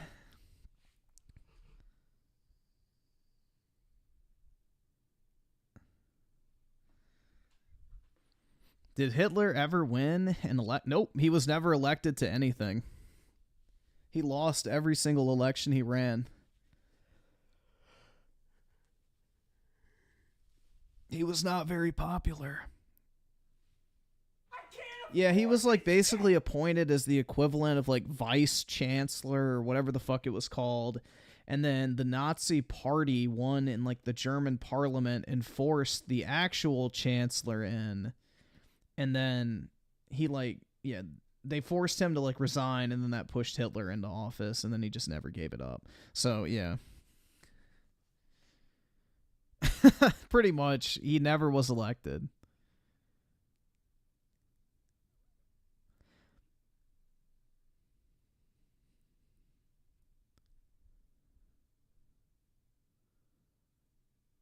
And he had low testosterone, too. Because, you know, he was missing a nut. And probably two, but I don't know.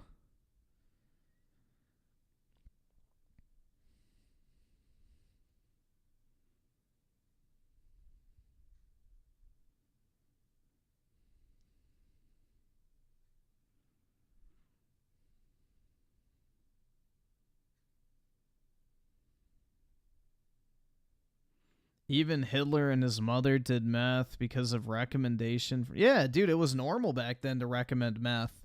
It was like the miracle drug of the day. It was like caffeine. You would take meth in the same capacity that you would pop like a fucking caffeine pill today. Or get a coffee or something like that. I know math is hard when you're an idiot, but like if you're a broke boy, just say so. Let's see. Daryl's on the 5. React to Game Stud Nightmare on Game Stream. He made a video about you Xbox interview you reacted last night. What, the fucking... If it's just the Sarah Bond shit, I don't really think we need to watch somebody react to that. What the fuck kind of name is... GameSta Nightmare on Oh my god, bro. I mean, at least it's creative, right?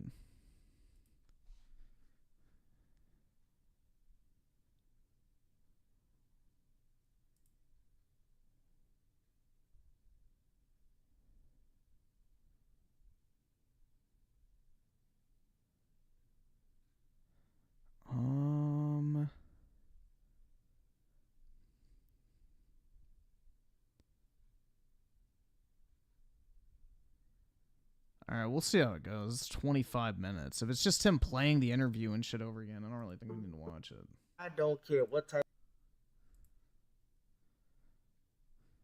Let me see. Let me close out of some stuff real quick.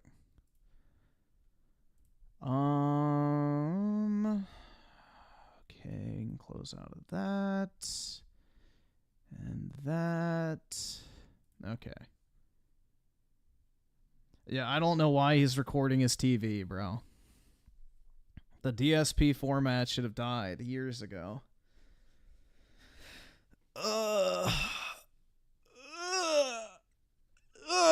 Alright. Here, let's put it on speed. We'll see. Type of platform you people play on, but the gaming industry is in a bad predicament. As much as you people don't want to take notice of this, I'm going to explain to you as to what's really going on with this video, because we got Griffin Gaming here. I can't believe I once respected this man's channel, and even though he has a decent following, why the hell did you have to become a grifter, bro? Oh, I forgot. It's all about that YouTube money and that. Yeah, I'm a grifter. Dude, I'm like the most unsuccessful grifter on the planet because I don't pick a side. Algorithm. That's perfectly fine, but at the end of the day, you can at least uphold some form of integrity. You're mad at the fact that Arkane Studios is going under, but yet you never even played or bought any of their games because you're too busy playing Call of Duty. How many times that this dude talks about a video game and he always has some form of Call of Duty gameplay? Like, bro, you was a part. Who the fuck cares what kind of gameplay I use in the background? Oh my god. Yeah, I've never bought a fucking Arcane game. Sure. Literally played Dishonored 1, 2, and Death of an Outsider, and, you know. Never bought an Arcane game, guys.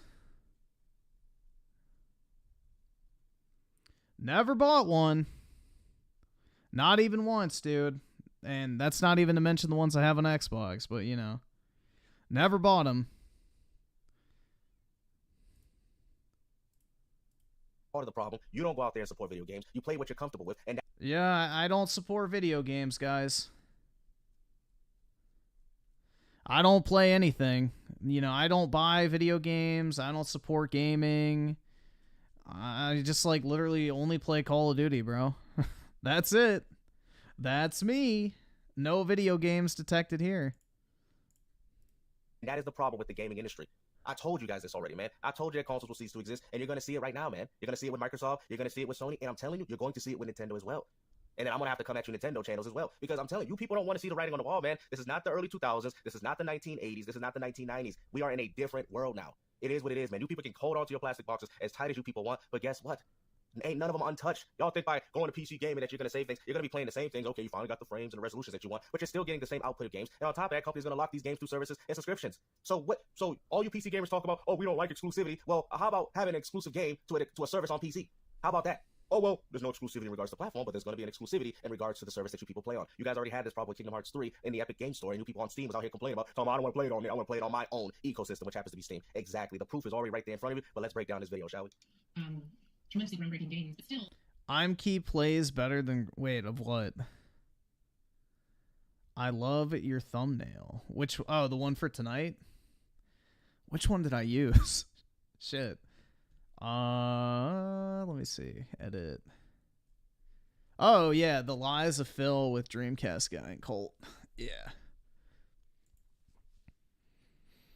I forget. Dude, I honestly forget which ones I use half the time. The growth didn't follow. I really like the one I made for that video I uploaded, though. I think that looks really good, honestly. Yes, it did. Oh my god, bro. The games that came out in 2023 that were considered, massive successes did incredibly well. You're actually wrong about that, because ain't nobody excited for that. That's wrong. What games came out in 2023 that did horrible that were considered massive successes? Fucking Tears of the Kingdom broke sales records.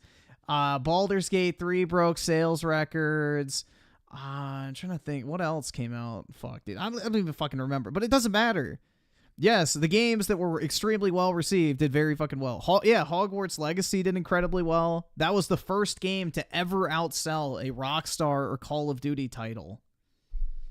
So, yeah. There were games that did incredibly fucking well. Mario Wonder sold like 15 million copies. So there were definitely games that did very well. New Elden Ring DLC. Ain't nobody talking about Hogwarts Legacy. Let's break it down, man. This is more than just Microsoft. Ain't nobody talking about Super Mario Bros. Wonder. A lot of these games did well and they fell off. Y'all know this. Super Mario Wonder's a single-player game. Of course it fell off, bro. You gonna play it for the next 7 months? No. Yeah, I played Hogwarts Legacy in fucking January. I'm so sorry I didn't play it again 12 months later. It's a single-player game. Of course it fell off. It's not multiplayer. Ain't nobody talking about these games anymore. You guys know this, and this is a huge fundamental problem with the gaming industry. I mean, you guys want to sit there and say that. I just talked about Super Mario Wonder and Hogwarts Legacy without him even mentioning it, so that's kind of ironic. But didn't people at Hogwarts Legacy told you that they were afraid to make a sequel to that game, even with how well that game sold? And they were still afraid to do a sequel. And you people out here, they said it was a gamble. Even with all the money they made back in return, they still told you that it was a gamble. That is a problem. Yes, because they were coping about the fucking failure of Suicide Squad. Oh my god, bro. Yeah, no context around that. See, this is disingenuous as fuck. Huge problem, because what that means is that these companies are not going to be confident in putting a big budget into They were trying to compare Hogwarts Legacy and Suicide Squad, saying, well, look how well Hogwarts Legacy did and look how bad Suicide Squad did. Yeah, no shit Suicide Squad did bad. It was a dog shit game. And of course Hogwarts Legacy did good. It had a big IP attached to it and it was actually fucking good. That's not a gamble. That's them fucking coping over the fact that one of their games did shit. And not seeing that same return investment. That's why these companies are focusing on Suicide Squad instead of a new Hogwarts Legacy. I don't understand. It don't make no sense. They should just focus on... Because they don't know. Look what happened with Final Fantasy VII Rebirth. How many people bought it on PS4? But when the game came to PS5, ain't nobody bought it. Sony probably thought Because it was a pandemic, bro. Oh my god. Yeah, go compare all video game sales from 2020 and compare it to 2024 across the board. You're not going to like what you see, regardless of where you look. We're going to have people that upgraded from the PS4, and the people that are the current owners of the PS5 were going to buy this game, and it did not happen. The game is stuck at 2 million sales. You see how well a game Do you know exactly how many copies it sold? I don't. Could be successful, and then the next game, you're like, what happened? Look at 15, for example. 15 sold quite well. Look at 16 in comparison. You're like, well, it's only locked down on one platform. But you PlayStation Pony said that you buy more Final Fantasy than those dudes on Xbox. Therefore, 15 had way more hype behind it. The game should at least did 5, 6, 7, 8 million. Dude, 15 was marketed out the fucking ass. The Rebirth marketing was pretty weak, I'm not gonna lie. Like, I didn't really see any promotion for Rebirth at all. Only on, like, social media and shit. Final Fantasy 15, like, you saw that shit everywhere. So, Square Enix was marketing that game better. know this, man. Stop with the cat. But also, Final Fantasy 15 is the complete game. I think a lot of people are holding out for Final Fantasy 7, like the whole trilogy to be done, personally. If I had self-control, I would do that, but yeah. It's how I do with TV shows, typically. Cat, bro, people don't care about your exclusive games, and we're starting to see the rudiments of the gaming industry falling underneath your feet, falling right through your fingertips. It is what it is, man. Why do you think I went retro a long time ago, man? I got the last laugh here. None of your games did well, but... None of their games did well. What about Hi-Fi Rush? Marvel Spider-Man 2. Wait, what about Hi-Fi Rush? What about Hi-Fi Rush? None of their games did well. What about Hi-Fi Rush? Why are they closing the fucking studio down? Because they said it didn't sell enough. Bruh. Oh my god, bruh. Like, come on, dude. Stop. Holy shit, man. What the fuck? Really? Jesus Christ. Oh my god, dude. You really can't make this shit up. They closed the studio down because the game didn't do well enough. They may have lied about it doing well and meeting their expectations, but obviously the truth does not match what was said by, you know, old Aaron over here.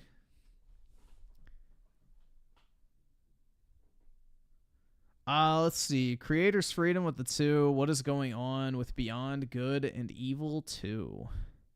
Didn't Ubisoft want people to, like, create the game for them, and then they were going to sell it to people in return? So I would imagine that game is DOA, bro. It's gone. It's never coming out. And Timothy Marco with a 7. Been playing South Park Stick of Truth for the first time since, like, 2016. Great game when Obsidian was still decent. Yup. Well, they didn't do the writing for it. They just did the game design. So, you know, just gameplay. The South Park team did all the writing and everything, so it makes sense. You know, they actually have talent. Yeah, the face says it all, dude. But we're going to defend this interview. Oh my god. DJ Neonscape with the 2. I want the Great British Empire back so I can be proud. Yeah, exactly, man. I don't know. I feel like Europe was more based when they had monarchies, but unfortunately, I don't know if that'll ever happen again. And Ferris with the 5. Yeah, we can check it out. No, I didn't miss your super chat. I just didn't get to it yet. We're all good. Alrighty. Let me move old Aaron out of the way. We broke even. So essentially, they spent all their time and energy creating the game just to get the same amount of money that they invested.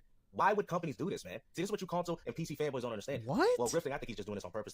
What the fuck is he? What do you mean? Like, why would they make a game if they're gonna break even? Like, what is he even arguing? Get views for his channel, for the algorithm, but still, bro, you're not upholding no gaming integrity. You don't even have your own opinions. All you say is dumb answers like, well, yes, it did. Yes, it did. Well, break it down for the people that might need to have a little bit more understanding as to what's going on behind the scenes with things. That doesn't mean the rest of the industry didn't believe. And you know, that's related to our need to bring new players in. And also, too, a lot of From Software games were always doing well. So when Elden Ring came out, that was a lot of people. And also, too, let's not take Elden Ring didn't come out last year. Oh my god. Let's take in consideration that Elden Ring came. We're not even talking about. Oh my, dude, it's the wrong year.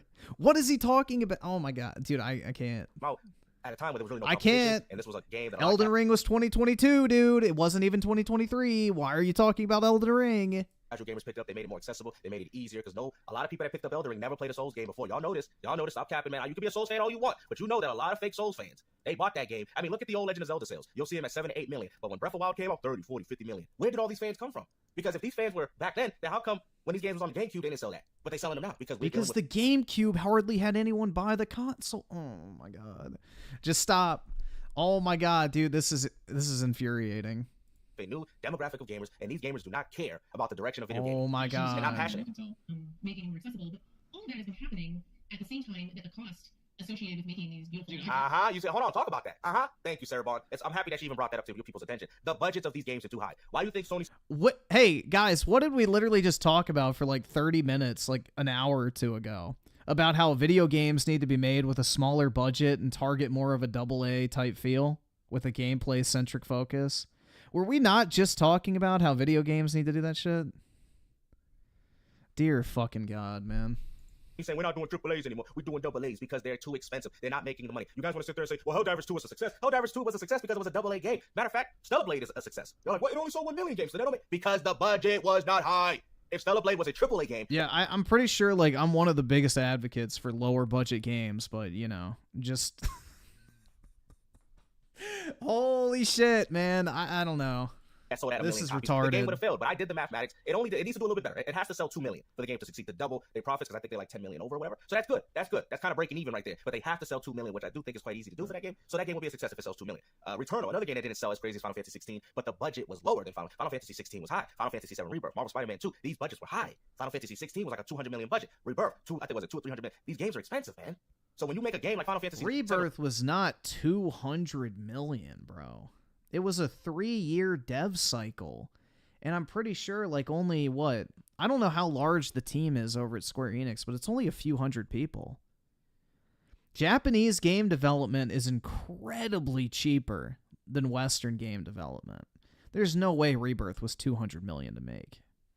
Absolutely no way. Rebirth for $200 million and only 2 million people. Like, a $200 million budget game comes from a studio with, like, 700 employees over, like, a 5-year dev cycle. A 3-year dev cycle from a Japanese dev is not $200 million. There's no fucking way. The math ain't mathin'. Bought it. Do the mathematics. 2 million times 70. You didn't make the money. You didn't make the money. The game flopped. That's how you decipher if a game flops or not. And the only time a game's not flopping, when it's AA and they spent less money to create and make the game. Up to you, like Phil or whoever told her, yeah, you're gonna go out there and do your fucking job. Go out there and face the public like we pay you to do. Send them in the minute too. Imagine if E3 still exists, Xbox would get booed. Oh yeah, definitely. Bro, all these companies would get booed because what has Nintendo have done? What has Sony has done? What has Nintendo done? Literally created the most successful handheld and most successful console in the history of the gaming industry with one of the best first-party lineups of all time. What has Sony done? I mean, you can argue their first-party content. I mean, the fucking movie game enjoyers enjoy that shit, but I mean, what they've lacked in first-party, they've picked up with third-party, so I think Sony's done all right. Xbox is really the only one who's not delivering anything at this point. What have any of these companies done? Like, let's really break it down, man. You people still waiting on a Switch 2. Embarrassingly. Y'all still playing Metroid Prime 1 when you should be playing Metroid Prime 4, on top of the fact that Nintendo didn't even release 2 and 3. Like, come on, man. All you people is doing is waiting to play old games that we've already established, games that we've already played. This is what you're doing. They're trying to appeal to the lowest common, you ever heard of the saying lowest common denominator? Lowest common gamer.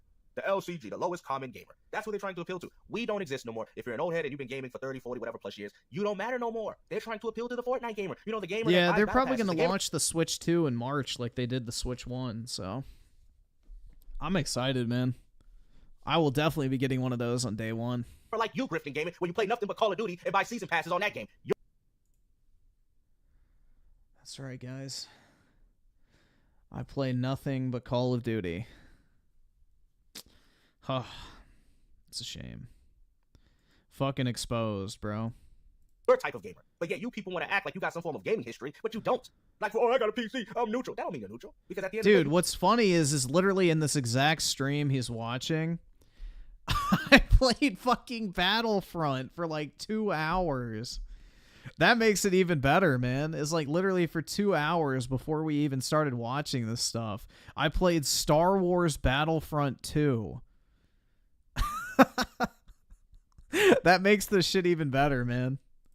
you could be doing this just for content. Matter of fact, I would say that Digital Foundry is doing the same thing. They used to cover PC technology, and now they cover more consoles because they're getting more engagement to their channel because of you stupid console peasants in regards to this console war. That, oh, Ghostwire Tokyo runs 2 frames better on the PlayStation 5. It got a little bit more puddles. RoboCop Rogue City runs 4 frames better on Xbox than it does on PS5. You people are ridiculous, bruh.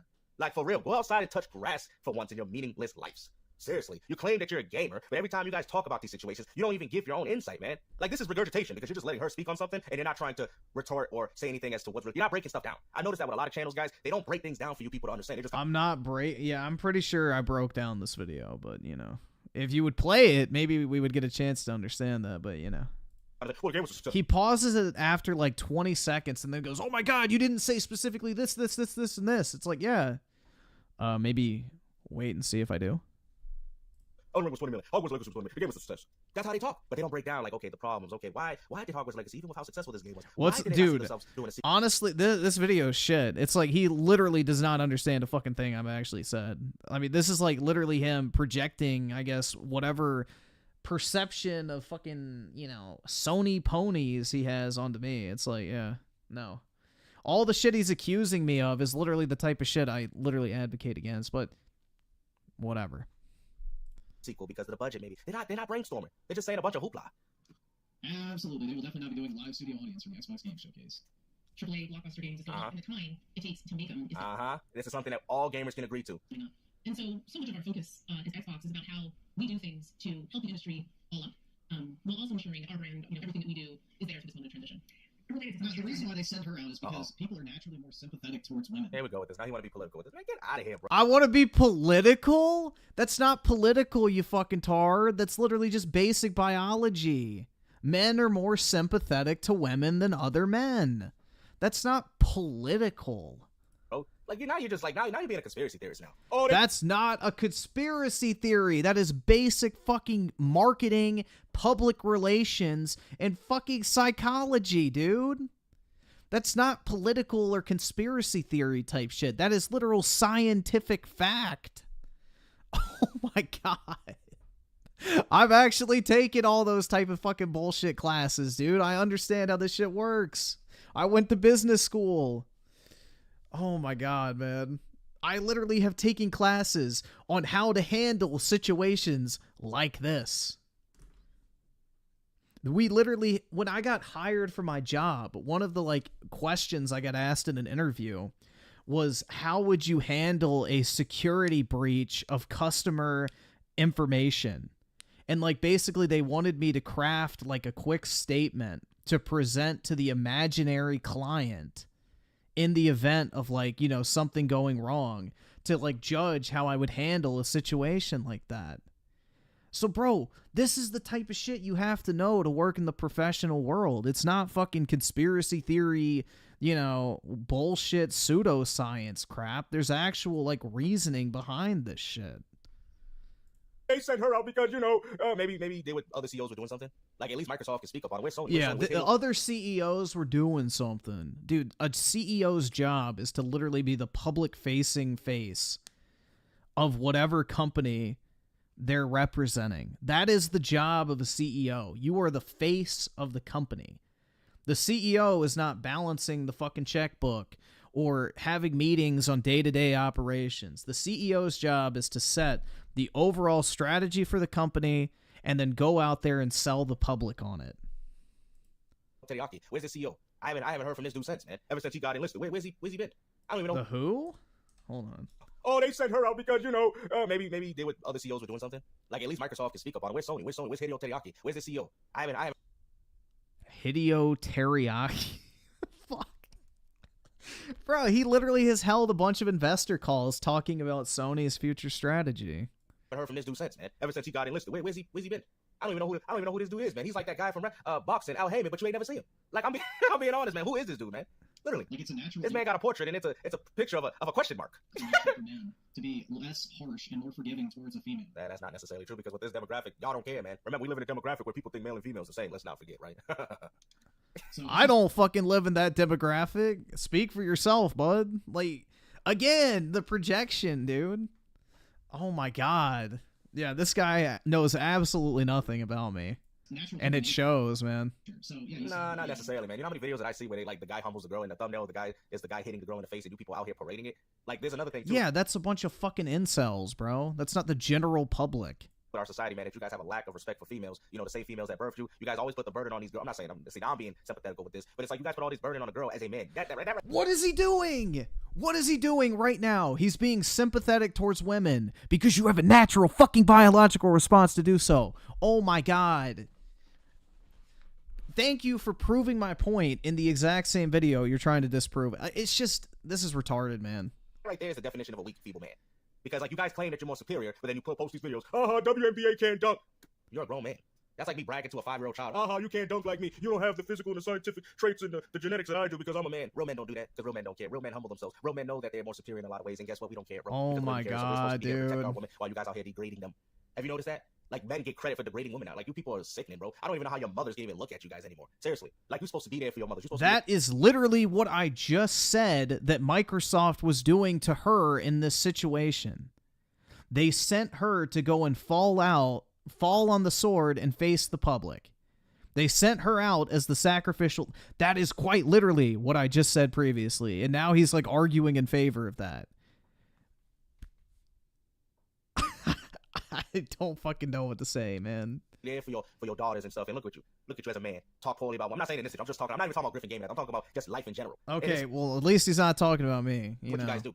You in guys a video about me. Culture. I've seen this culture. I've seen it. Every time a woman speak up on something, they wrong. You guys used to do this for everybody because this is the way the world is now, and it is what it is. You got to be able to adapt and overcome. But as a man, you got to understand that you shouldn't be engaging yourself with that type of petty ha-ha behavior because you're a man, Griffin. You're a grown man. You're not a child anymore, right?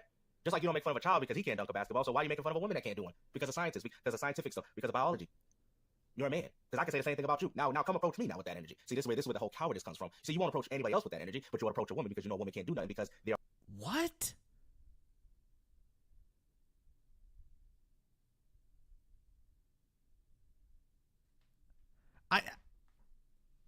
I'm like fucking lost at this point, guys. I don't even know what the fuck this is. They are weaker in regards to biology. Now approach me with that same energy. That ain't gonna happen. I think this is why synthetic... Yeah, dude, typically I never watch videos about myself because it's just retarded. Exactly. You'll go back to going on your little keyboard and posting about how I don't like this guy on Twitter because you ain't gonna see me in person. And you ain't gonna sit there and degrade another man because you're a coward that hides behind a mouse and keyboard and make videos like a pathetic little loser. Y'all like, oh, well, gangster, you make it. Bro, come on, man. This ain't a career for me. Y'all know this, man. I come on this. I talk about things that I want. This isn't my career either. Oh my god, dude. Please, stop. The things that I want. You don't have to see me do fake grifting videos to get views and money on my channel. I don't need to do. I do what the hell I want because that's what a man do. You think I gotta follow everybody? Yeah, that's why I don't upload for like over a month at a time, guys, because, you know, I need money. Ugh. I don't just do what I want. I need that money. I really do, to pay my taxes. I've had people tell me, oh, you need to follow what other people doing gangster if you're trying to get popular. You know what I tell them? You think I really do this for this? You think I care? Yeah, you think I care about this? You crazy. I do this for fun, and I'm gonna do it the way I want. I don't care if I got 1,000. Yeah, I do this shit for fun, too. Like, what is this shit, man? I don't care. You think I'm gonna sit there and sell my soul so I can build a better following for my channel like this loser right here? Man, get out of here. Yeah, bro. I sold my soul, guys. Absolutely. I'm the greatest grifter on the planet. I have pretty much every community in the gaming community hating on me constantly. But, you know, #1 grifter, baby. Ain't nobody got no respect for you frauds. Women out there. I mean, he even said that feminine too. Women out there. Bro, shut up, bro. Like, for real. How about any of you guys want to meet me in a boxing gym and we can settle this like real men? Right? Bro, what is this shit? Now he wants to fight me? All you guys think you tough behind a camera and a mouse and keyboard, but ain't none of y'all would see nobody in real life, man. Y'all scared to play me in video games for crying out loud. Imagine. Y'all people scared to play me in a video game. Like, it's crazy. You talk about this is a gaming community. We all supposed to be together, and all you guys do is just ha-ha laughing at Twitter behavior. Look at that. Everybody going on. PlayStation 5 trash. That's all you people do. That's all y'all do. And y'all know I'm speaking the truth. So they're like, oh, I don't blame her for this. You know, it's probably out of her control. Someone else sent her up there. Like, we automatically assume good intentions with women. That's just... if that's what you do, then there's a huge problem. Of course you do, because you're a beta male. And you can't even get yourself a woman. That's why you do it. Speak Thank you. You know, oh my god, dude. for yourself, Well, brother. perceive them as a threat, unlike other men. Yeah, you hear that? You see that? And that's why you don't talk bad about poorly about other men, because you're too much of a coward. So if a man... Yeah. In the stream where I literally shit-talked Phil Spencer for 4 fucking hours, I'm afraid of talking shit about other men.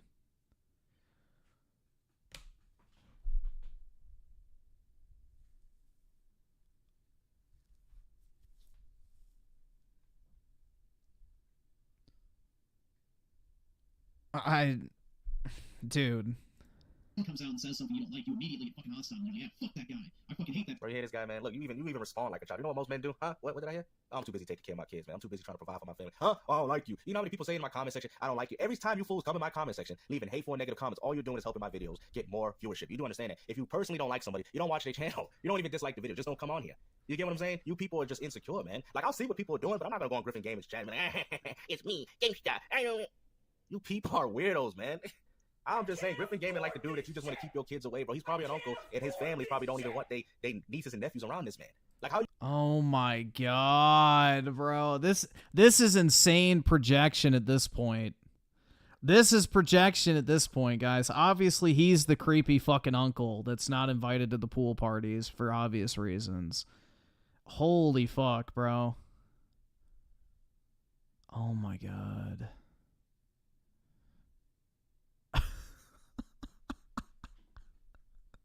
Jesus Christ, dude. This is wild. Jesus with the 5. Let's see. Mouth breathing, window licking, knuckle dragging, Neanderthal activities, watching a stream on a TV, and sitting on a couch. Dude, this is fucking hilarious. I mean, honestly, I don't think he's actually been on point with a single fucking point I was trying to make at all. It's like he's literally arguing in favor of the exact same thing that I am, but he's like too dumb to put 2 and 2 together and arrive at 4. It's weird. I don't know, man. This is definitely interesting, that's for sure. And Ferrix with the 5, he just said he doesn't care about... Wait, care and how... Wait, he's just said he doesn't care, and now he wants to fight other content creators. Yeah. You square up at the boxing gym. That's like... I don't know, man. How you gonna trust this dude? I'm telling you, man. I have a very good sense with people, and this man definitely sounds like one of them, you know. Yeah, exactly. Nobody on PC gives a fuck about Game Pass. Nope. That's actually where you're wrong, because the funny thing is your whole PC ecosystem is Microsoft. What do you think Windows... Oh my god, that is not the same thing as Game Pass, you fucking idiot. Holy shit. What do you think most of those games run off Steam? Windows operating system. You big dummy? Yeah, Windows is not Game Pass, you dunce. See, it's so funny that you want to engage... Yeah, did I get Game Pass when I got Windows 10? No. In these little... Thank you. Moving on. Console wars, but then you want to sit there. Now I'm starting to see where people are saying that a lot of these fake wannabe PC gamers are using PC gaming as a crutch to bash consoles. Bro, if you're one of those dudes, you're equally a loser too, bro. If anything, I don't care if you pay $2, $3, $4, or $5,000 for your gaming rig. If you're engaging, see, the problem is you PC gamers felt left out. That's what happened. You know, you felt left out when the console wars was... I feel left out? Dude, I wish I was fucking left out of Microsoft. I spent so much fucking money on their platform. I wish I had been left out of it. Because now I've wasted all that fucking money. Going on, and now you feel like you want to engage yourself by laughing at these console passes because consoles are not the way they used to. That's all it is. But we already know you've been crying for the past 30 years because of the lack of exclusive games that you finally get a chance to play now. But now I'm 30, I guess, or over 30. Instead of you claiming how superior your platform was back then, nobody cared because you didn't have good quality games. Now all of a sudden that you're getting good console games to your platform, now you want to run your mouth like a pathetic little coward. You guys literally were on your knees port begging for games because of how bad the PC platform. Oh, y'all like, oh whoa, games to... Port begging? Yeah, that's me, guys. What the fuck is this video, dude? Stop! Why are you calling out PC gamers? I thought you was one. No, I'm telling y'all the truth, and real PC gamers will admit it. Y'all will admit it. Back then, consoles was comparable to a mid-gen PC, but now PCs have gotten so advanced now that even an $1,100 PC can be far better than what you're getting out of a console. Things have changed, and that's all due to Microsoft when they put that x86 architecture in these platforms, which Sony followed.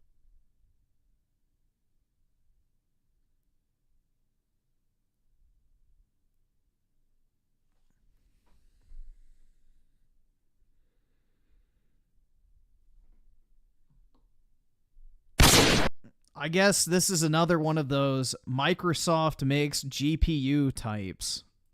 Suit like a bunch of dummies. Sony should have done that. If you're the market leader, you want them to market towards your specific hardware to make it worse for them to port games to the competing platform. Microsoft already knew when you went with AMD, you messed up. You messed up. Sony made the biggest mistake going with that AMD architecture. Biggest mistake. Copying the competitors. Copying what Microsoft was. That was Sony's downfall right there. Because if you was the market leader, but see, but there's a...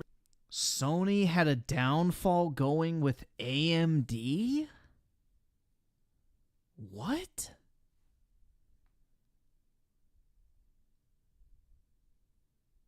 What the fuck is he even... Dude, I don't even know.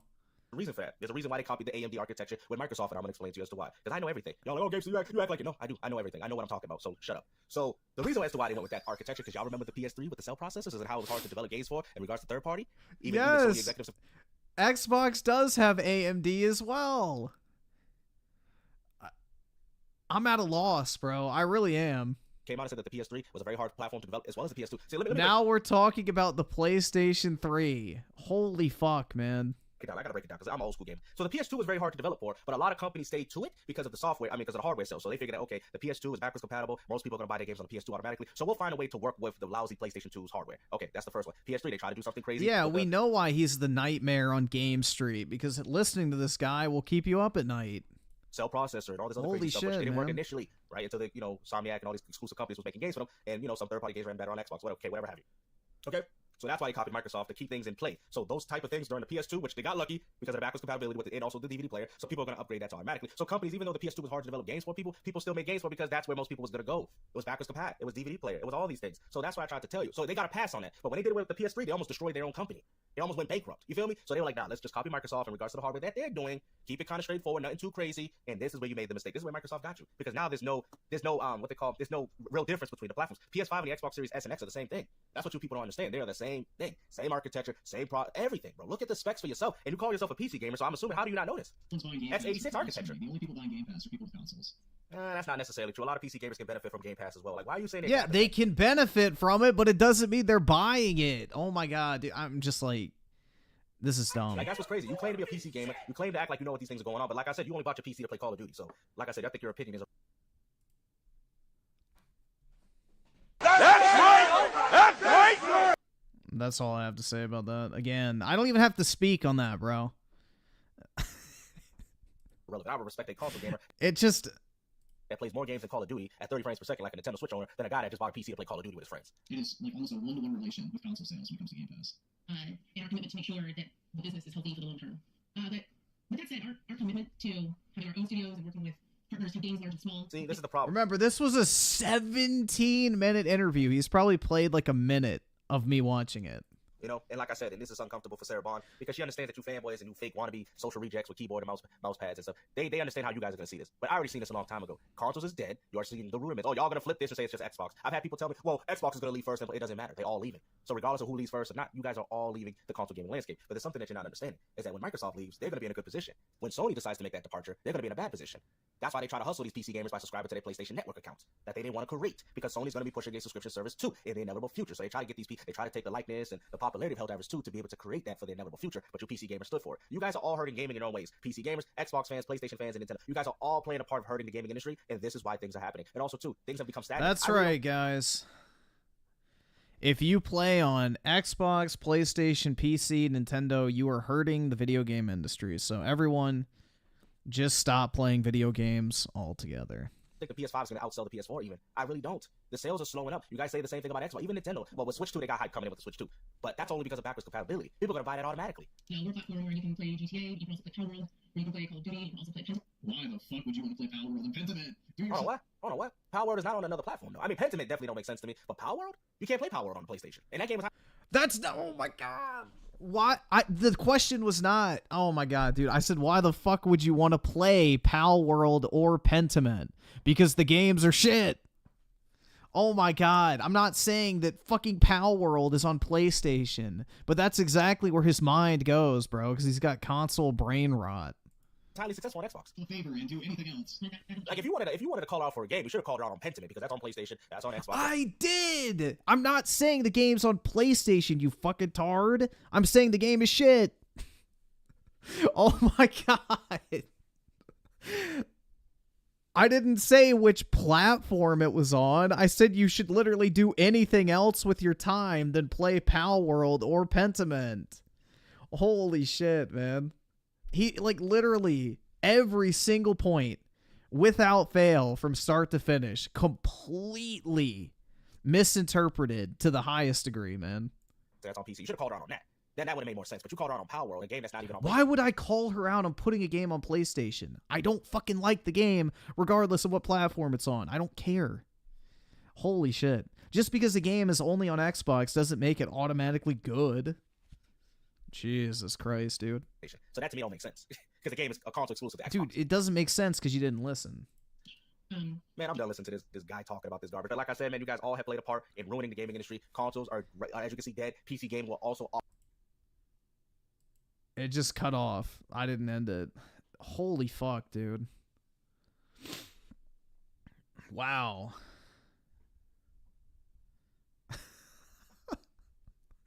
That was something, man.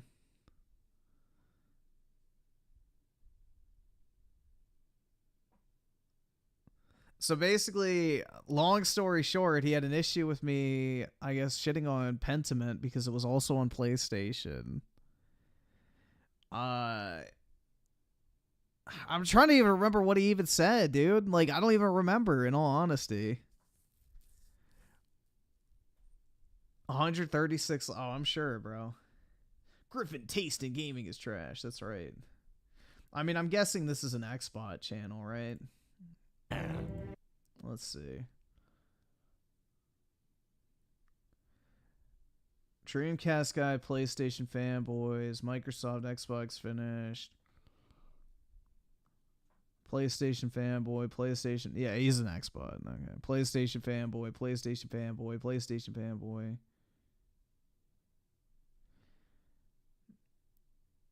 Okay, yeah. That's all I need to know.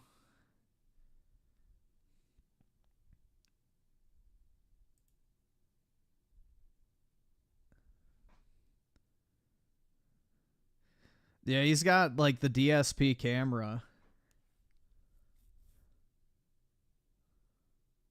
Oh my god.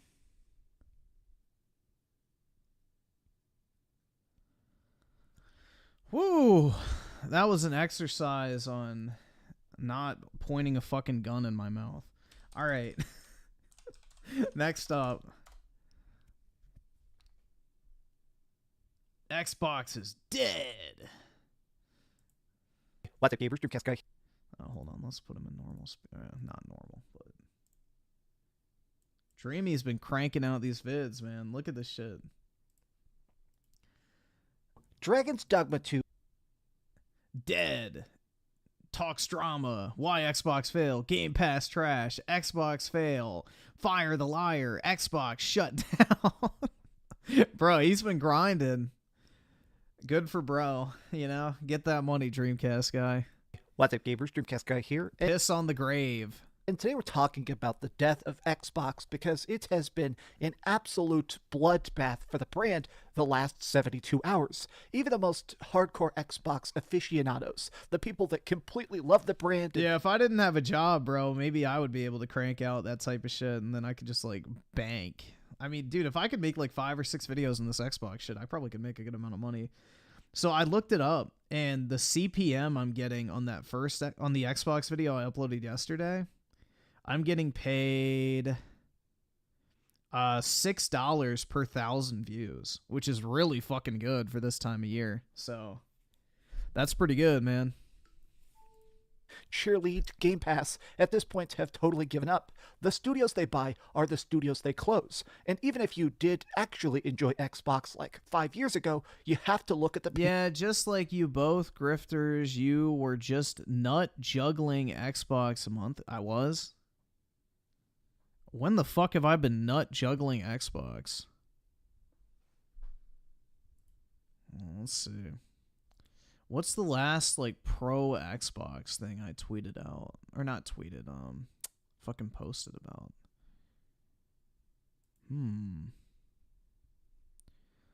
Pro X... 5 months ago, Xbox is dying. The Xbox tax is a pathetic cope. I'm trying to see anything Xbox related I've uploaded. I guess the only thing I can say is maybe Xbox officially owns Activision Blizzard 6 months ago. But I wouldn't really call that me being positive about Xbox.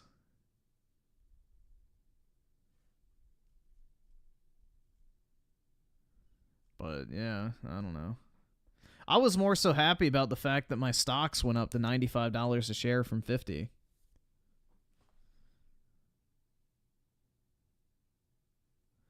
You haven't spoken positively about Xbox since like 2021. Exactly. That's what I was saying, bro. Like, I have not been positive about Xbox at all.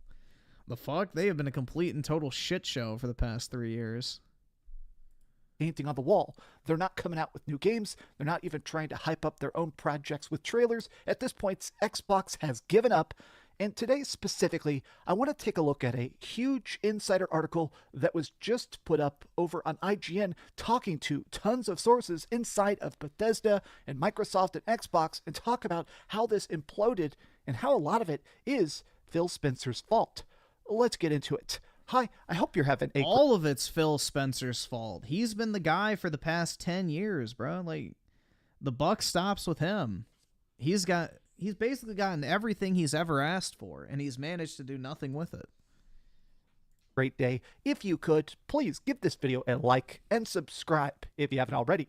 Now, before anything else, we need to talk about where this came from and why we know that it's actually legit. So it was written by Ryan McCaffrey. I have in the past been kind of hard here and there to Ryan McCaffrey because he is very much an Xbox simp. He has been... Yeah, I don't even know, man. Like, it's not even about exclusives either. It's like, what first-party shit has Microsoft put out that's actually worth a fucking damn? Like, Wi-Fi Slush is their one claim to fame. that studio got closed down. Like, what do y'all have? Honestly, like, I need some Xbots in the chat to tell me, what is this amazing games lineup you've received since the start of the generation? Like, you have nothing. Bro, I have a fucking Xbox. I have hundreds of digital games. I bought into the fucking Phil Spencer copium. You've got nothing. Absolutely fucking nothing. You've just gotten fucking spit in your face at every opportunity.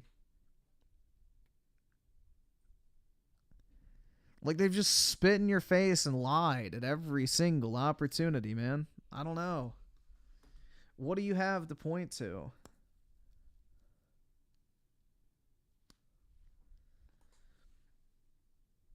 Well, I mean, maybe Indiana Jones is not exactly a promising thing because we haven't even gotten it yet.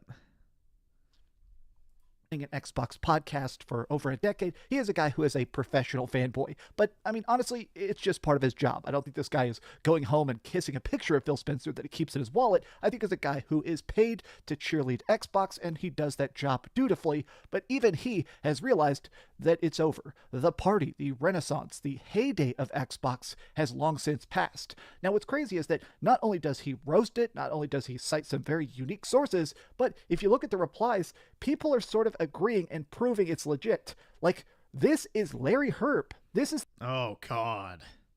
All right, I will give Phil Spencer credit. When this guy was, or should I say resigned from his position at Xbox, thank fucking God, bro. He was so corny. He was so corny, dude. He was like the hello fellow kids type energy at Xbox. Like, he did that unboxing with the white gloves. Like, it's Larry Herb. He was the Major Nelson guy at Xbox. Basically, they tried to prop him up as like the Reggie Fils-Aimé of Xbox. And I don't know, bro. I never liked him. He was always pretty cringy to me.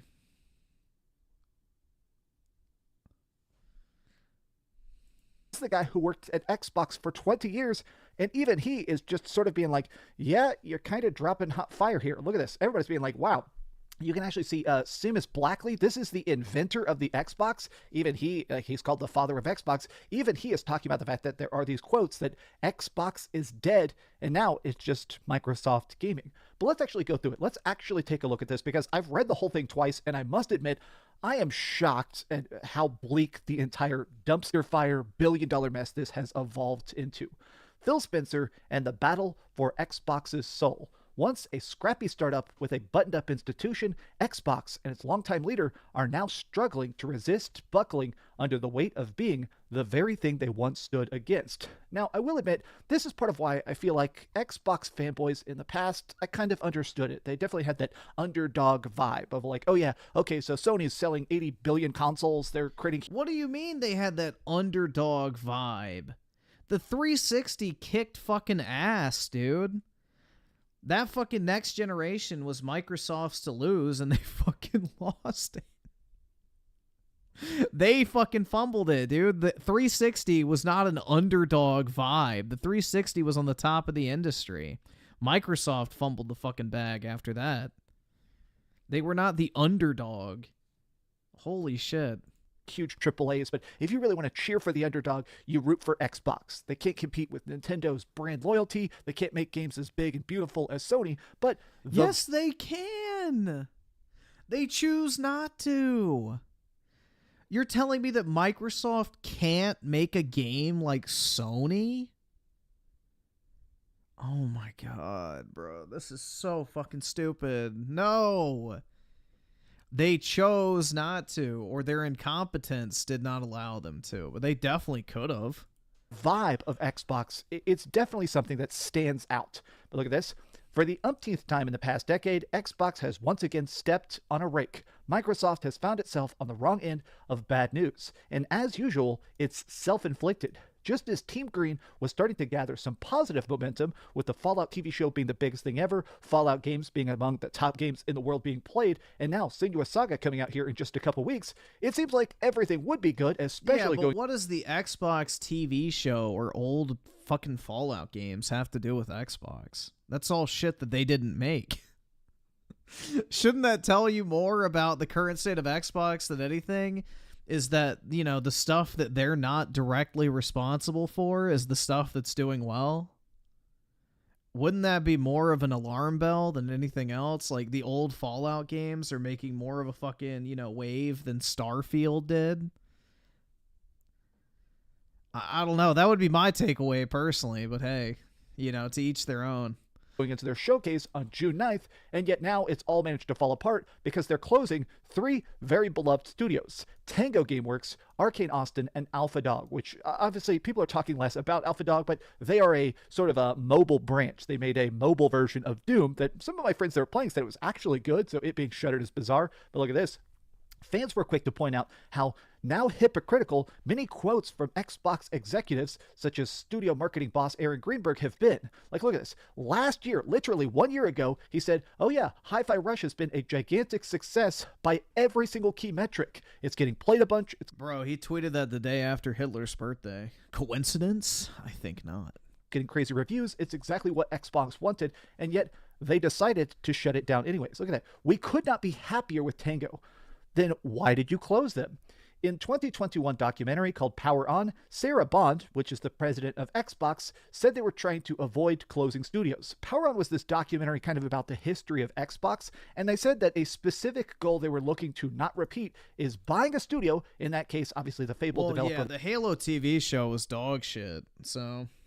I think it is going to be funny, though. PlayStation's going to own the rights to the Halo TV show and the Gears of War TV show once this Paramount deal closes, which is kind of funny. Lionhead, and then once they got it, they ended up forcing them to make a multiplayer game, a multiplayer freaking Fable, which was terrible, and it ended up completely shutting down the studio, and they were like, okay, we need to stop doing that. And 1 year ago, in the wake of Redfall's disastrous launch, Phil Spencer directly said the words, "One thing I don't want to do is push against the creative aspirations of our teams. When a team like Rare wants to do Sea of Thieves, or a team like Obsidian wants to do Grounded, when Tango wants to do Hi-Fi Rush." Dude, I hate the way that modern journos structure their articles.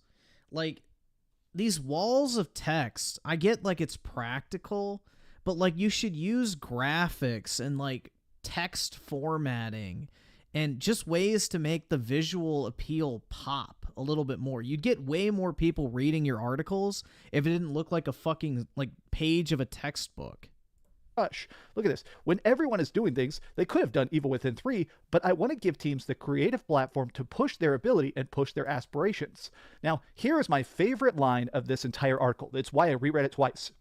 At best, these once reassuring quotes ring hollow. At worst, they're outright lies. Yeah, like, why not have a picture of Phil Spencer or something and then have his quote next to it? Hold on. Like, actually, wait, I already have it open.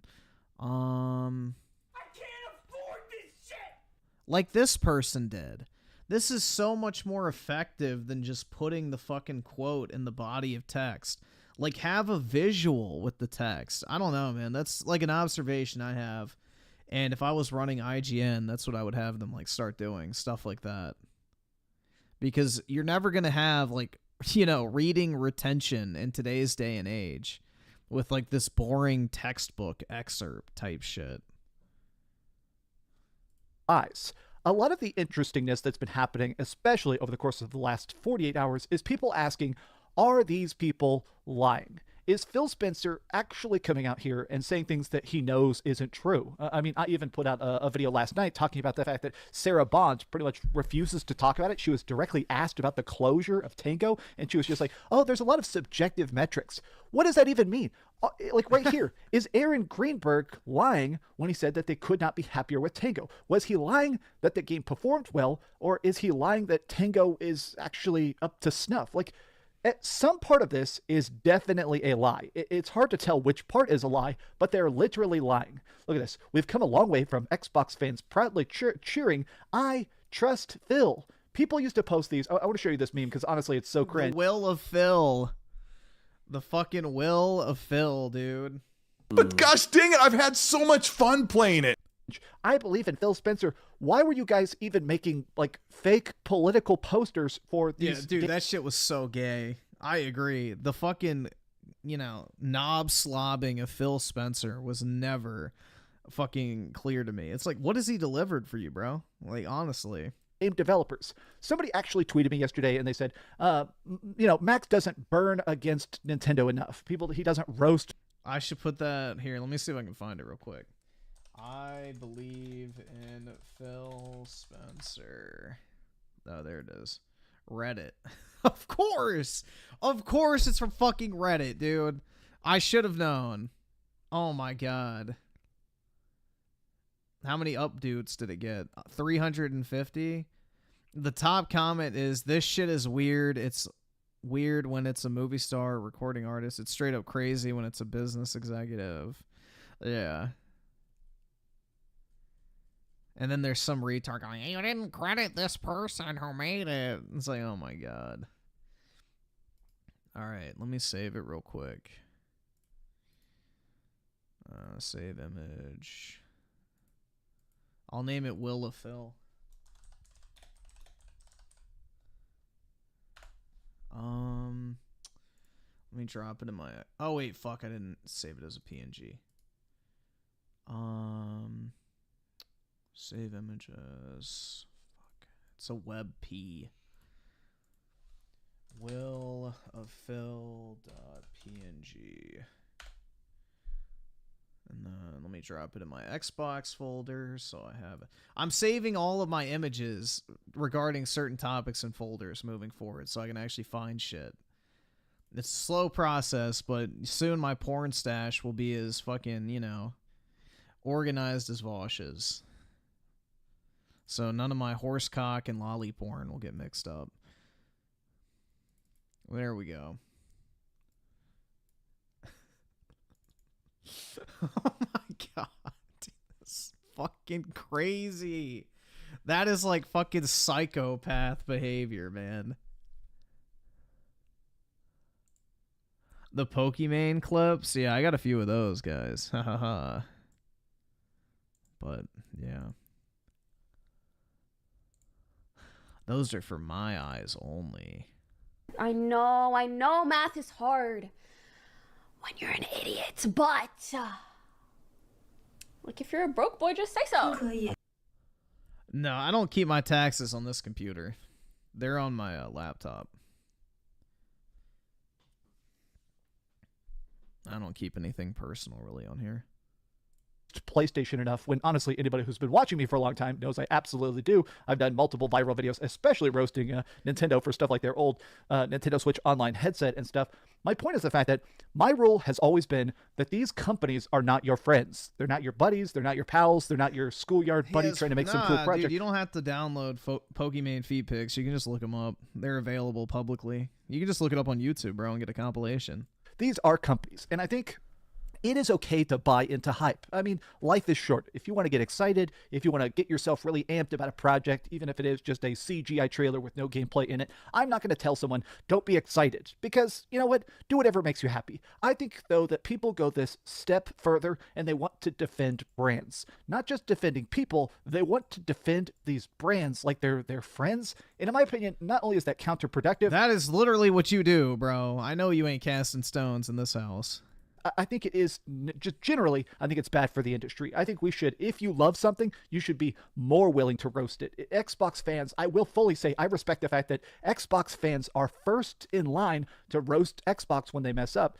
And I think that's been a really interesting turn of events for this last 48 hours. But look at this. Bloomberg last night also reported that Microsoft is not done making cuts. They're going to be firing a bunch more people. But here's the part I specifically wanted to highlight in this, which is where I spoke to two former longtime employees separately, and both lamented the current state of the business. Now, when a website like Kotaku or IGN or GameSpot or Bloomberg in the previous case actually posts quotes like this, you have to believe them because of how their sourcing works. These guys have access to stuff that general YouTubers don't have. I have a chance to talk secretly. I've had some like cool secret meetings with people, but a lot of times it's stuff that's very off the record. I have heard all sorts of crazy off the record stuff, even from people inside of Microsoft, but I can't report on it because a lot of times it's stuff that's difficult to verify. I can't tell if it's just a drunk guy, saying things he shouldn't say. A couple of years ago, I leaked some stuff about Fallout 76 because I did actually just run into Fallout 76 developers at a video game bar, and they were just talking about how... All right, let's see. Hold on. So, where am I? Jesus with the 2. Schizo posting has gone too far. I'm guessing that is in regards to the previous video we watched. And HTM 101 with the 2. You should look into Marvel Rivals. It's a new game. Yeah, it's like the Overwatch clone, right? I don't know. I just don't really want to support anything Disney, personally. Let's call it a principle thing. But yeah, anything Disney I don't like touching. And Chazzer Thomas with the 2. Actually, Xbox has made a game like Sony. Hellblade. Well, it's not out yet, dude. But yeah, literally that and Gears 5. But yeah, that came to me after we had already finished. So Gears 5 is a Sony game. As in, it's garbage. Avaldis with the 2. There is other meme. Phil with the rocket launcher. Yup. And then the Pinocchio one. I like the Lies of Phil. I think this is fucking great, bro. This is top tier. Whoever designed this one is, a visionary. That is like fucking perfect. The Lies of Phil. That shit's peak. They didn't really care if people liked Fallout 76 because they were going to get paid and it was a live service game, and as long as people were logging in, screw the game. But stuff like that. This quote is interesting to me because I think it really shows how bleak the situation is that these people are willing to talk on the record to have these quotes actually used. One told me prior to this week's awful studio They're closure. not on the record. You don't have a name attached to the quote. They're not on the record, dude. I had a lengthy conversation with a bunch of Xbox founders, and we all came to the same conclusion. It is no longer Xbox, but Microsoft Gaming. Now, some people would say, why is that necessarily a bad thing? How is it that you can like Microsoft games, but you don't like Microsoft? I think it comes down to the fact that Microsoft is not a video game company. They are a software company. They sell you Teams and freaking calling programs and Microsoft Word and Windows. Microsoft is that. They are a tech company trying to get you to subscribe to their services. Whereas when I think of video games, I think of big interactive worlds. Even games I don't particularly like. I really like. What is he talking? When I think of video games, I think of big interactive world. What? Crackdown 1 and Crackdown 2, but I didn't like Crackdown 3. But you can definitely say, even as a hater of Crackdown like I am, that game had a unique taste to it. The ideas, the production, the entire presentation visually and stuff, it was a unique experience that was made by gamers for gamers. Microsoft Gaming is not a corporation that's going to care as much about quality or presentation. To them, it's just about a checkbook, a balancing act. But I'm going to keep going here. Oh, gosh. This is so weird that, honestly, a lot of people are basically chiming in on that. I wanted to actually go over this real quick. Back to Seamus Blackley. This is the literal father of Xbox, and he says this: I'm having some tea in a crappy hotel room, thinking about Xbox, thinking about all the developers who have lost their jobs. It's so scary. It's so hard to imagine. It's so hard to make creative things. It takes a lot of courage. I'm thinking of all of you, and I'm sending my love. Now, that in conjunction with this sad face here, I think it's pretty clear that this is a true statement that Xbox is gone, that even if you did at one point enjoy the aesthetic and presentation of this company, the people that actually made it have abandoned ship long ago. But let me go back to it here. So this is here. The other person I chatted with at length said that Bethesda has been a bloodbath and believes Xbox is now too quick to, The other person I chatted with at length after the Bethesda bloodbath believes Xbox is now too big to quickly or easily get its house in order. Yeah, exactly. They already couldn't manage their own internal studios. Now they think the guy who couldn't even run one fucking game studio can manage all of these companies. Like, there's a reason why Activision had all these people in management positions that Microsoft fucking fired. It's because Activision takes a lot of fucking work to manage. Wow. Surprise, surprise. You know, like, you take on two massive companies and then you surprise Pikachu face when you're already inept fucking executives can't manage two additional full-sized companies on top of what they already can't manage at home. It's fucking crazy, man. There's just so much surface area. You have effectively three large companies at play, and Microsoft never really finished the integration of Bethesda, and now Activision is like 3 times bigger than just Xbox was. They added that when the Xbox 360 launched, the Xbox team was just a couple hundred people, and now Xbox has almost 30,000 people in their game dev army. It's insane. This growth has led to, in this Xbox veteran's opinion, increased oversight and meddling further up the Xbox food chain. Microsoft is definitely trying to figure out how to make Xbox as profitable as possible, even if it ends up screwing over the gamers, or in this case, the game developers.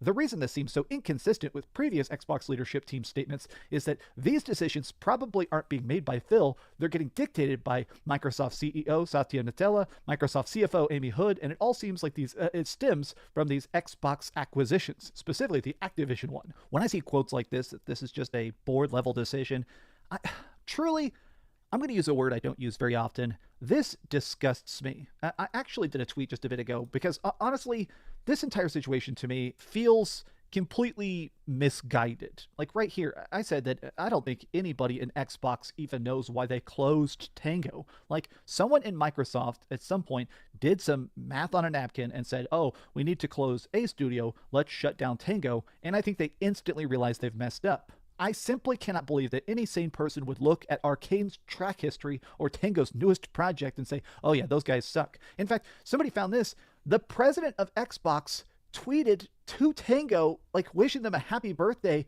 2 months ago. Like, why would they do that if they were imminently planning on shutting the studio down? This entire article is good because I do feel like it shines a very hot spotlight on the fact that this is just not a brand that you can believe in. It's difficult to say who specifically managed to completely screw over Xbox, but whether it is Phil Spencer or Sarah Bond or whatever, I feel like it's very clearly most on the shoulders of Phil Spencer. This guy has been that face of Xbox, the guy who's like, hey, I'm here to try and bring us back. I'm going to give us the best games for the lowest cost. And now here we are 10 years into it, and the guy has not really delivered on a single promise. Like, yeah, he gave people backwards compatibility. He did work on the accessibility controllers. He really did boost some Game Pass numbers for a bit. But at this point, where are the games? Where is the future? Where is the hope? I don't get it. Phil Spencer, way to go. You did it, buddy. You managed to piss off the fans that were paying your bills. But thanks for watching. If you enjoyed this video, be sure to give it a like, subscribe if you haven't already, and be sure to keep... No, I don't think Sarah Bond is a diversity hire. She's the fucking scapegoat. She's the scapegoat hire. They brought her in to be the person who falls on the sword and protects Phil and Matt Booty from all the fucking backlash. So that's what she's here for. She has a consultant background, so she's used to bouncing around from jobs. So she'll be at Xbox for a little while, will inevitably probably either get fired or will resign in order to take all the heat off of them. And then, yeah, she'll go and get another job somewhere else with a glowing recommendation. That's how this shit kind of works, man.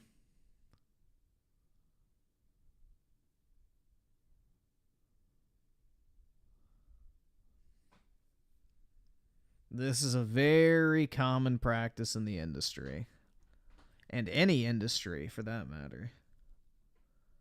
Yeah, that's right, guys.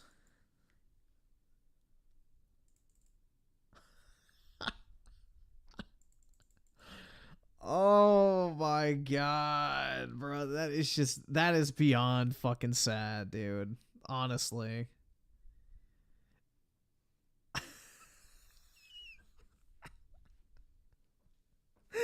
Oh my god. Dude, I cannot believe that shit's fucking real. Honestly, dude, these fucking dick suckers are wild. Keep dreaming. Also, it is interesting that Phil Spencer is still silent because typically he has publicly responded. I still think we're probably going to get a statement today. He's going to drop it at like a Friday afternoon to hope nobody reports on it, but I promise I will. Thanks so much for watching that video. If Thank you, see something else, Dreamcast guy. You can always click this link to see what I put up last. Or we can count on you when all others fail. Thank God.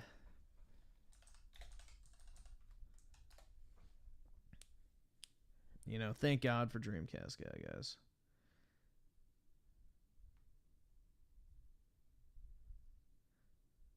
It's worse than... Well, here we are in diss track number 4. I saw this recommended earlier. Or how far will Matty go? That's really up to Xbox to decide, because I thought we were done The Phil yesterday. 3 Spencer Xbox videos effect, in a row. baby, We that's covered right. the fallout of the situation, all the leaks from the situation. But gosh dang it, I've had so much fun playing it. Going to go into hiding is because there's no way you can put a good spin on any of these events. We've seen through those leaks the internal strife, the debate, the uncertainty, and most certainly the desperation to survive from Xbox. And there's just no way you can spin we're trying to appease shareholders and also stay alive here into something positive for gamers, into something positive for Xbox fans. There's just no way you can do that. So I was under the assumption that there's no way Microsoft is dumb enough to let one of their gaming execs step out onto a stage and talk about this current situation, let alone that one of these execs would ever want to do that. But here we have in today's video, Sarah Bond, who sat down with Dina Bass of Bloomberg to talk about everything that's going on right now, to talk about gaming getting more expensive and failing to grow, to talk about why is Tango Gameworks shut down, to talk about these shuttered studios and why Xbox fans should have faith, to talk about Activision games coming to Game Pass. All the right questions were asked, and this is the funny part about interviews. A lot of people always say, like, Matty, I wish you could interview like Todd Howard, XYZ.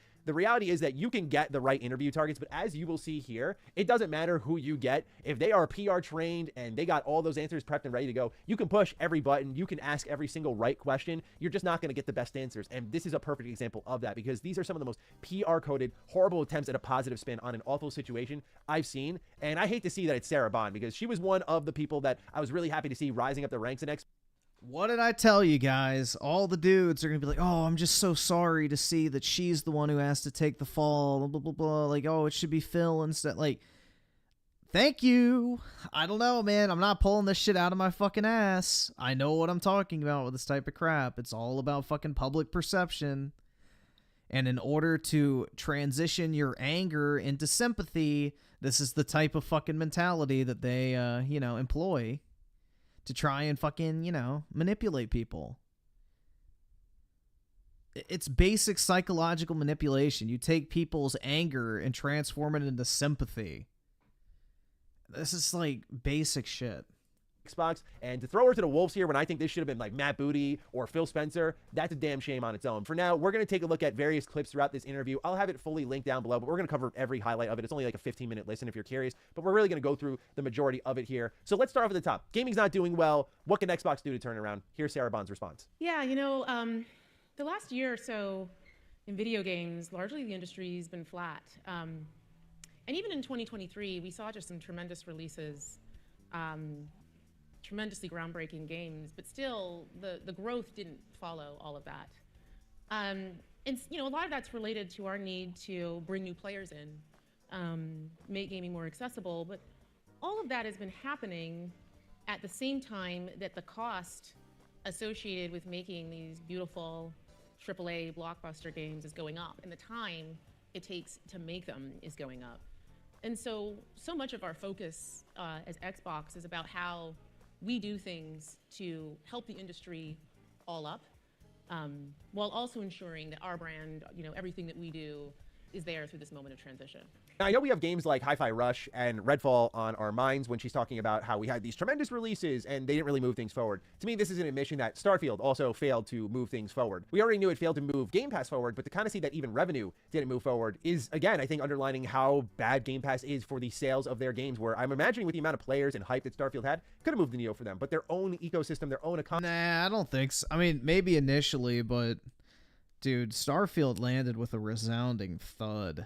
Economy is hurting them deeply. She also gave us the same rigmarole that we've heard in 1,000,001 different interviews, which is gaming is this small, however budgets are this big and timelines are getting this big and everything's growing except the big. And whose fault is that? Now you're gonna double down on more AAA massive budget games by closing all your smaller budget game studios that could have solved that exact problem. They're just so fucking dumb, man. There. They really and are. the they answer for these execs has been, well, let's smash down every wall. Fair. Let's start doing multi-platform releases. And I'm of the mindset that, hey, even if you got your PlayStation games on Ouya, you got your Nintendo games on Xbox, you got your Xbox games on smartphones, whatever it may be, you can break down all of those walls, but that final wall will still be standing at the end of it all. You will still have to go back to the drawing board and reorient how you spend money on these projects. It's the budget and the timelines that are not sustainable. We need to do a deep case study of the Xbox 360 PS3 era. Look at what worked there, where you had fantastic games that didn't chew up all of your time, made in a reasonable amount of time. It's because they had art styles. They weren't photorealism simulators. They could come out and be 360p. You know, they were gameplay experience. People didn't demand fucking mocap facial animations or, you know, fucking top-notch voice acting work or, you know, a 90-10 cutscene gameplay split. Like, shit. There's so many easy ways to identify it.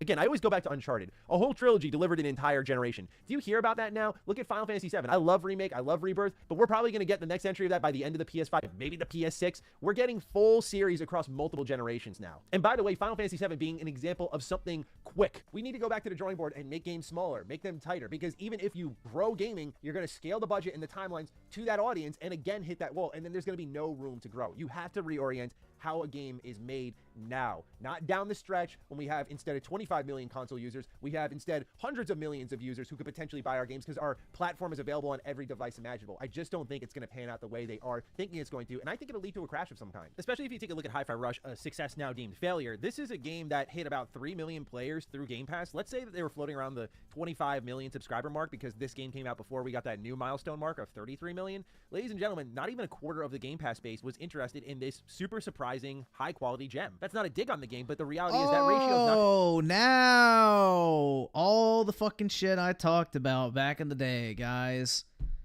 Crazy that less than 10% of the fucking entire Game Pass base even bothered to play it, and only 7% of those people actually bothered to beat it. Oh, wow. You know, I hate to say I told you so, but, you know, I didn't believe the fucking, you know, marketing slop from old Aaron about, you know, Hi-Fi Rush being a massive success. I think that's interesting because I got a lot of shit for saying that Hi-Fi Rush flopped. You know. Very, very interesting. That's all I can say. Going to shift just because you get more people. Microsoft should sell the Evil Within IP to Capcom, or they should just give it back to, you know, Mikami, since they're obviously not going to fucking do anything with it. Involved. If anything, more games are just going to float down to the bottom, as far as I'm concerned. Anyway, I don't want to spin my wheels on this too much, because the real fascinating answers are coming up right now. So, how should Xbox gamers interpret these closures, is what Dina asked Sarah. Here's her response. You know, I'll go back to what I was saying about the industry, and when we looked at those fundamental trends, we feel a deep responsibility to ensure that the games we make, the devices we build, the services that we offer are there through moments, even when the industry isn't growing and when you're through a time of transition. And the news we announced earlier this week is an outcome of that, and our commitment to make sure that the business is healthy for the long term. But that said, our commitment to having our own studios and working with partners to have games large and small, you know, we're a platform where you can play GTA, but you can also play Power World, where you can play Call of Duty, and you can also play Pentiment. That doesn't change. And frankly, our commitment to Bethesda and the role that it plays is part of Xbox in everything we do. It's actually been pretty fantastic. I don't know if you've gotten a chance to check it out. The Fallout TV show was on Amazon, and it's been great to see people fall in love with that universe, but also what it's done for the games themselves, and people going back and exploring everything that's inside of that. There's some other great things that are coming from our studios later this year. Indiana Jones and the Great Circle. I was a big indie fan growing up. Looks like you were too. So you should check that out. But really right now for us and our teams, our focus is on the people impacted and doing everything that we can do to help them through this hard transition. I don't know if my media literacy is outright garbage here. I listened back to this section 4 times just to be like, am I understanding what she's saying is right? So, hey, these are these closures that are happening. What should Xbox fans feel right now? And Sarah proceeds to say that, well, we have a deep responsibility to ensure that games and services and hardware remain through this time of transition and growth. And so we shut down these studios, which to me says, hey, yeah, we're trying exactly. to It's a complete and total contradiction. But wouldn't you want to reorient and change how the economy of your ecosystem works? Wouldn't that be priority number 1, or is that too catastrophic for you to do? And know what you left out there. It's their responsibility to make sure games, services, and devices are always available. What about the creators? This is what I'm talking about. They can say all day on camera the care there is for developers, but I'm not seeing it. Especially when afterwards you try to take this falsified victory lap on things like the Fallout TV show. You weren't involved in that. It's the same thing Xbox did with Modern Warfare 3's release. It came out and they're like, yeah, it's doing great for us. For us, bro, they just joined the team. You weren't there for the whole entire development cycle, and that game was sent out to die, basically. It was awful. So, just yeah, exactly. This is what Xbox has been doing, and people have been cheering them on for so long with these weird victory laps that they had no attachment to, but now it's flying right in their face. The next answer, though, is the most fascinating one. Tango Gameworks. That's the one people are most angry about that had been closed down. Here's what Sarah Bond had to say about it getting shut down. You know, one of the things I really love about the games industry is it's a creative art form, and it means that the situation and what success is for each game and studio is also really unique. Like, there's no one size fits all to it for us. And so we look at each studio, each game team, and we look at a whole variety of factors when we're faced with sort of making decisions and trade-offs like that. But it all comes back to our long-term commitment to the games we create, the devices we build, the services, and ensuring that we're setting ourselves up to be able to deliver on those promises. So I know it's considered kind of tasteless and weird to break down body mannerisms in an interview, but Sarah... Why is that tasteless and weird? Body language is like 50% of communication, more so than the words in some cases. Why is that fucking weird? 04 Alphatron with a 2. Honest, this guy is more of an Xbox fanboy than an Xbot. Yeah, I mean, obviously you can tell he's like a massive Xbox fanboy, but... yeah, he's not brain dead. He's actually well-spoken, can put together some thoughts, but yeah, you can definitely tell where the loyalty's lie for sure. Sarah Bond had that pit in her stomach moment, no doubt. The rapid blinking, the wrinkling up of her face at the start of the answer, hard swallowing in the middle of the answer, the 1,000-yard stare, like, it was all there where panic set in when that question was asked, like, oh God, there's no good answer for this. And whether it was because PR told her, this is what you're going to say, and if you want to keep your job, you better go out there and say that, or she wanted to say something different, or she was just terrified of the blowback, whatever it may be, that bodily reaction told me everything I need to know about the situation without her even uttering a word. When you were asked about a studio closing and your answer is, I love that gaming is a creative art form, and there's no one size fits all for success. You're trying to tell us at the end of the day that Tango Gameworks made a successful game, according to your own staff, the VP of marketing at Xbox.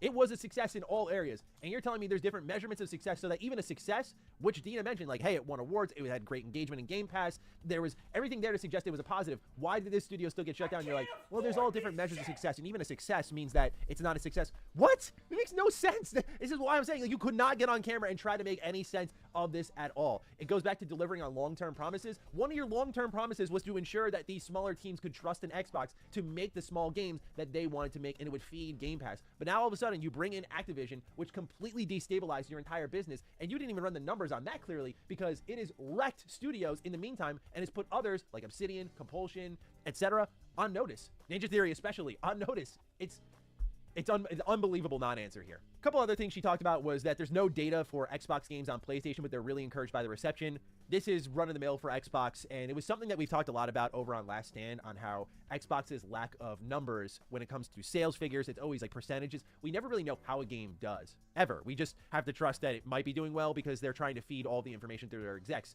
That worked for a long while. Even at times they fooled me, I'm not gonna lie. But now those times are over, and so I'm curious if there's any adjustments there, but I doubt there ever will be. So we have no idea how Xbox games are doing on PlayStation other than Satya Nadella saying, hey, there's 7 Xbox games in the top 25 on PlayStation this month. But that doesn't necessarily mean they're selling like hotcakes. That's just the assumption. Sarah also talked a bit about game preservation. Well, it obviously means they're selling well, but yeah, we don't know actual numbers, but you know, he wouldn't be bragging about it unless it was, 1, a sign of what's more to come, and 2, he wasn't like actually proud of it, because if the numbers do actually come out, then why would you brag about something that's not actually impressive?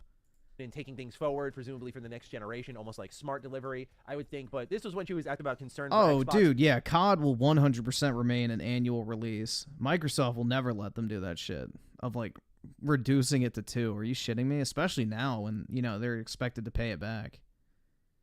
And she claims that it's the entire industry and not just them. This is a really easy answer to spin off because so many fanboys on Twitter have really been saying this about all their companies. When PlayStation went through a bunch of layoffs at Bungie, there was that same sort of level of defense. When Xbox did all those layoffs, this was the same level of defense.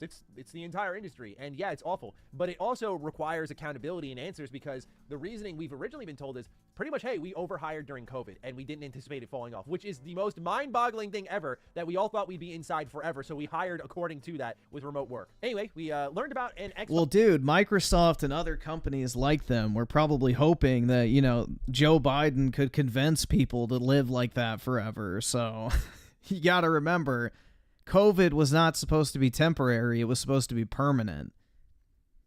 They were hoping that everybody would just become like a literal fucking shut-in and they could keep things the way they were forever. Xbox mobile store. So let's hear That's Sarah another talk about topic that very fun entirely. thing. And so in July, we are going to be launching our mobile store experience. We're going to start actually by bringing our own first-party portfolio to that. So you're going to see games like Candy Crush show up in that experience, games like Minecraft. And then we're going to extend that capability to partners so that they can also take advantage of it and have a true cross-platform gaming-centric mobile experience. We're going to start on the web.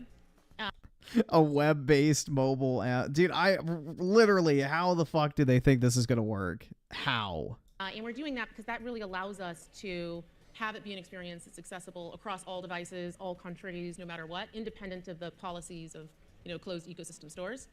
And then we're going to extend from there. So I'm excited about it just because it's something that we've wanted to do for a long time. We've heard gamers talking about it for a long time, and we're now at the point where we can take those steps. You know what's so funny about this? They're launching it in July, right? And they talked about like Candy Crush, Call of Duty Mobile, Minecraft. It's all going to be here. Man, they just shut down a mobile studio that could have been putting games right in this storefront. Like, I don't understand how you launch a mobile store and shut down one of the few mobile game developers you own. I get Candy Crush makes big bucks. I get Call of Duty Mobile makes big bucks. Minecraft makes big bucks. But you're telling me that Alpha Dog just wasn't making anything, or you couldn't throw an IP their way? Like, you had a mobile game studio for your new mobile storefront and you shut them down. It's just like baffling logic. She mentions this is I don't think that's baffling logic, considering the fact that I highly doubt that fucking Mighty Doom game shifted the needle in any significant manner. Because I think that Elder Scrolls Blades game, or whatever the fuck, flopped for Bethesda as well, too. And that had fucking Elder Scrolls behind it, so it wouldn't surprise me. All devices, all countries, no matter what, and independent of policies of the closed ecosystem stores, and that they want to extend this to partners in the future, as well extending it beyond the web, likely meaning they're going to rival Google/Apple mobile app stores. So yeah, Xbox has been really pushing against the Apple mandate, especially when Epic was in court with them. So this kind of lines up with where they're going with things. It seems like they're going to be bringing the, quote, Xbox experience to this mobile storefront. Y'all know how I feel about mobile gaming. It's not what I'm here for, but I definitely will be keeping my eye on this, because Xbox seems to be really hard on the fact that, like, this is going to be what stabilizes our business. But we also saw that Game Pass was supposed to be that, and the big AAA games releasing every quarter was supposed to be that. So this isn't really an assuring thing. It's more like their next hope. And after that, if it doesn't make them the money they want, then I don't know what they do. Last but not least, we got a little bit of an update on Activision games on Game Pass. What happens is that she says that you're going to see more big games going into Game Pass later this year, and in the middle of that, Dina says, is this including Activision games? And Bond says, across the whole slate. You're going to see some really amazing things, and keeping that as something that is really special for Xbox players is central for us. This is suggesting that Call of Duty is coming to Game Pass. That's how a lot of people interpret it. Like, those are literally... They have still never come out and said Call of Duty will be launching in Game Pass. And until those words are uttered, I don't believe it for a fucking second. The headlines, I'm still not sold on the idea. I think they are leaving, if they're trying to make money, they are leaving a ton of revenue on the table. Maybe they do a one-year experiment, but you just risk this catastrophe with your biggest IP when you've already in one entry trained people to how nice it is to be able to download it free 99, and then next year comes around, it's like, sorry, it's not in the subscription service. It creates inconsistencies on what can and can't qualify for the subscription service. I don't think it makes sense from a business standpoint if Activision Blizzard is your main driver of revenue right now. Xbox would have not made money in the last year if not for the acquisition of Activision Blizzard King. So which they didn't make money off the Activision Blizzard King acquisition because they spent $70 billion buying it. So that little bit of profit that Xbox made from Activision Blizzard is a drop in the fucking bucket compared to how much money they had to spend to acquire it. Not to mention to continue to run it. You need to sell this thing. You need the money from that. You cannot afford to have people not buy it. At least that's my read of the situation from the outside looking in. If Xbox dares to put it on Game Pass, I'll put my foot in my mouth, but I can't imagine that lasts long. I can't imagine this is suddenly going to save Game Pass when we all see clearly that people aren't buying enough games over on Xbox because of Game Pass. And how can you blame them? I'm sure we all have friends like this, but I personally have a group of friends who do not stay subscribed to Game Pass. Anytime they see a cool game coming around, they'll go to like a site like Eneba, get a really cheap code, get Game Pass for a month, play the game through, and unsubscribe. And even if they give Xbox their money, they're there for a month, play the game, and unsubscribe. Like, that's what most people do with Game Pass, but there's this kind of loyalist mentality from a lot of people online of like, you have to stay subscribed to Game Pass. It's like, no, I don't stay subscribed to like Netflix or Hulu or any of these other subscription services. Like, I cancel them whenever I'm not using them. It's going to be the same thing with Game Pass, especially when the prices go up, which I think is an inevitability. Yeah, Xbox is fucking stupid for not offering a yearly pricing model for Game Pass. the thing is, if Call of Duty is going to go into Game Pass, as I said yesterday, it's going to come with a price hike. I can't imagine they keep things the same and go like, all right, let's see how it rocks. Anyway, that's the interview. That's Xbox's response to what's going on here. So yeah, a lot of non-answers, a lot of just, I can't believe they let her go out and do this. I really can't. There's no win in this. There's no win in this. Even if it was booked, like they were like, hey, we're doing this at Bloomberg. The fact that they couldn't even get out of it is unbelievable, because I just don't think there was going to be any sort of win here. This is one of those moments, just don't take any interviews, tuck your tail between your legs. Nah, dude, the Democratic Party works for BlackRock. It's not the other way around. The politicians are paid off by the big companies. Live to fight another day. Go celebrate games on the June 9th showcase and pretend you care then, right? That would at least look a little better. Anyway, ladies and gentlemen, that's all I got for you. I will be out for the weekend, so if anything develops during that time, unless it's absolutely drastic, I will catch you all on Monday or Tuesday. Thank you for bearing with me this week. It has been at least entertaining to cover this with all of you. I appreciate the immense support on these videos. And again, take excellent care of yourselves. Have a great weekend, and I'll see you next time. Stay sexy, stay active. I love you all. Peace. The World Economic Forum.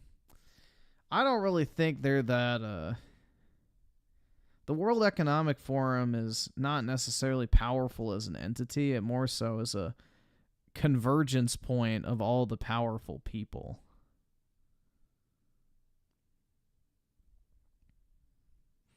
Griffin, I started Vanquish last night after you recommended it. Brilliant game. It was only $3 on PlayStation. Yeah, it's a really good game, man. Well worth the price, but glad you're enjoying it, dude. Like a club of degenerate? Yeah, pretty much.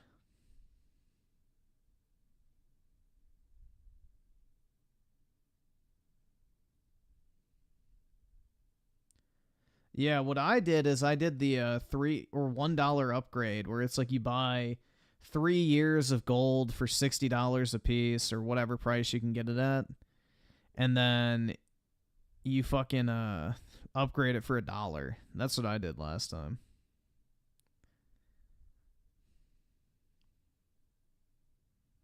Yeah, Game Pass is $17 a month in the US. It's ridiculous. It's not worth it, in my opinion. Like, shit, dude, you can get the entire Mass Effect Legendary Collection right now, guys, for $6. $6 fucking bucks, dude. Like, that's all I'm gonna say. That's all I really need to say. $6 is better than $17 for a month of Game Pass. Where? I think it's on Steam, but I think everywhere.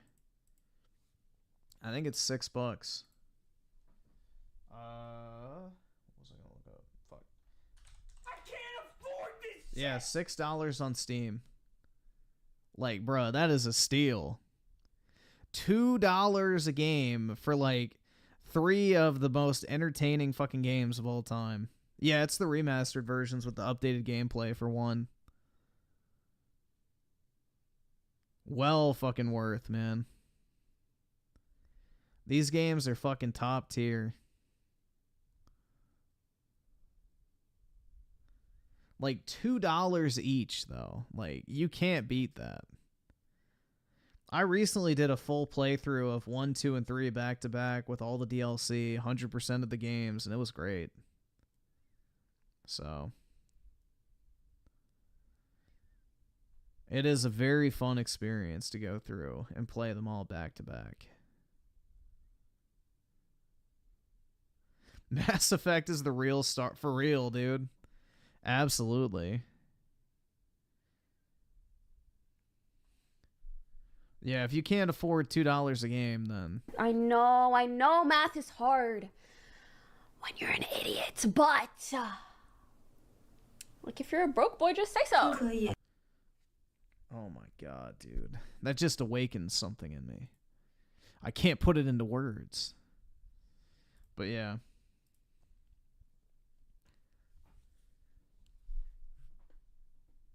Well worth. Certified steal.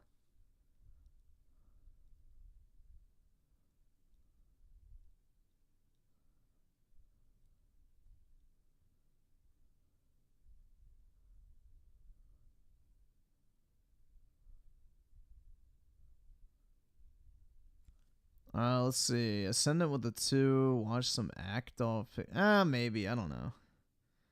We'll watch DSP if we have time. Or we run out of other shit to watch. But I don't know. Unless there's something in particular that's going on with him, I don't really know if we need to. If he's just begging again, that's nothing new. Bro, Crap Gamer's on fucking demon mode right now. I've seen his tweets not recommended. He's been replying to like everything related to Xbox recently on Twitter. So I keep seeing his name up on like in the replies. It's Crap Gamer is depressed. And it's like he literally is just shitting on everything, bro.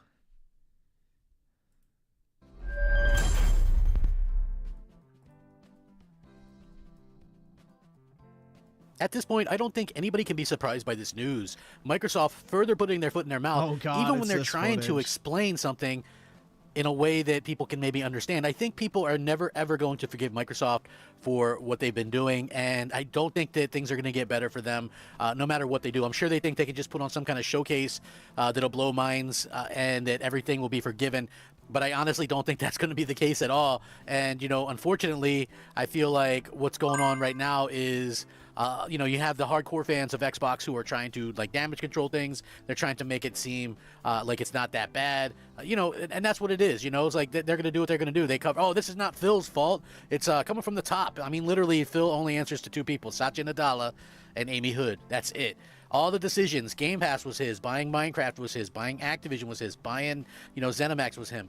So all of these things are, you know, Phil Spencer. And when you're a leader, you take responsibility for that stuff, you know, head on. So there's various different leaders at Xbox. Of course, Sarah Bond, one of them, Matt Booty, one of them, Phil Spencer.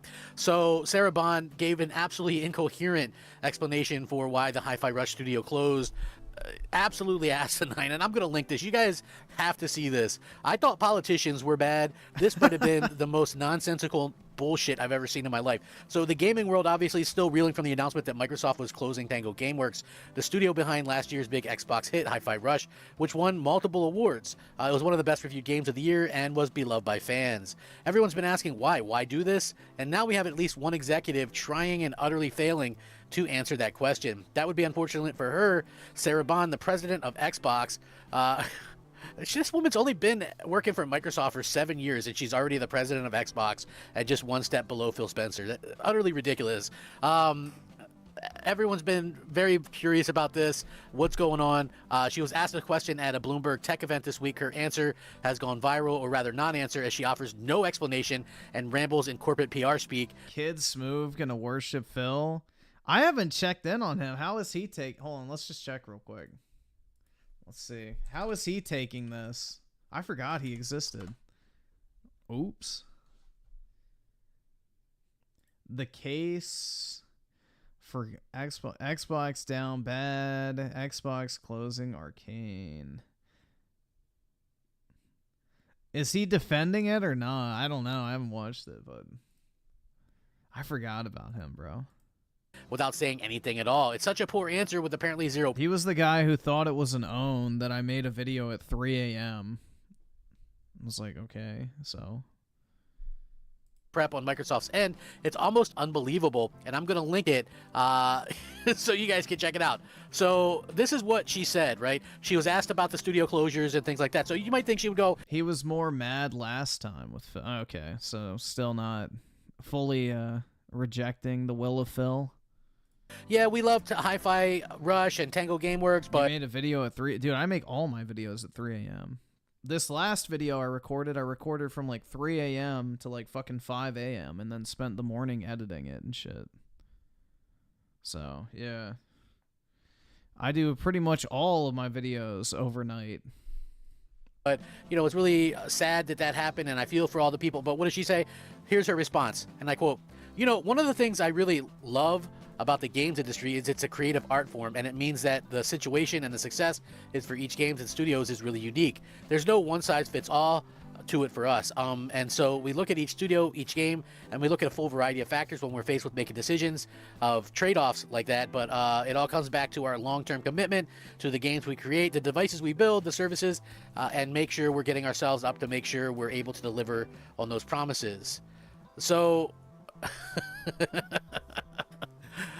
she looked uncomfortable giving the answer, but here's the Yeah, I liked Hogwarts Legacy. I thought it was pretty fun. thing, and I know for a fact that Microsoft has just a ton of PR people. They're constantly, going over PR stuff, going over what to say. So this sounds very much like one of those situations, you know what I mean, where that's sort of like how it is. So the situation and what success is for each game and studio is really unique. So it seems to imply that Microsoft views Hi-Fi Rush as a failure on some sort of unexplained level, despite claiming it was unqualified success after its launch and widespread positive reception. When she says we look at each studio, each game, and we look at a full variety of factors when we're faced with making decisions and trade-offs, this goes into the idea that Microsoft is refocusing on its larger IP, and there will likely be less room for smaller games, even acclaimed ones from talented teams, and they cut Tango because they were years away from a new game still. Those are behind-the-scenes reports, but could be what she's alluding to here. Calling the shutdown a trade-off is still completely freaking absurd to think about, though. What are we getting in this trade-off exactly? So it all comes back to our long-term commitment to games we create, the devices we build, the services, and make sure we're setting ourselves No, they're closing down studios to cut costs. They're not moving people around, really. This is to, lay people off and reduce the costs within each individual business unit. Up to make sure we're able to deliver on those promises, which is just pure corporate speak. At this point, some sort of generic sentiment about how they're a business and they have to do businessy things like shutdowns and layoffs to keep functioning as a business. Awesome, great. Nice to see you guys screw over more people so you can get an extra bonus this year. There's no explanation as to why Tango, why Hi-Fi Rush Studios specifically, why with all the money that Microsoft has, why would they not choose to further invest into a place that gave them arguably the best exclusive of the entire current Xbox generation? By the way, they turned that best exclusive into a freaking multi-platform game anyway. So the lone bright spot that we've had this entire generation, Microsoft gave us a finger anyway. They gave us a big FU. So nice to see that as well. Understand why they wouldn't say the reason outright, but I doubt it would be remotely satisfying and probably make them look worse.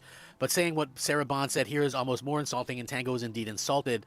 They've had the project manager post a picture of all the awards that Hi-Fi Rush posted and Good said not for enough, him, question man. mark. You know what I mean? That guy's funny as fuck. The dude who posted the picture of all their awards saying, "Is this not enough?" Shit was great. So, yeah, I think it's absolutely asinine what they've done.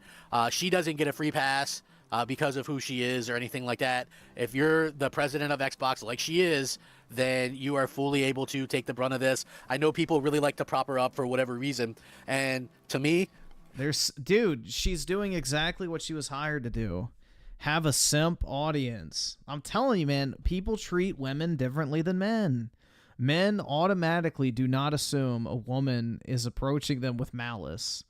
Like, every single dude is hardwired in our brains to, have a more sympathetic response to women versus men. That's just basic fucking biology. That is the exact reason why she's in the job that she is because she is there to basically eat the fucking blows, but at the same time turn anger into sympathy. Is that why Pokimane is popular? No, it's because she's a hot girl that plays video games just like me, dude. If I knew her in real life, she would totally be my girlfriend. We both like League of Legends. treating her any different than you're treating Matt Booty or Phil Spencer, who are also equally to blame, just would not be right. And so therefore, what you're kind of looking at is a situation where she is to blame. She was unprepared, you know what I mean? And she did a piss poor job out there, right? So that's not how you handle that when there's people affected like that. You have, you know, like, you can't just not keep people in the loop. And that's the really sad part about all of this is, like, Xbox fans are clearly out of the loop when anything is considered, right? Like, we should be in the loop, because when it comes down to, like, gamers and what they want and what they get and these types of things, I think that it always pays to listen to what they are saying, right? Like, it doesn't make sense to... That is cap, 1 minute man. Get out of here with that fucking heresy. To avoid them and to not listen to what they're saying. Like, it really just has to have to kind of come out there and listen to what the fans want, because that's going to make you the most money at the end of the day. Pushing a corporate agenda, that gets you an Xbox One situation. So I think they need to really rethink some things, but all of these people in Xbox executive land need to go, like, yesterday. Let me know what you guys think. Check it out. Rack 'em up. Crap Gamer out. Rack them up, dude. I agree, all the executives need to be purged, bro. Absolutely.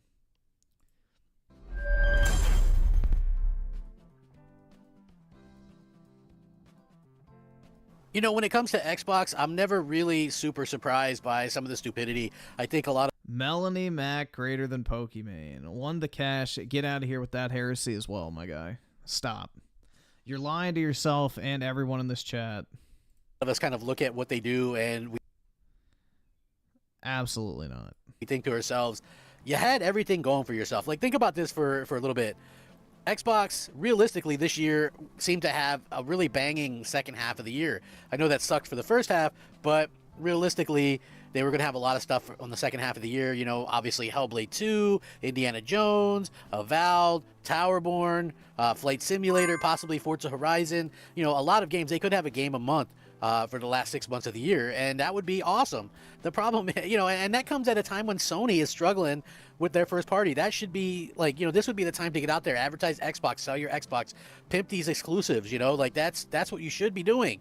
But instead, they keep shooting themselves in the foot. Hey, let's go ahead and make ourselves look worse than Sony, who was having a rough time with the Helldivers 2 debacle, right? So I kind of scratch my head with all of this stuff, and kind of just, I'm amazed at how ignorant they really come across, like 99% of the time. It's really unfortunate, to say the least, you know, and when we look at... Melanie is way fucking better than Pokimane. Alright. Nigga, you ain't funny. That's not true. Maybe you're just boring as fuck and lame as hell. Cause only lame niggas say that shit. Oh my god. Yeah. Stop. Things from the outside and we look at how bad they handle things. Like, listen, Matt Booty, you know, this guy is so stupid that he doesn't know his own studios. And I've mentioned that before. Like, he closed down the studios and got the names wrong in his email. He also, after he closes them down, says, we need more games that are smaller, like, you know, Hi-Fi Rush, that win awards and that are prestigious. Like, you literally closed down that studio, right? You got Sarah Bond out there mumbling on TV. She probably says it in private, bro. But she's probably smart enough not to say it on stream because, you know, it'll hurt the brand image. In an interview, she has no idea. Like, how are Plus, you I not think on Twitch, you'll get straight up banned for that shit, right? Like, no questions asked. It's not even a, like, risk. It's, like, literally a, you say the Fanuc word, you're fucking cooked. Like, literally and figuratively. They'll ban your ass almost immediately. for that question? Like, I don't understand how you can't have a better answer than that. My left nut could have had a better answer than that, you know? So when we look at these things and we look at what Microsoft is doing and we kind of see that they are struggling, you know, it doesn't look like... and listen, I get it. The entirety of gaming is struggling, you know, in a way right now. You know, we see a lot of other closures, and I get that. You know, I get that. Like, I know people are going to point to Sony, you know, closed down some things. Yep, full on did. Griffin is a certified Pokimane aficionado. I'm telling you, man, after I heard this shit, it awoke something in me. I know math is hard when you're an idiot, but like, if you're a broke boy, just say so. After I heard that, guys, it was game over. You know? You know what I mean? So Sony, you know, they screw up, they do bad, but I'm not really a Sony fan. I mean, I have a PlayStation, I've always had PlayStation, and I've always had Xbox. Let's just say math is not the only thing that's hard. But I've always been more of an Xbox guy, so I'm not going to sit there and really care as much about PlayStation. I know that sounds hypocritical or whatever, but, you know, when you have the kind of collection that I have, and it's mostly Xbox, and it's thousands upon thousands of dollars, yeah, you start to see why I'm a little bit more vested in what Microsoft chooses to do. So they shoot themselves in the foot, and I know people would go, well, they're a $3 trillion company. I think they know what they're doing. I mean, listen, they got where they're at by, you know, owning the market. Microsoft isn't a $1 trillion company because of gaming. They're a $1 trillion company because of cloud computing. A little bit different. A little difference there. With an OS and things like that, and now they're... What's funny is when they tried to put cloud computing into gaming, it was a complete failure too, which is even better. Heavy into the cloud because of the OS stuff, so they had the money. If there's three things Griffin loves, it's games, girls, and money. Pokimane has all three. Exactly, dude. She's the complete package. And resources, but mostly they built themselves up by destroying the little guy, you know, buying stuff and then trashing it and then closing it. You know, and you think that they've changed, or you think that things have changed, but they really haven't. And it looks like Xbox is going to continue to to suffer. You know what I mean? Like, I'm just being honest. It completely looks like they're gonna suffer and suffer and suffer, and I feel like that is so unfortunate for gamers. Now, according to this report, you know, there's gonna be more cuts and possibly more studios that are going to close.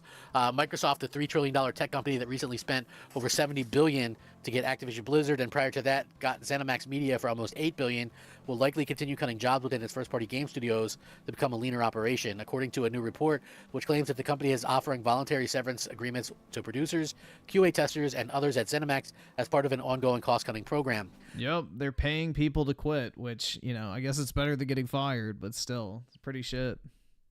You spend all this money on a studio, and they're just like, yeah, we don't want the people who make the studio. Microsoft had announced it would This is the same problem they have with all of their studios, man. They fire all the fucking talent, and then are a surprise Pikachu facing like, wait, why can't we make the same type of games anymore? Laying off 1,900 workers across its video game divisions earlier the year, but with those cuts already impacting workers at Bethesda, Sledgehammer, Infinity Ward, and others. Studio closures within ZeniMax followed those redundancies, with Microsoft closing Redfall developer Arcane Austin, Hi-Fi Rush maker Tango Gameworks, and Mighty Doom studio Alpha Dog Games earlier in the week. A leaked email from Xbox Game Studios boss Matt Booty attributed those closures to a need to quote-unquote double down on franchises and high-impact titles. Continuing that conversation in a town hall meeting with ZeniMax workers, Booty reportedly claimed that shuttering are a result of Microsoft spreading itself too thin, like peanut butter on bread. He then reiterated that Arcane Austin wasn't shut down because of performance of Redfall, which struggled to make an impact after a poor launch. ZeniMax studio head Jill Braff said the restructuring program will enable the company to spend more time developing fewer projects. It's hard to support 9 studios all across the world with a lean central team and an ever-growing plate of things to do. Then why do you have a lean central team? Why don't you just fucking, you know, provision each individual portion of the company into its own standalone business unit? Why does there need to be a lean central team? Just allow Activision, Bethesda, and then the Xbox Game Studios to function as their own isolated business units. But yeah, that's too fucking sensical. And it wouldn't give Matt Booty complete and total control, so, you know, there's also that.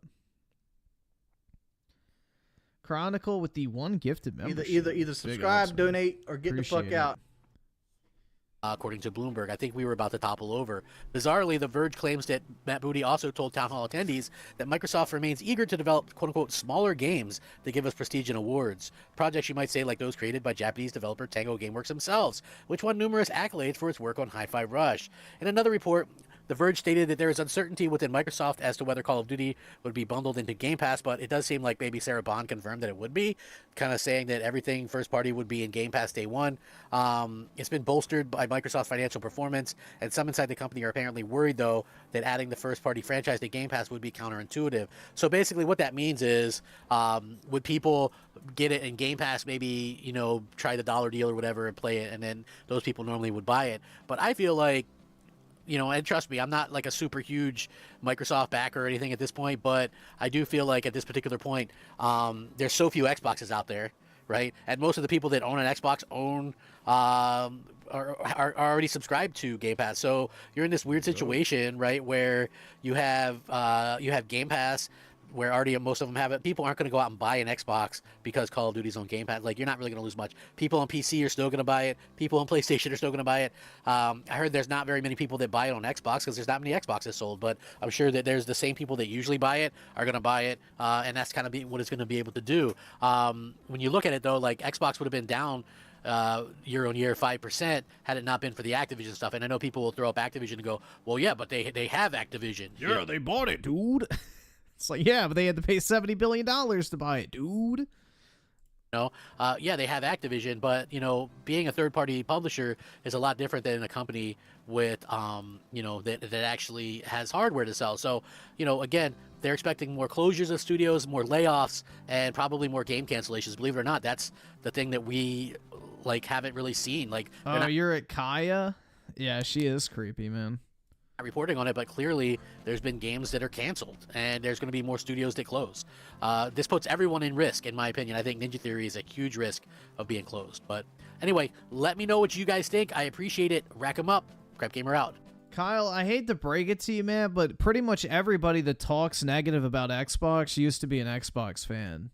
Because the only people who still give a fuck enough about Xbox to talk about it actually were invested in the platform and cared about it at one point. Like, pretty much everybody played on the 360 during that generation. So almost everyone on YouTube at this point has some sort of fond memories for Xbox.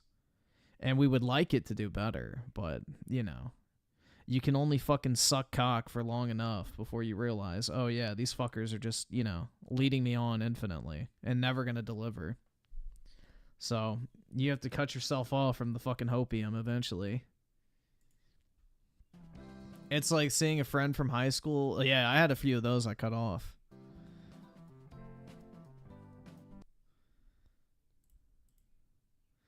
I had a few friends like that I cut off because I was like, yep, you're doing nothing. Goodbye.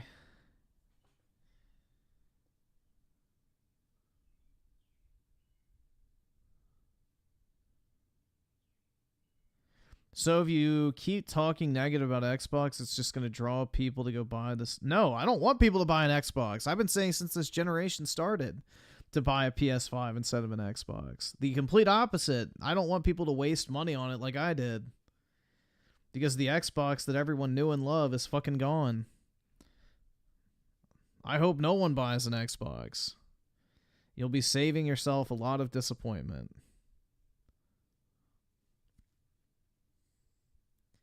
Talk negative about PlayStation then? Did you watch me play God of War Ragnarok? Because literally the entire time I shat on that game. So, I don't know what you want. What do you want me to talk negative about?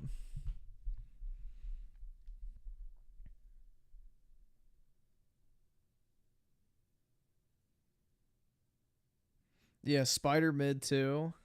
Exactly.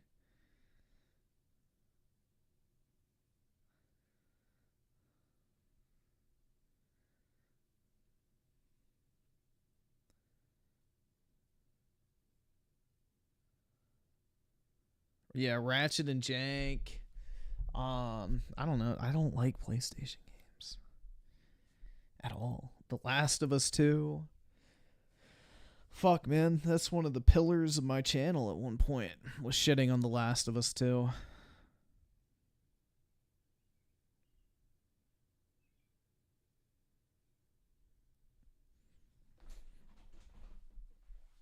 No, I didn't fucking play Death Stranding. That shit looked terrible. Ooh, balance the boxes on your back so they don't fall over. Fuck that, dude. Yeah, Forspoken, I was very positive. Although, I will say, Forspoken is not completely irredeemable. The story and the characters are fucking cringe, other than Cuff. The gameplay was pretty fun, I'm not gonna lie, but the performance was absolutely terrible. So, Forspoken had, like, a glimmer of fucking gold, but the rest of it was dog shit.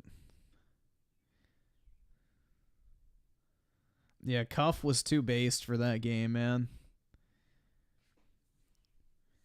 Nimpo with the 5, I actually think Alyssa Mercant T is hot.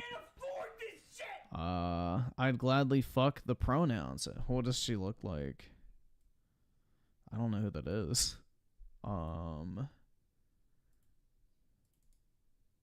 Paste.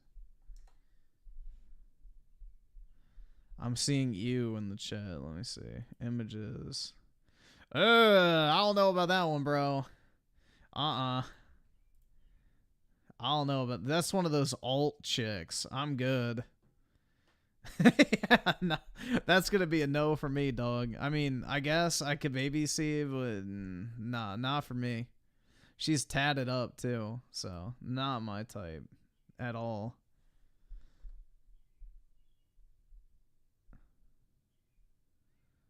I mean, I guess if it's a hate fuck, then I can understand. Like, I would hate fuck the shit out of AOC. Easily. But I don't really, I can't see that one personally.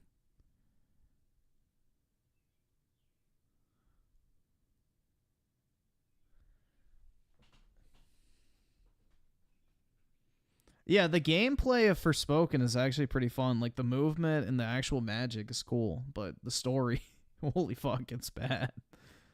And then there's like this massive fucking like power check at the end where you didn't need to upgrade the entire game, but the second to last phase of the boss fight is like a fucking DPS check, and you will get absolutely fucking obliterated if you didn't upgrade.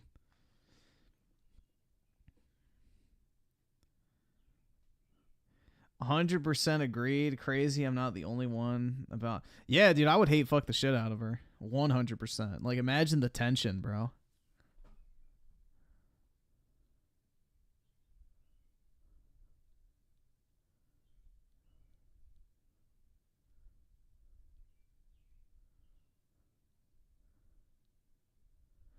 Subaru STI with the 5. Got Stellar Blade based on your review. Loved it and want more games to play like it. What's your recommendation, Griffin? Well, like Stellar Blade, I would say the Nier games, if you haven't played those. A combat style that's similar to Stellar Blade is Rise of Ronin. That game has similar combat. A little faster pace, though, which I liked. But I would say Nier, yeah, Rise of Ronin. The Devil May Cry games are a pretty safe recommendation based on that. Bayonetta. I'm trying to think what else would fall into kind of that category. I mean, obviously, like God of War 3 remastered. That's kind of a given.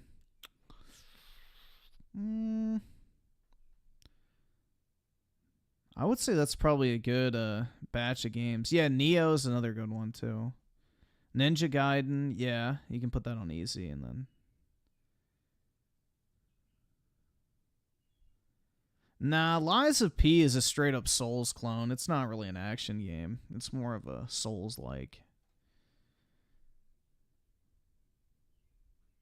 But yeah, I would say those are pretty similar games. I would say mainly focus on the Nier games, Bayonetta, Devil May Cry, and Rise of Ronin. I would say those are like the most similar to Stellar Blade.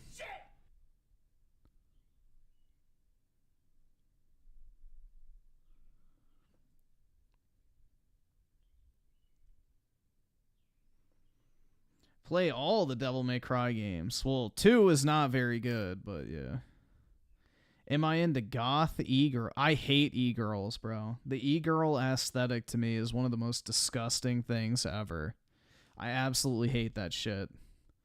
The e-girl aesthetic needs to fucking burn and die in a fucking house fire, dude. I hope every single one of those bitches has their fucking LED lights in their room catch on fire and burns their house down.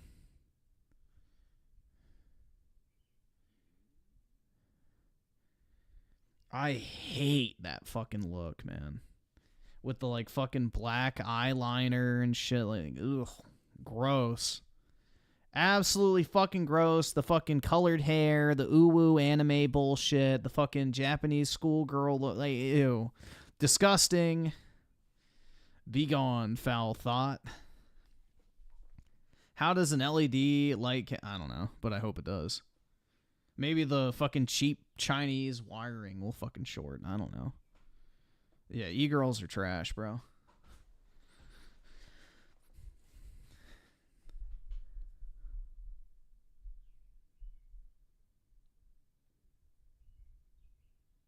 I like normal. Normal. Is it too much to ask? I guess so nowadays.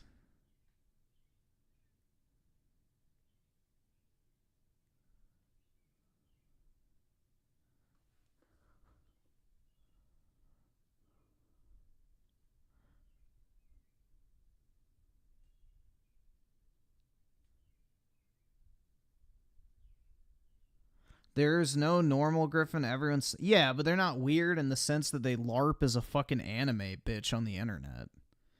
That's a different type of weird. Like a girl that collects Legos is weird, but it's not the same as some fucking disgusting e-girl type.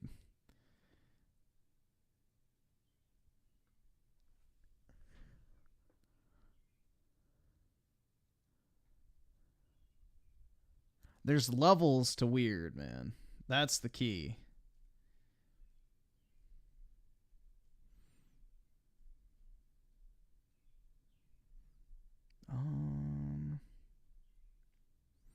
Let's see.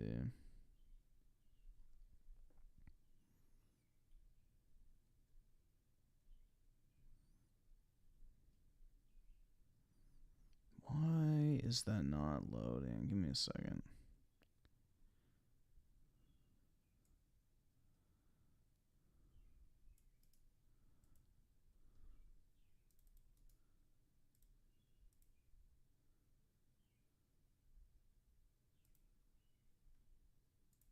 I didn't do anything. You called 911, correct? I know what that is. What's your name?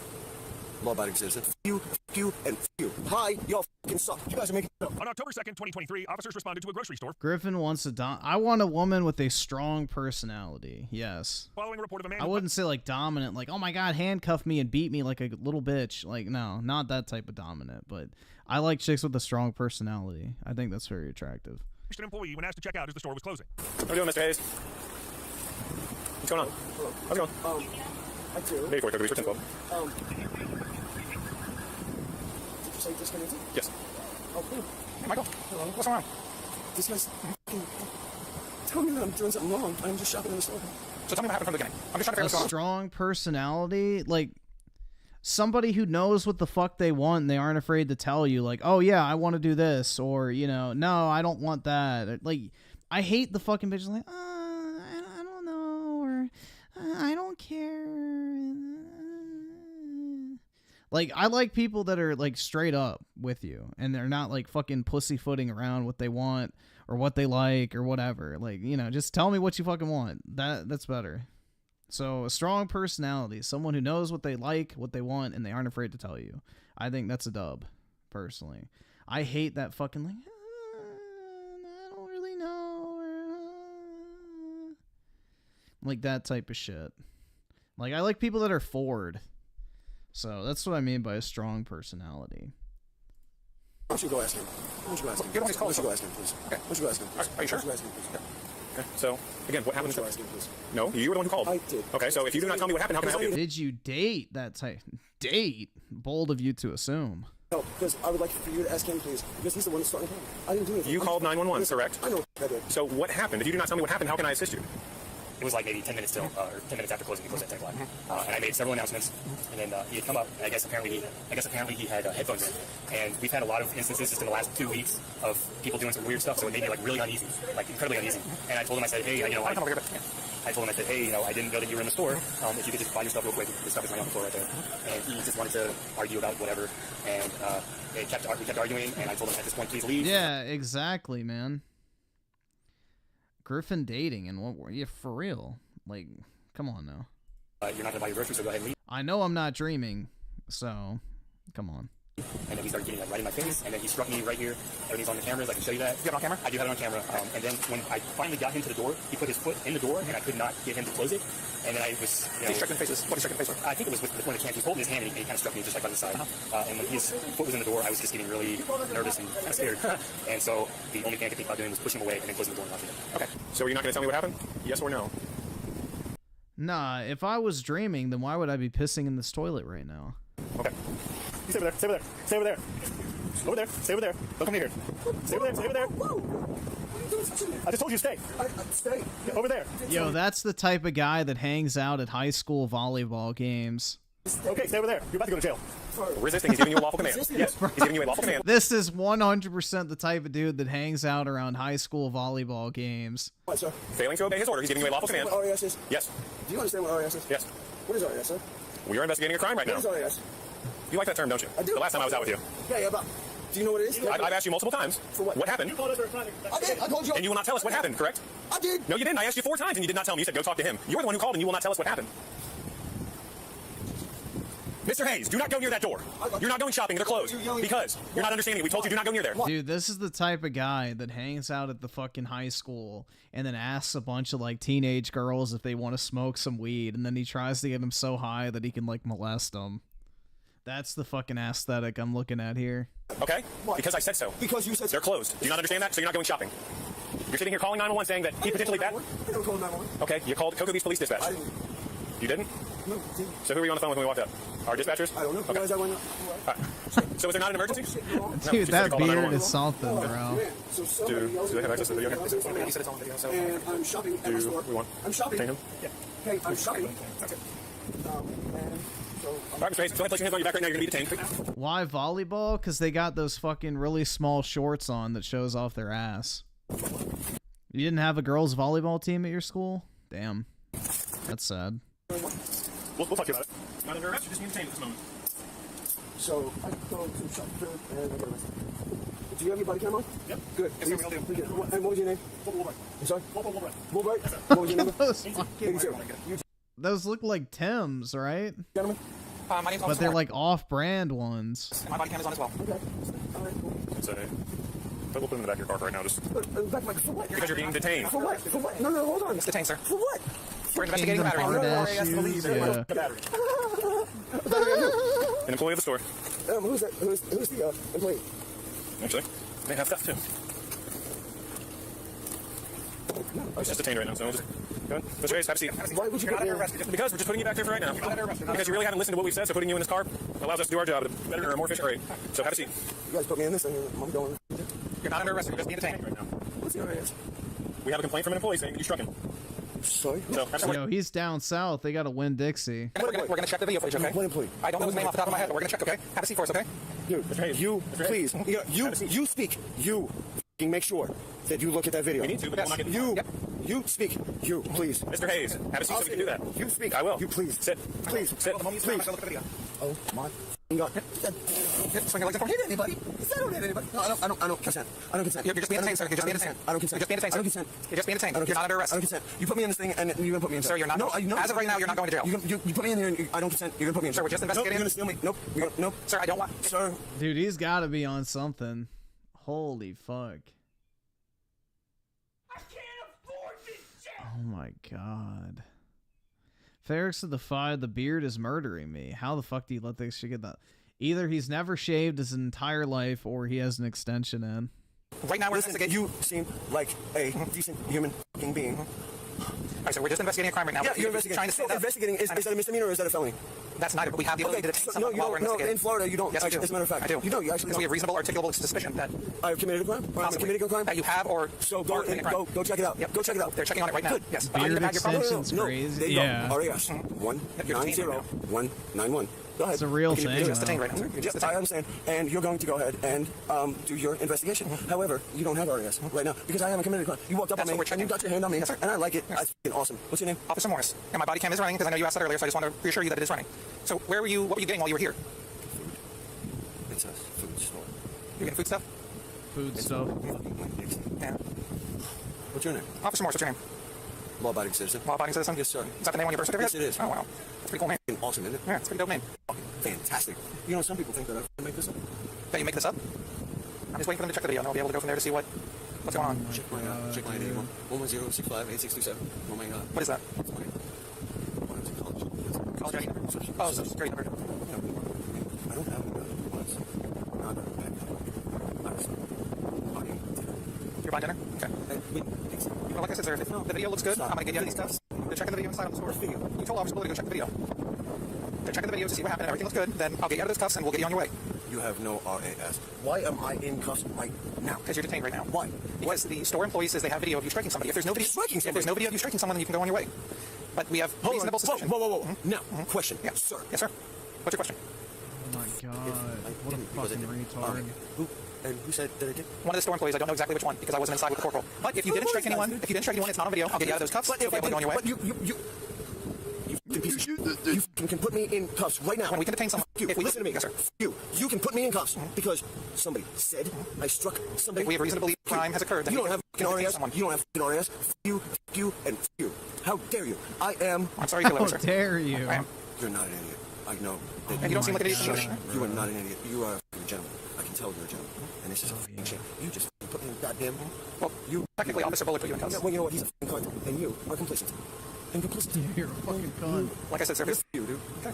No. How dare you? If there's nothing on video, then nothing will happen. There's no video. You all. I am a law-abiding citizen. That is my name. How dare you? just because you have what the fuck you have, you think that you can do what you do? Hmm? Okay. Okay. Where's the video? That's what he said. They said they're trying to get it pulled out. Oh, I bet they are. Okay, cool. Excellent. Well, when I get let the fuck go, you're gonna be a dick. If I hit somebody, This is one of Griffin's. Hey, I'm not that old. Come on now. you know. They know. Because, well, they'd be hurt. I don't hear anybody. That's why we're checking with the video. Fuck off.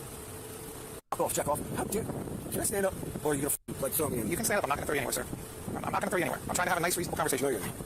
Stand up and make you more comfortable. You're detained. You're not under arrest. Detained. Yeah. I'm detained for what reason? Because you have reasonable suspicion that a crime may have occurred. What was the crime? You striking someone. Believe me, if that camera shows that you didn't strike anyone, nothing in this world will make me happier than to take you out of this Yeah, it looks like he has a beard extension right here. I promise you, sir, that video comes back and you're good.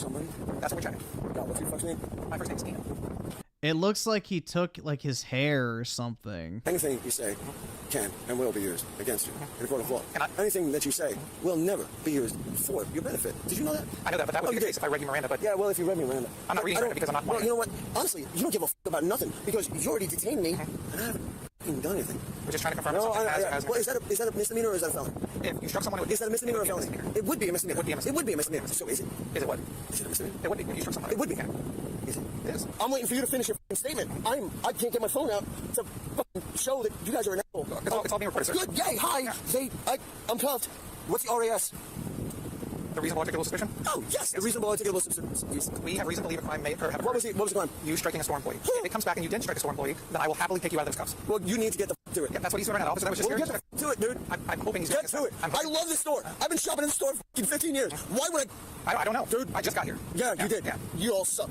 Hi, y'all fucking suck. Now, get me out of these fucking cuffs and go fucking find out that I have not struck anybody. The moment officer no.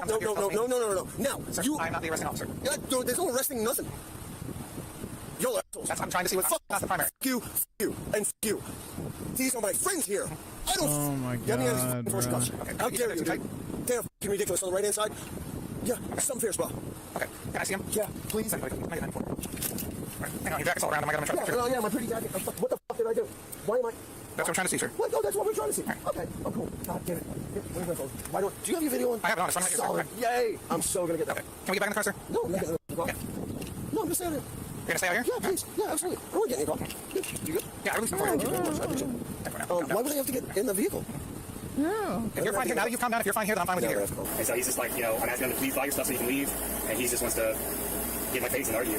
It's like right in the front, but it's like right on the edge, and it's gonna be hard to. That's right there where he hit me, and I kind of shoved him away.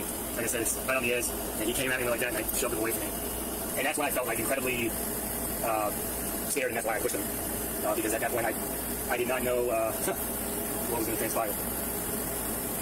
And this is not the first time this guy has given us problems. What are we doing? He stood up and I'm putting him back in the car. I'm putting him back in the car? Yeah, you hit him. Hit who? There'll be a video of you punching the guy. What the f*** are you talking about? I watched video of it. Twice you punched the man. I didn't. No. I promise you did. No. I promise you did. I've seen the car. No. Get in the car. Get in the car. I watched video. The f*** you did. I didn't hit anybody. I'm involved in them.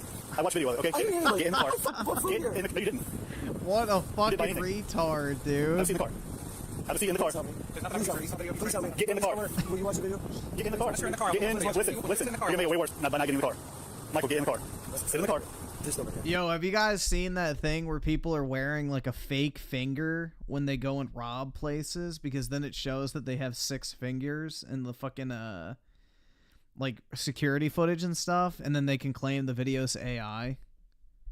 Because, it shows that they have 6 fingers in the fucking recording. It's actually kind of smart, but, I'm sure people will catch on to that. Sit in the car. I love these people. Okay, sit in the car. There's nobody in here that I hit. Sit in the car. I watched the video of it. You're at. There's nobody in here that I hit. Well, when you go to trial and you see the video, you'll be able to tell. Have a seat in the car. No, man. No, please, help me. Sir, do you want to have a seat in your church? I will go watch the video, but I gotta have you sit in the car. I gotta have you sit in the car, sir. Please help me. I gotta have you sit in the car. I will go watch the video, but I gotta have you sit in the car. Have a seat. Have a seat, Michael. Sir, I'll go watch the video, but I gotta have you sit in the car. Have a seat. Michael, have a seat. Please. Michael, please help me. Michael, sit in the car. I'm gonna go sit in the car. Please help me. I'll go watch the video. You sit in the car, okay? Yes. Please help me. Sir, I'll go watch the video if you sit in the car. Have a seat, sir. I understand, sir. Have a seat. Yeah, AI is really easy to tell, but not on like a grainy ass security footage. That's the thing, is like you can't get the ultra fucking high def detail on like a security camera unless it's one of those really nice ones. Like your average convenience store is gonna have a shitty quality camera. So if you can have like an extra like little fucking finger or some shit, you can be like, oh yeah, well it's AI generated, bro. But yeah, I think somebody actually got something tossed out in court for that. So, kind of interesting. But yeah, they sell like the fucking 6th finger add-on for that reason. You can buy them on Amazon now. I don't know like what degree of success that you would have, but yeah. I understand. Have a seat. Feet in the car, sir. Dude, please. I will go watch the video, sir. Please. I will go watch the video. Ow. Ow. Is there any way? Ow. Sir, is there any way you can fix this? Sorry, just loosen your cuffs. That's so tight. If you need to, then sit further back, lay down if you need to. Listen, I don't care. I'll deal with the tight cuffs. I'll go watch the video, sir. Get your knee in the car for me, okay? I gotta get you secured in the vehicle before I can go watch the video. Secure your leg in the car, sir. And you said he did not buy anything since he's been in the store? No. Okay. We don't know, like, I don't even know where he's at. All I know is that he's at the self-checkout here. He was at our liquor store checkout, so we don't know where he's at. We had one girl stuff before, you know, so I don't know where he's at. The main reason why I was so, like, you know, he had the cash registers out. That's why it was like... So there was one thing in his pocket, still cold. You guys sell it. Charge him with retail theft as well. You know, preponderance of evidence. You're the only store open right now that carries it. It was still cold. I want to ask you some questions, okay? However, obviously you know how this works, man. I got to read you something before I can ask you any questions, okay? So you have the right to remain silent. Anything you say can be used against you in court. You understand? Okay. So this that was in your pocket. Did you get it from inside here? Did you get it from the Winn-Dixie? No? Where'd you get it from? Do you know where you got it from? Do you not want to answer me? I'm just trying to figure everything out here. This was in your pocket and it's still cold, so I'm wondering if you got it from inside the Winn-Dixie. Is it yes or no? No? Don't want to answer? All right, Mr. Hayes, you're being placed under arrest tonight for battery, disorderly intoxication, and retail theft. Battery on who? On the manager inside, you struck him twice. Okay? You're intoxicated and causing a disturbance by not allowing them to close the store, and that product was found in your pocket and it's sold at this store. So on a preponderance of evidence, I believe you stole that from the store. So tonight you're going to jail for battery, disorderly intoxication, and retail theft, okay? Turn around.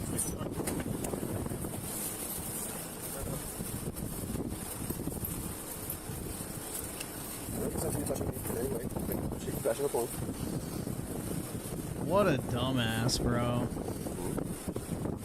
Those lights are just meant to make me go in. Yeah, those lights are annoying. Good God. Okay, maybe under the cups. You missed. The dick is in the middle. If you're gonna touch it, touch it. Is that a tie? What's wrong? He's just doing a quick search, sir.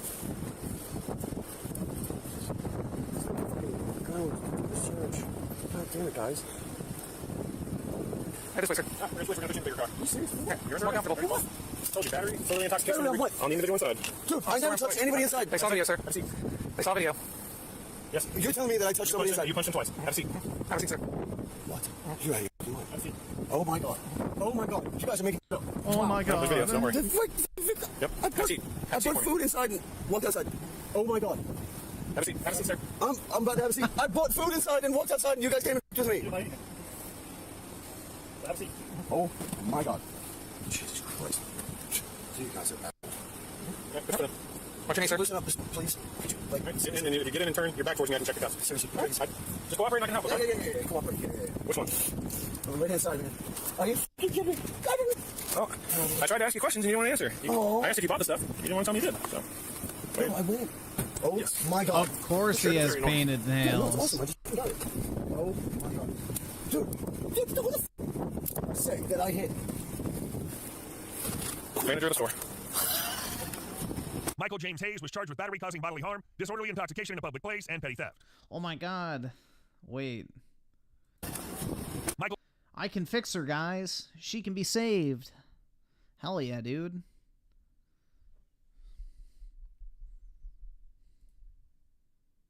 I know math is hard when you're an idiot, but like if you're a broke boy, just say so. Oh, great. All right, give me a second.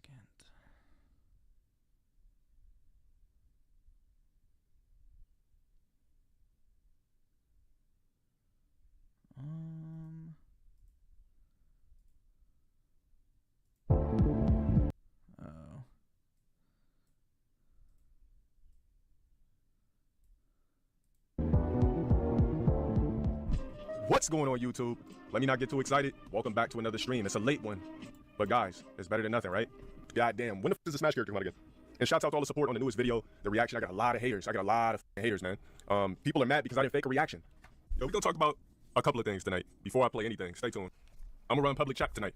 All right, no biggie, not tripping.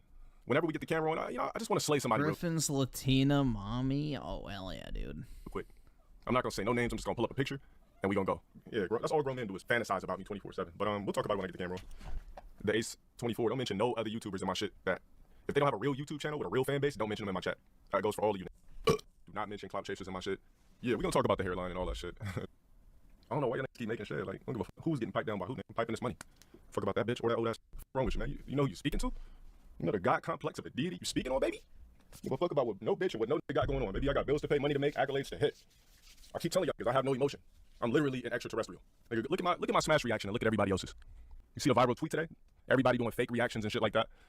Well, I'm an extraterrestrial in human skin. That's why I don't look like anybody else. That's why I'm a one of a kind, sexy ass. That's why people are so gravitated towards me. Yeah, exactly. These niggas have no life. I haven't streamed in like days like that, but these niggas have accounts ready because they're gay. It's just that simple. The thing is, that's why we call them tier sexuals. You know? I'm the only person on earth stalked like this. Nigga, Michael B. Jordan don't got to deal with this. Beyonce don't got to deal with this. Cardi B don't got to deal with this. Brad Pitt don't got to deal with this. You know, real celebrities, realness is popular. Shit. Deji don't got to deal with this. The Paul brothers don't got to deal with this. You get what I'm saying? All you niggas behind the chat, what you're gonna do all stream is you're gonna pay to say things. That's how desperate you are to get a reaction out of me. You'll pay to troll. Watch how many fake accounts we get trolling tonight. Yeah, I'll be that monkey is like probably one of the most iconic quotes in the history of YouTube, bro. And how many people pay me to literally say something and hope that I respond to it. Your suit with the 30? Oh, shit. Thank you. Y'all niggas really comparing niggas to me? What? Ready? That niggas on some sort of coke. That's why your gay is here, because you think I'm cute and sexy. Gay ass niggas. Do you see the specimen in front of you? I think I'm an extraterrestrial. Just that simple. I'm a gorgeous ass nigga, man. Stop trying to play me. Like, quit. Just stop with the cap. You know, stop with that shit. There's the OnlyFans. I mean, you could go to other categories for that. I don't support OnlyFans. I don't with it. You know what I'm saying? Dude, like, I guarantee you low tier God pays for OnlyFans. 100%. He is definitely the type of guy that does. There's real ways to get the bag besides OnlyFans and doing all types of corny shit. Nigga, I'm about that real bread. Anybody that does OnlyFans is a lame ass nigga or bitch. It's just that simple. If a bitch does OnlyFans, you're a lame ass talentless bitch. If you're a nigga that involves himself in OnlyFans or you do OnlyFans, you're a cuck ass nigga. He if it's is not a for cat, experimental purposes, you want to expose somebody or He's curiosity. a cat mom. You're just letting money deduct out of your bank account monthly to watch bitches be naked. I know bitches right now that I fucked, they got OnlyFans. And I'm thinking like, damn, I done already slayed, busted, got sucked up, backshotted, creamed, cascaded all over the deck, and they got OnlyFans. I'm thinking like, damn, too bad because I know she's been already slayed and diced. But yeah, I don't support nobody getting a fake bag off selling anybody by any means necessary. It means you're a talentless bitch or nigga. Just that simple. I command everybody here that claims they don't fuck with me to watch me, you gay ass niggas. I command you. And the only reason I'm calling you is you refuse to come out of the closet instead of just being true to yourself. I'm pretty sure that's pretty ironic. The ugly ass is watching my stream as we speak. So let's speak on it. You want attention? Let's get it. You guys know because they're failures in life, have nothing else going for themselves. Just run their mouth about me 24/7 and struggle in life, struggle with YouTube. Bro, that PS5 lineup is pretty crazy. Fucking Tekken 7, Street Fighter 5, Cyberpunk, Spider-Mid, Miles Morales, and fucking Mega Man. That's an interesting selection of games. 2 views. So basically the new thing, well, the thing has been a while on YouTube, is just steal my stream clips, upload it, name drop me, blah, blah, blah, to get some views. Now, me knowing YouTube algorithms, this nigga broke as fuck. For a fact, you can tell. Like, the nigga looks like he lives off anything that's a TV dinner or a frozen burrito. Now, let's pull this ugly ass nigga up on the screen. We ain't got to say this name. Nothing. I'm pretty sure we know this ugly ass is. Hold on a sec. I'm trying to find a video where this nigga actually will show his hairline. Hold on a sec. This nigga keep cropping out his hairline. Another video, he cropped out his hairline. I keep going down the shit. This nigga keep hiding his hairline. All right, so it's not one video that this ugly ass. This is not DJ Academics. DJ Academics is a basic looking nigga, but he look light years better than this goddamn looking ass. So, to this guy right here, let's go ahead on this dead ass channel. Check this out, right? Mind you, I don't know what the fuck this nigga do. Live off TV dinners, frozen burritos, peanut butter, and hot dogs. So let's see here. So if we look at this nigga algorithm, his channel is ass trash. I mean, 6 months ago, they barely could pull in certain 4.7K, 940. Like, if you got 30-something thousand and you can't even barely crack 1K without name dropping, like, you're an untalented, garbage ass, worthless ass. So let's go ahead and look when he started uploading shit about me. Let's count how many videos this ugly ass, hide my hairline, crop ass, keep fucking dropping. I mean, it look like your idea is just below. Why? Because you're an ugly ass nigga. You have no talent. Like, besides you being ugly as fuck, hiding your hairline, like, who crops their hairline? If you're balding, let it go. Like, clippers and shit exist. Like, you're not even lining up the beard, crispy, nothing. Like, your genetics are shit. You got a receding ass hairline. You wear glasses, so that means your vision is bad. You don't know how to properly groom yourself. You're balding as fuck. I don't know if you're trying to grow dreads or twisties or what. But hold on, this nigga dropped how many motherfuckers? Bro, low tier God is like so obsessed with this dude's appearance. Why? I don't notice all this type of shit when I look at a man. You know? I wonder why that is. Videos. But this is the type of shit I would notice on a woman. Why you stop watching porn? You should continue to watch because you're not landing no type of bitches. Like this, you're bypassing society. Like, this is somebody you just passed by in Walmart in the Oreo aisle. Like, this is in the cookie and juice aisle or the frozen section aisle 24/7. You won't catch this in the fresh meat aisle unless you're getting that fatty ass ground beef in a red pack. You're gonna catch this in all the bullshit aisles, basket full of up saturated fats and up eating. So like, look at this. This dude is a genetic mess. All right, so he dropped hella videos. This never got a video. Has he ever got a video with double-digit thousands? No, until he started name dropping me. 13,000, name dropped me. 12K, name dropped me. 3 videos back to back. 13K, 12K, 13K, all name dropped me. Tried another video, it failed. 2.2K sucked. Tried another video after that, 1.6K sucked. Tried another video after that, 9.66 views sucked. After I'm done talking about you, maybe your views will go up a bit, but it's still ain't gonna help you get an authentic bag, you ugly ass, grown ass nigga. All right, let's continue. Trying to do it again. 1.2K trash, 355K, 538 suck. This is doing how many months? So for 2 months, he tried dropping videos that had nothing to do with me. So you click back on it, the nigga finally drops a video, puts my face in the thumbnail, throws a little LTG hashtag in there, finally creeps up to 3.4K views. Then he reacts to a video of me, so he dropped 2 videos back to back. Let's count these videos he dropped. 1, 2, 3, failed for in 2 months. 4, 5, 6, 7, 8, 9 videos. In the past 3 months, this ugly ass has dropped 9 videos on me. Why? Because this is a tier sexual. If I was a nigga that looked like Pat Beverly, and I told you guys that's what's the shit, Patrick Beverly, the nigga on Golden State. If I looked like Patrick Beverly, I'm telling you, these niggas would not be obsessing over me. If my voice was high, these will not be obsessing over me. Y'all watch this stream. What you see right here is a perfect specimen of a f***ing man. Nigga, I'm literally like the perfect etching scale of genetics. Like, I don't need to point out my attributes 24/7, but I have something you don't have, which is charisma. you suck dick at life. Look at you.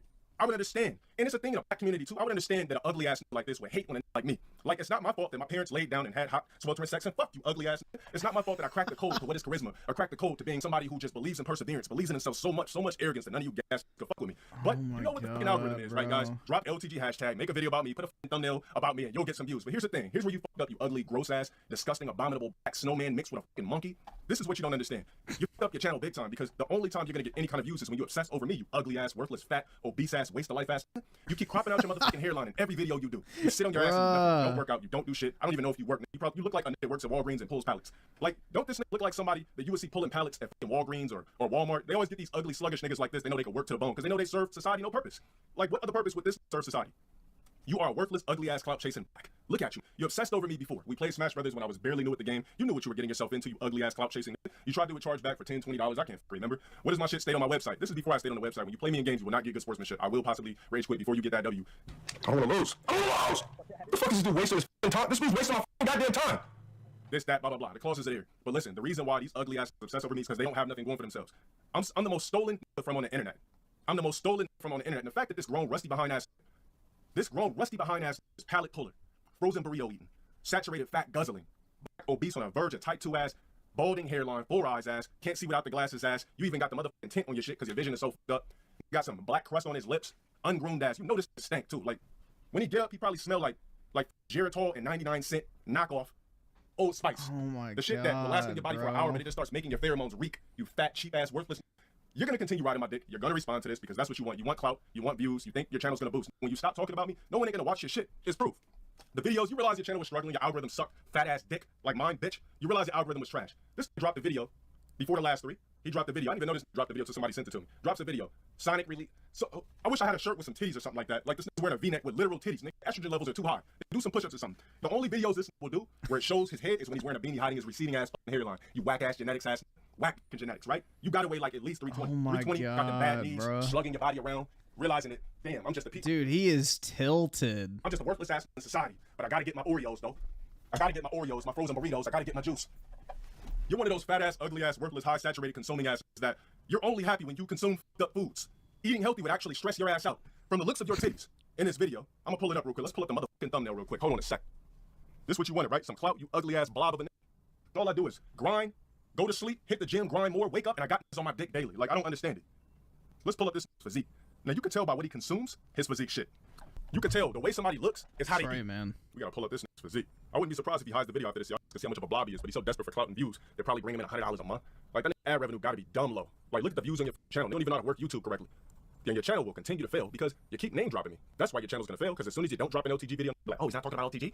Oh, fuck, I'm watching this ugly ass. Like, y'all know this ugly, you watching him because he's talking about me. Y'all niggas love to hear talk about me. You know, this is boiling right now. I would be too. If I was this ugly and this obsessed with a cock, oh man, I'd be so fucked up about it. I'd be so fucked up. Like, y'all niggas can't analyze me for shit. You don't know who the fuck I am. You know nothing about me. And they are worthless. Stay trying to analyze me on videos. I never said shit to y'all. And people keep trying to find a way to slickly disrespect me by calling me a name I never gave to the internet. Like, all right, let me label the picture as Blob. This is literally a walking, worthless piece of goo.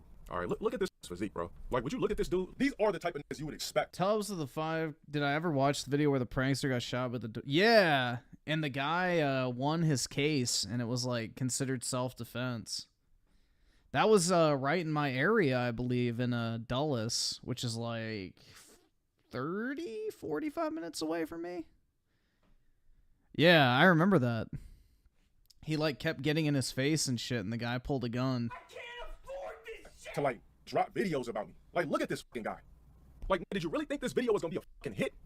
And my bad, that's a PayPal symbol. That's something you don't know nothing about because you don't generate no types of revenue. So you probably won't see a PayPal symbol in your shit is when PayPal is taking something out of your account, literally for OnlyFans or some sort of porn subscription. You ugly ass. Bro. Like, look at this physique, bro. This motherfucker's body is so full of fucking estrogen. Why? Like, what would possess this ugly ass to make this thumbnail? And then you got on a V-neck? Did you think the V-neck would take attention away from your titties? You know what that is? You know what those saggy ass fucking pecs are? Those saggy ass, unorthodox, titty ass pecs? That is a sign of low testosterone, high estrogen, and a bad fucked up diet from a nigga who doesn't exercise and do shit all motherfucking day. That's what a production of those titties are. You should be ashamed of yourself. You are an extra grown ass dropping videos on you know you think look good. I know you did, bro. Like you have to be at this point. Like you keep dropping LTG videos because your channel sucks fat ass dick. How the fuck you got 32K and you can't crack over 10K? You can't crack over 5, 3 without mentioning me because you tried for 3 months but nothing worked. So you figured out you would use the LTG algorithm. Your subs aren't gonna move. You're uncaptivating, ugly ass. On top of that, you're untalented. You're boring as. All right, I'll be back in a second. I gotta take a piss real quick. If I was going bald, I would let y'all niggas know. See this crispy ass motherfucking hairline? That's all good ass genetics. Crispy than a bitch. Crispy. A head full of motherfucking hair. Boom. Good ass texture too. That's nothing but Cantu coconut cream. Now I understand. Like, look at this. As a matter of fact, let's kick back and I'm gonna let you guys make your assumptions of what you think about this. Wearing a fucking goddamn beanie to hide the receding. What's your assumptions about this ugly ass? Because I literally just gave y'all mine. What's your assumption? Just looking at this picture, like, what do you see about this? What could you really see as amplifying and animated and charisma like about this guy? Incel, no bitches. You made a video talking about how what grown ass man is addicted to porn. The only type of grown ass man is addicted to porn that just lived a life without getting pussy, or you started getting pussy too late in life. So what you did was you sat around as a kid, as a young adult, as a grown ass. Damn, there's not a bitch out there that's gonna let my ugly ass nut on her face. There's not a bitch out there that's gonna let my ugly ass her in the ass. There's not a bitch out there that will willingly give me pussy. You made a video on your fucking channel where you're talking about Sonic Colors and Sonic Unleashed. Why you stopped watching porn? This is how you know something wrong with an ugly ass like this, man. And we're not gonna say something's wrong with his head. Clearly the same, but he's just a sad sack of life. Like, look at this fucking guy. Everything is wrong about this. Overweight, sagging ass titties. Can't even groom your beard. You was blessed with a full facial hair, and you can't even groom your shit. You're not even trying to look crispy. You sagging a beanie over your head because you're insecure as about how you look with that receding ass fucked up hairline. Blame your motherfucking goddamn lineage. That's why you got that fucked up hairline, because the wrong two people fucked. You bitch ass trying to make mad videos talking about salute to the trolls. You sound like you 12 years old. Griffin Piker has returned. That's right. Trolls, like, are you in grade school? Or are you in? I don't even think in high school will act like that. Like, that's childlike behavior. You talk about I have to adopt the winning strategy. Getting real accolades in life. You need to salute to losing weight. Salute to taking care of your health. You are a type 2 candidate. You're fat. You're overweight. Fat and overweight, same shit. But you're both just because I felt like saying it. You're one goddamn Twinkie, one slice of pizza, one red meat, one steak, one anything away from type 2 diabetes. You will definitely need that glucosil to balance the levels of your glucose because look at you. You are a sad sack of a dumbass nigga on my dick. And you're gonna continue being on my dick. Why? Because I'm captivating, astonishing, sexy ass, brilliant, charisma, pizzazz, confident, arrogant, God complex, in shape, a nigga you wanna be, type of. And I could have kept going, but I don't wanna be too arrogant. A little bit too much of that. You're not gonna pump the brakes because your channel's dead. You're never gonna be successful on YouTube because you're so focused on another individual. You just, any of you niggas that keep posting videos about me, your channel's gonna die. Because that's what I do. I'm on some Thanos type shit. When y'all drop those shits, when you're looking for those infinity stones, it's cool. You might have 1 or 2. You might grab a couple. But nigga coming to destroy your planet. Because as soon as you drop these motherfucking videos, these are your views. From this point on, dedicate your whole channel to me. Because after this, your channel's dead. You tried it for 3 months. The algorithm didn't kick up. Your ad revenue was $23.06. And you just realized it wasn't working no more. So let me just start dropping LTG videos. I could have said LTV, low tiers vivacious cock that you're on. Now, what you're gonna try to do is you're gonna try to drop a series and a collection of videos because I just roasted you to a point you're worthless, and you realize that when you look in the mirror and you're watching a specimen like myself speak on you. But at the same time, you're gonna feel flattered because for this particular point in time in life, you felt there was some sort of importance that I was paying attention to you. I didn't really pay attention to you or clicking your videos. What I did was I just checked your algorithm. That's all I needed to do. I didn't have to click to see your ugly ass. All I seen was an ugly ass. Check the algorithm, look at the numbers, they didn't lie, and I realized that you were a fucking failure like the rest of these niggas. The worst part is, at least the other trolls, they don't have the balls to show their face, right? They're doing something, they're hiding, they know they're ugly and f***ed up. You have the audacity to speak on me looking like this. This is a goddamn shame from a nigga. You look like you should be a 5 or a 3 with a white bitch. Because no black woman would ever date you. I know for a fact, no sister would date a nigga like this. You're not even sister material. You gotta go with a Becky that's about just as insecure as you. You gotta get with one of those Beckys that honey boo boo Beckys. Because ain't no woman, not even a Latina, that's fucking with a that look like you, bro. Let me tell you something. My mom's husband, that's 54 years old, 52, looks better than you. No saggy ass tits. The nigga got better skin, better everything. Accepted that he was bald a long time ago. Shaved his shit off, got a clean, crispy beard, eating right, exercising. He looks better than you. You're on the verge of that Jay-Z pic that we showed. Why are you looking like 50-year-olds? You look like shit. Your life sucks. This is what I want you to do. I want you to use this stream, and maybe it'll help you a little bit. You know, I'm a nigga above you in many levels. I want you to use this stream, clip it, do what you got to do, drop a series of videos, right? You're going to drop a series of videos. Then what you're going to do is you're going to try to drop a topic you think is unique with a fucked up ass grade school thumbnail. It's easy to do thumbnails too. You can go on YouTube, how to do a thumbnail, but you're doing your thumbnails on Paint. I don't know what the fuck this is, but you're going to try to drop a series of videos. They might be a hit because you're so interested in me and so fascinated because I'm literally Pandora's box. There's sides of me y'all were paying. Get on your knees and worship to nobody, but you never will. That story comes out later for real niggas. But and then after that, you're going to try to drop videos of topics you think are authentic and they're going to fail. And then you're going to drop more LTG videos, they're going to rise. So what you're going to do is realize that your channel ultimately is revolved around me because you're worthless. I own you. I wonder who this guy is. Wake up and go to bed thinking about me. If you don't drop an LTG video on your shit channel, nobody's going to watch your shit. No one gives a fuck about you. No one gives a fuck about your channel. You're just literally a walking blob of goo. You're a worthless piece of matter. You're here to fill in a slot. Do something with yourself. Your channel's dead. Oh, my bad. We still got this ugly ass on screen. Now, you is here to record me, you're welcome to leave. But you'll probably stay. A portion of you will, because you realize that you can't stop looking at me. You realize that, damn, why do my balls tingle and my dick joke a little bit when this nigga pop on stream? I haven't seen LTG in days. I'm going through withdrawals. Let me go through all my old clips. Oh my God. I got to fan off the sweat. This is on screen tonight. I was dying without LTG streaming. I guarantee you niggas masturbate to me. I know they do. That is it's almost a guarantee. I bet niggas masturbate. Dude, he probably wishes that they do, honestly. All right, time for trolls to, you know, try to match with me, blah, blah, blah. You know what it is, 12:30 LTG playing tag in. Let's stream snipe blah, blah, blah. Let's go in Discord, say we did it. No, the guy that he was roasting. I know who Low Tier God is. I don't know who the guy was that he was roasting. That's what I was wondering about. This nigga's that. Guys, I want to give you a reminder of what you're going to look like if you consume high saturated fats, have a fucked up diet, if you keep blaming COVID on why you look like shit, if you have low estrogen, low testosterone. Your estrogen is so low because you're focused and emotional over a man. I mean, you want to look like somebody like myself? Or you wanna look like Demigod this? I'm telling you, Productions? hit the gym. I've never heard of that guy before. Here. I know math is hard when you're an idiot, but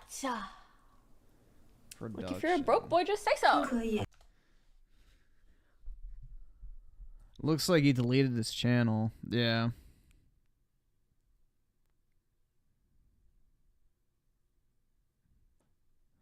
The channel is no more. Unfortunate. Gym, work out, don't be a sad sack. Make sure your testosterone is utilized perfect. Get estrogen out of your system. Stop eating soy. Stop eating foods that's going to lower your testosterone levels and pump estrogen into your blood, into your stream. This motherfucker got a midsection full of fat. You know what like this? It would literally take this 3 years to get abs. And that's if they up under that blubber.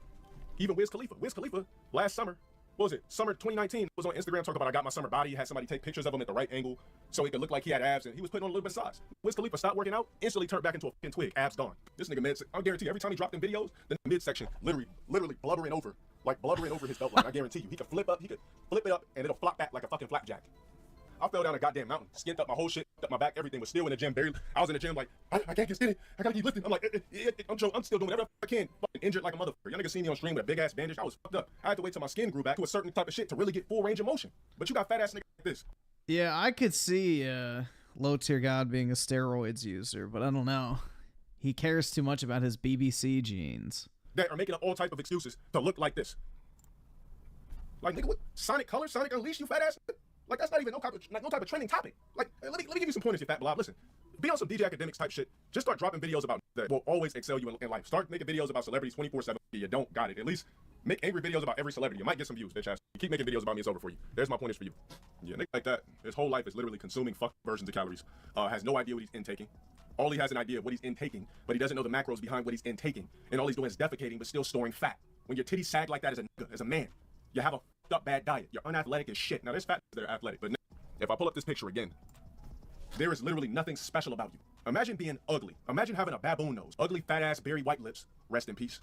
A grimy ass, Planet of the Apes ass, unkept beard, titties that sag and droop because it looks like your diet is consumed with soy, Apes ass cheeses, beard, ass, greasy beefs, Oreo cookies, bro, newest goddamn never snacks in the heard whole that design. shit before. This eating everything. He's not even thinking about his macros for 1 second. See, like myself. Oh my god. I gotta think before. I'm like, okay, well, if I have a cup of ice cream, which is rare, nigga, I buy ice cream. That shit'll rot in my freezer for 3-4 months. I just buy ice cream because the box look appealing. I know I'm never gonna touch that shit.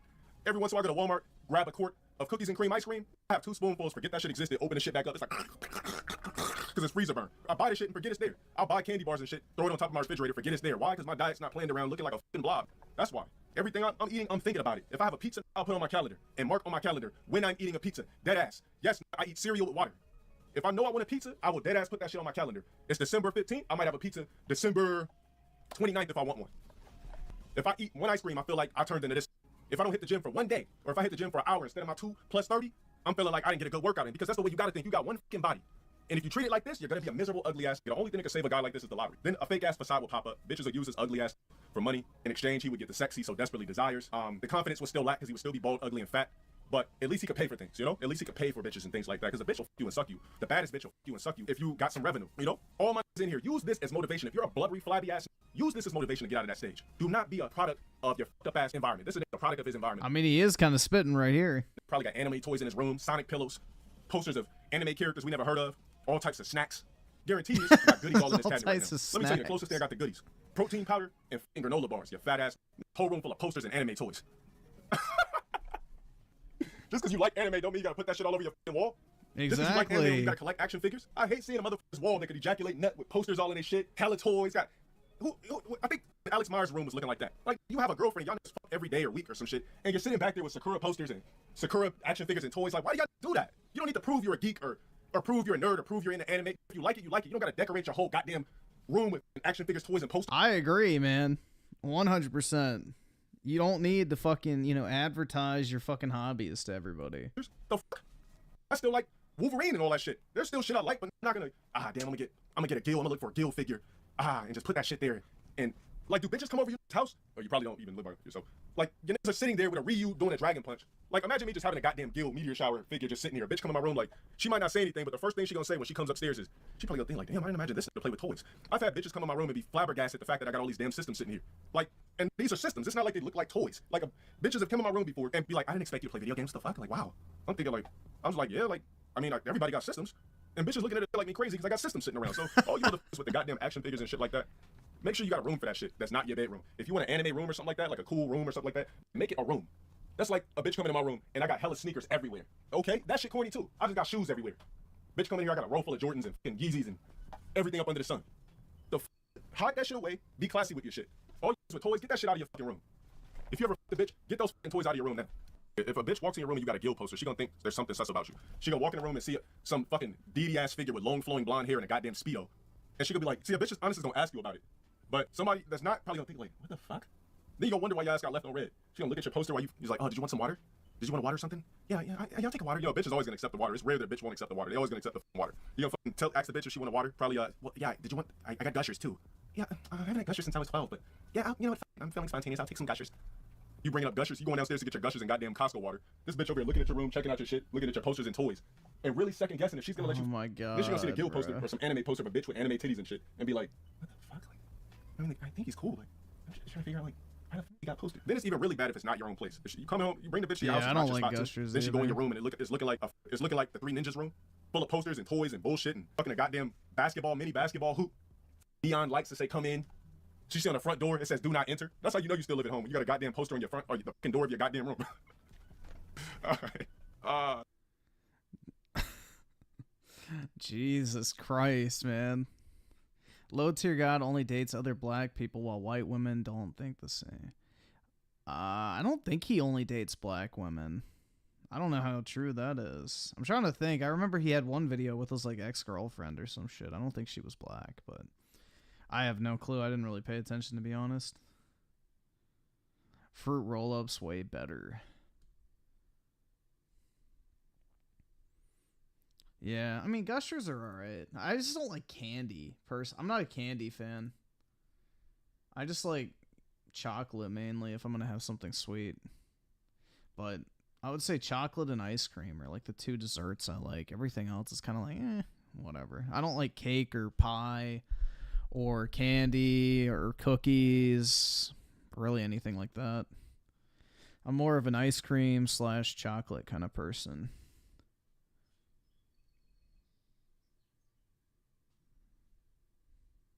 What the fuck is that? His tiers from $2 to $7.50 all the way up to $142.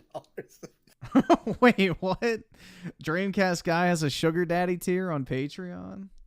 What the hell are you doing, Dreamcast? You are literally the most biggest LOL cow piece of garbage on YouTube. Obviously, I'm a YouTuber and I'm always looking for that next big scoop, so I decided to open my ears and listen to what they were talking about. And I realized that they were saying that they had hired a lot of the people. YouTube right now. You're such a greedy little prick. His tears from He's got the Final Fantasy Advent Children soundtrack, it looks like. Or collectors. I don't know which one that is.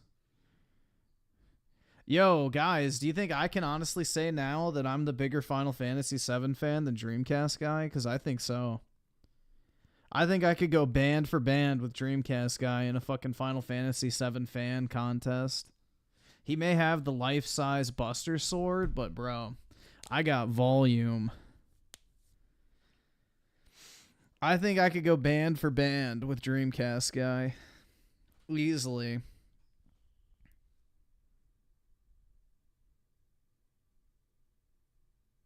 I mean, you spent like 30K. I haven't spent that much on Final Fantasy stuff, but I've definitely spent thousands. I mean, these fucking prize cards I have right here that I just grabbed, they were about $1,800. So I've spent money for sure. And then my like stack of graded cards I have is probably like $2,000 to $3,000 worth of money I spent. I got my $4,000 worth of deluxe editions.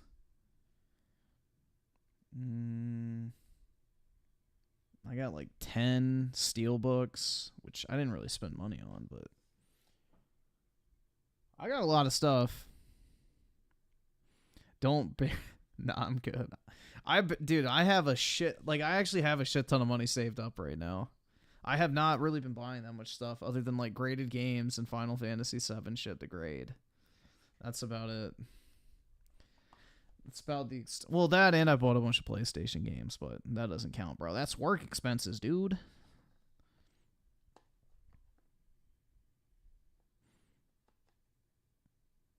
Don't let Dreamcast guys steal Aerith. Yeah, that's alright, bro. I'm a bigger Aerith simp than he is. Because it's like, dude, you know, he chose Aerith in his playthrough of Final Fantasy VII Rebirth, but I don't feel threatened. Do I watch Andrew Tate? No, not really. He's like some massive fucking Islam simp now, which, yeah, no fucking thanks. He's trying to flee to a Middle Eastern country, that's why. So he's trying to, like, embolden his Islamic supporters so that when he flees to, like, Dubai and shit, they won't extradite him. Because I have a feeling that's what's going to happen. Because he has a charge in the UK, which he will not beat. Because the UK is, like, fucking really strict on what he's charged with, so. Griffin embraced Jewry. Hey, man. I love my, Ashkenazi brethren. Big ups to the Small Hat tribe. Are you still asleep and did you enjoy living in the Matrix? The fuck? Oh my god.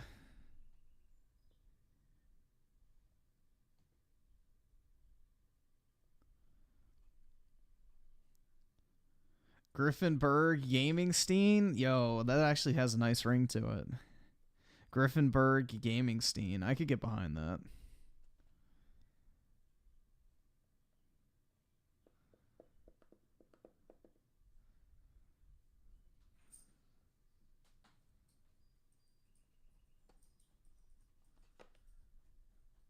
Trying to think. Anybody else should watch?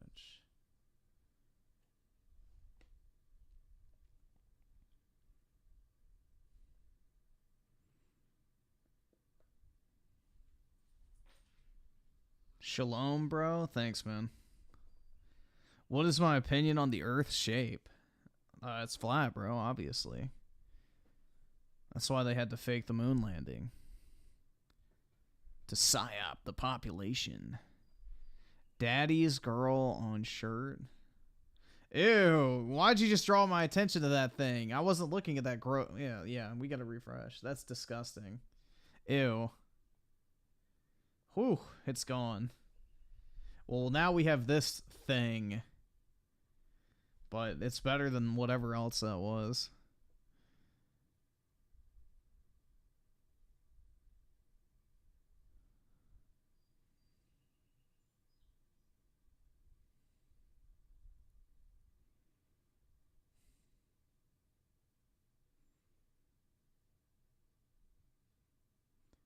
Games Workshop raises prices as players flee. That's the Warhammer company, right?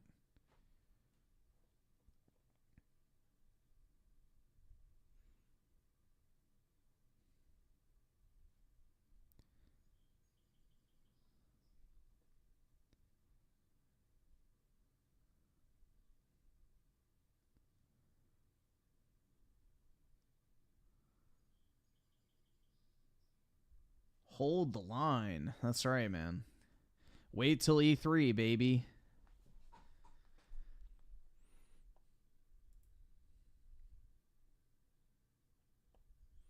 Xbox just killed itself. That's a good title. Xbox just killed itself. I like that title. I don't know why I didn't think of that. What the fuck? Damn it. I should have done that. I was gonna do Xbox is fucked, but I figured, alright, that's too short and it'll probably get flagged. Even if I put the little star, but yeah. I hate that incel horny bait thing from the Fallout TV. What's that? I haven't watched the show. Is there like fucking incel bait shit?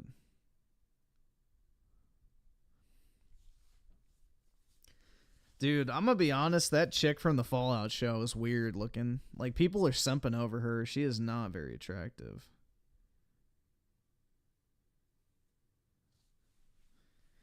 Fancy Leo with the 15. Yo, Griff, are you a 3 prayers a day Jew or a 5 prayers a day Muslim? You mean, like, which one would I pick? Technically, I'm neither, but 3 sounds much more manageable. Plus, you don't have to lay on a carpet.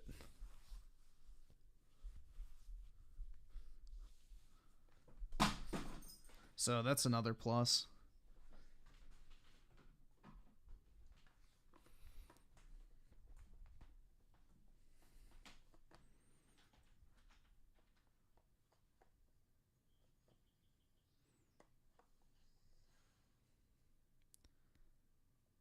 Oh, yeah, personally. I mean, well, the thing is, dude, is like, since I'm like Christian or whatever, Judaism is like literally almost identical in a lot of ways. So, yeah, I'd much rather be Jewish than Christian or Muslim, whatever the fuck. That's like way close to Christianity compared to Islam, bro. Like, Islam is a completely different beast. No thanks.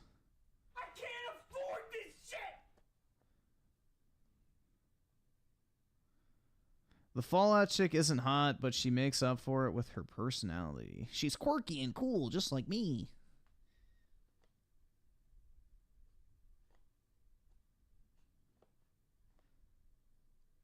Yeah, I don't know, dude. Islam just... no thank you. At all.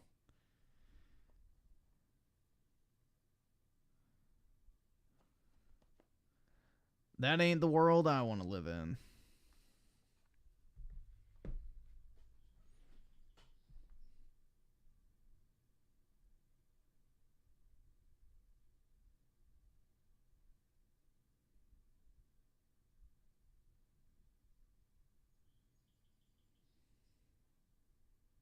The Jewish Christians. Hell yeah, man.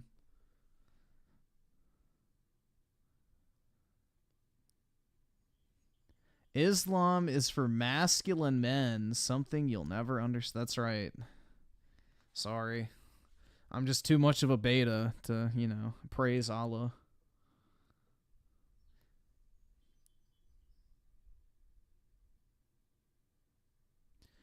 Fancy Leo with the 15. Well, back to grinding Warframe and uploading eBay listing for sad collectors to buy. See ya. Have a good one, man. I can't afford this shit!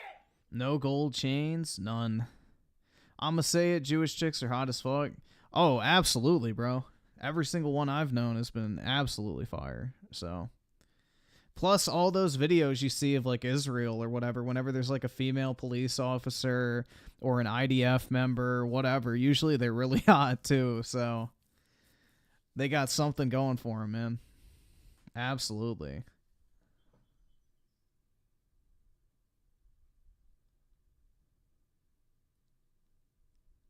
Yeah, the Old Testament is literally Judaism, so, like, the Old Testament in the Bible, which is like 80% of the Bible, is literally Judaism. The only area where Jews and Christians disagree is whether or not Jesus is the Son of God, essentially. Like, up to that point, the religions are the exact same.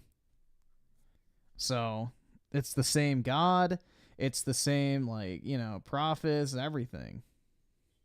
The same people.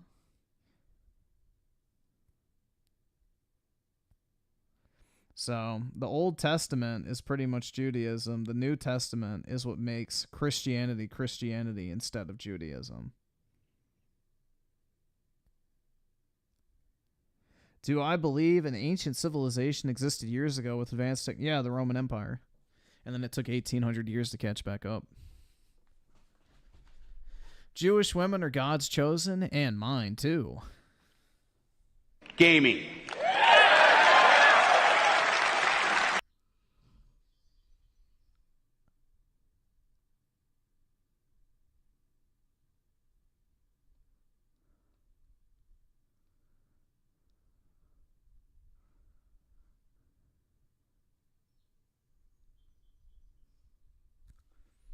Let's see. I'm just curious. I don't even know if MBG makes content anymore. He's still talking about PlayStation stuff. That's interesting. I thought for sure he would have hopped on the Xbox shit. I mean, I guess credit where credit's due.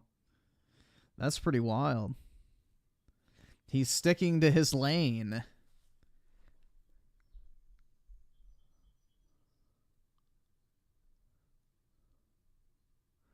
Bro, that's actually kind of crazy. He should have fucking capitalized on the fucking, you know, shit. I mean, yeah, he did like a live stream, but still, like, he didn't do a dedicated video.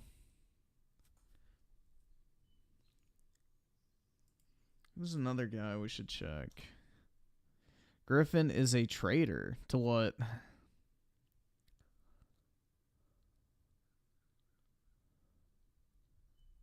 Yeah, I'm gonna colonize Israel next.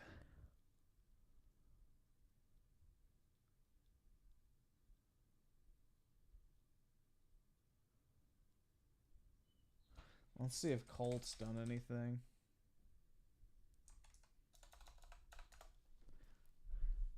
Nope, still just that one video. Geeks and gamers. Oh my god. Oh my god, bro. Is that stolen content? I'm gonna strike this channel down right now.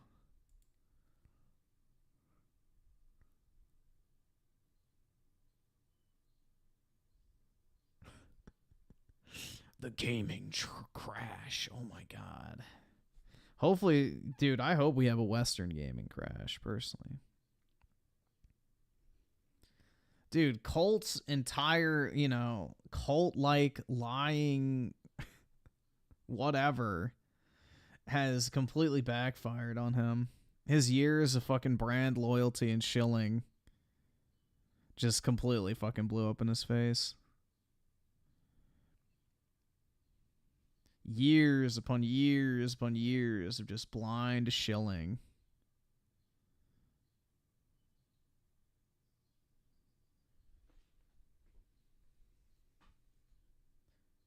I think Western gaming will crash, game budgets keep going up, and profits are going down. Yeah, I'm kind of glad we're having an exodus of normies from the gaming industry, personally. It'll actually force, you know, developers to make actual video games again, hopefully. That's the hope, at least. But, you know.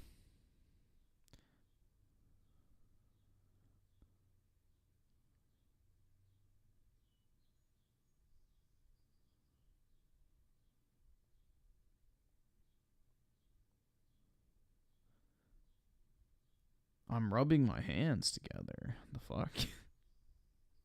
Why is that? Thank God, more Souls. Yeah, I can't wait for more Souls clones, bro. Please, more. All of them. Give me all the Souls clones. Nothing new, nothing different. Just literal fucking Souls clones. That's it. That's all I want.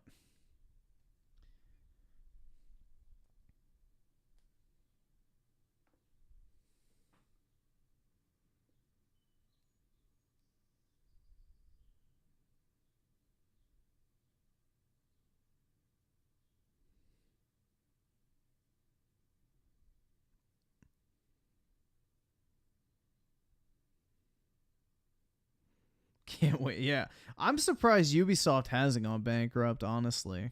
Like, all bullshit aside, I'm actually shocked that Ubisoft is still standing.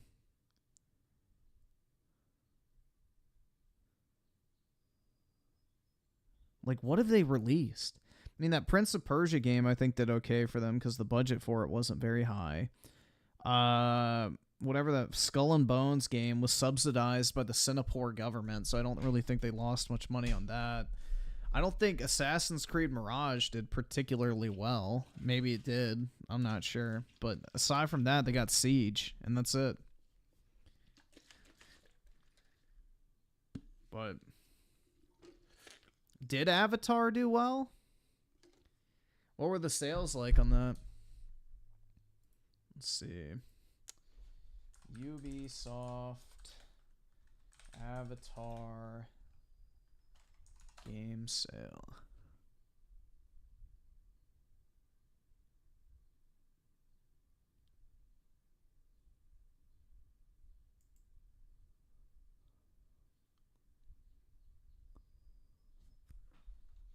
Let's see. Reception.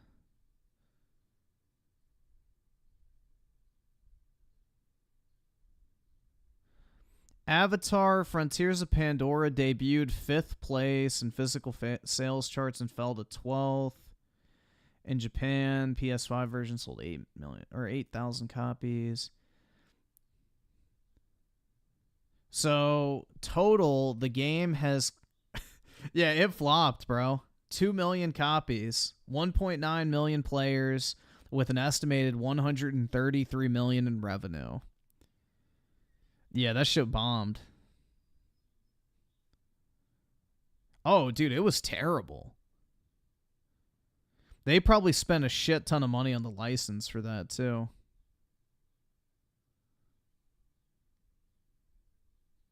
They should have released it when the game or when the movie came out. Like, that made no sense why they released it when they did. They sent it out to die, I guess. But yeah, it felt really half-assed and, you know, unfinished, so they probably just cut their losses on it. You can't discover something that was already there. Fuck off. Yeah, when the opening line of your game is a diss against Columbus, like, fuck you. That shit's so fucking woke, dude. Never trust Disney games except Kingdom Hearts. Well, Kingdom Hearts isn't made by Disney, so that's why it's good. Disney has, like, almost no creative input on them. I think they have to just make sure all the scenarios are okay, but Disney doesn't work on Kingdom Hearts. That's all Squeenix.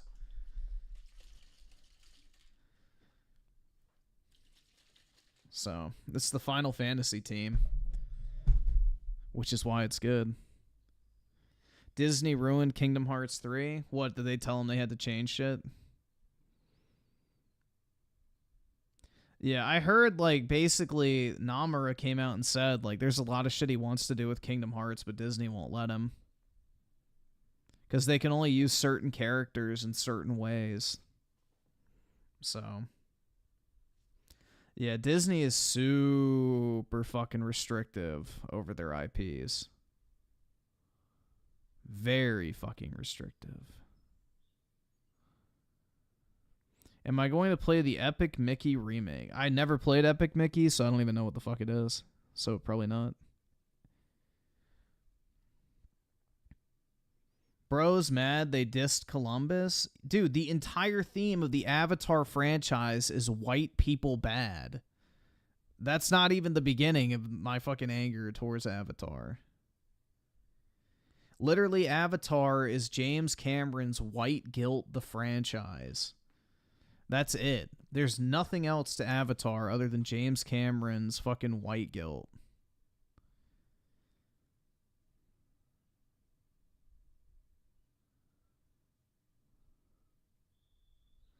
Like, literally, the fucking, you know, humans of Avatar are supposed to be white colonialists arriving on the new world, aka fucking North and South America. That's like the entire fucking premise of Avatar, is the evil white colonizers destroying the lush, vibrant utopia of the natives. And, you know, he finally, you know, gets to represent himself as the only human that was willing to stand up against the evil people and fight back to save the innocent native. It's so fucking cringe, man.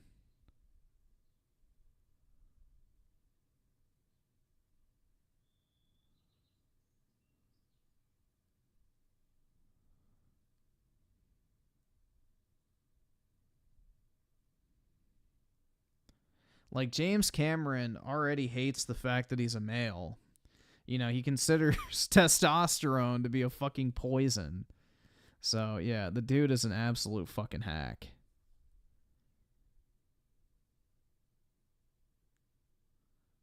A complete fucking hack.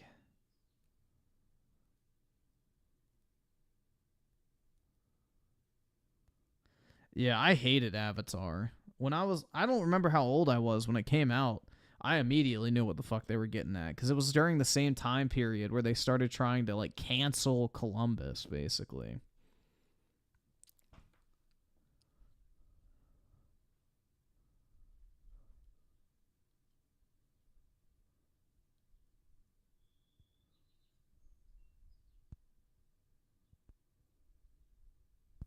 Dude, I fell asleep when I was playing it. It was so boring. You walk in a straight line for like 15 minutes through like the same boring fucking vegetation. That shit was terrible.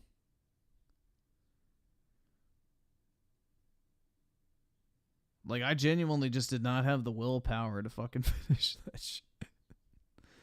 Oh my god, bro. Yeah, it was like a shitty Far Cry Primal.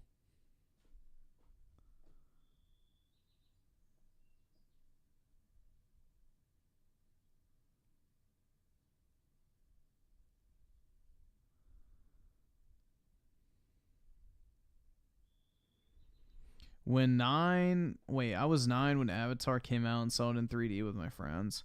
Yeah, I went to go see it with my parents originally when it came out because everybody was like hyping it up. And I watched it, absolutely hated it, and then I had to go watch it again for a friend's birthday party, and it was like, ugh. It was so bad, bro. I saw it in IMAX twice, so I was one of those people, dude.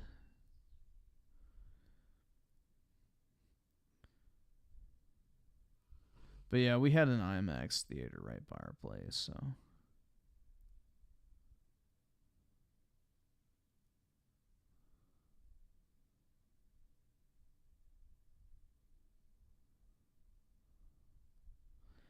Griffin hates natives? That's right. It's my land now.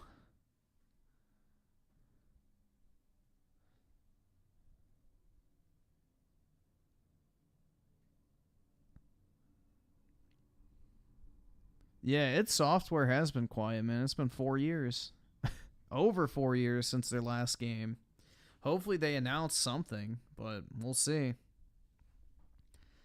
I don't know.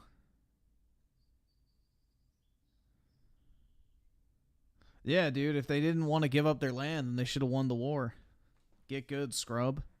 Skill issue. You were on the same planet for the same amount of fucking time as everybody else, so... You know? Skill issue. Get fucking wrecked.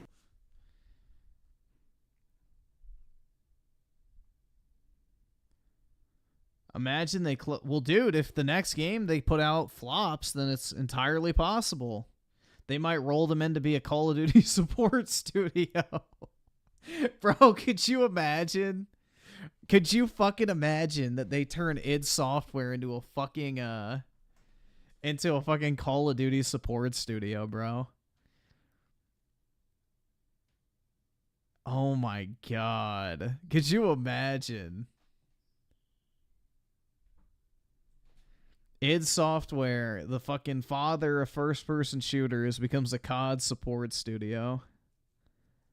Oh my god, dude. Yeah, I need to play that Raven game, Singularity. I have it on my Xbox 360 windowsill to play at some point. I need to play that, because that's like literally just a COD campaign. But a single-player game that's not in Call of Duty. Yeah, Warzone pretty much did kill COD. That's the only thing they give a fuck about now, and especially now that Microsoft owns it. Ninja Theory probably will get shut down, I have a feeling. There's no way they're going to let them make another 7-year development time game that's 5 fucking hours of walking. They should have never been allowed to make that game in the first place, if you ask me, but that's a whole nother issue.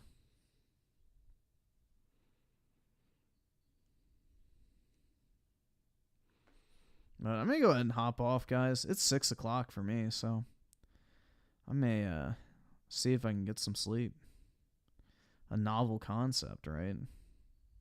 But anyway, guys, have a wonderful Saturday and a great weekend, everyone. And I will talk to everybody later. Peace out, guys.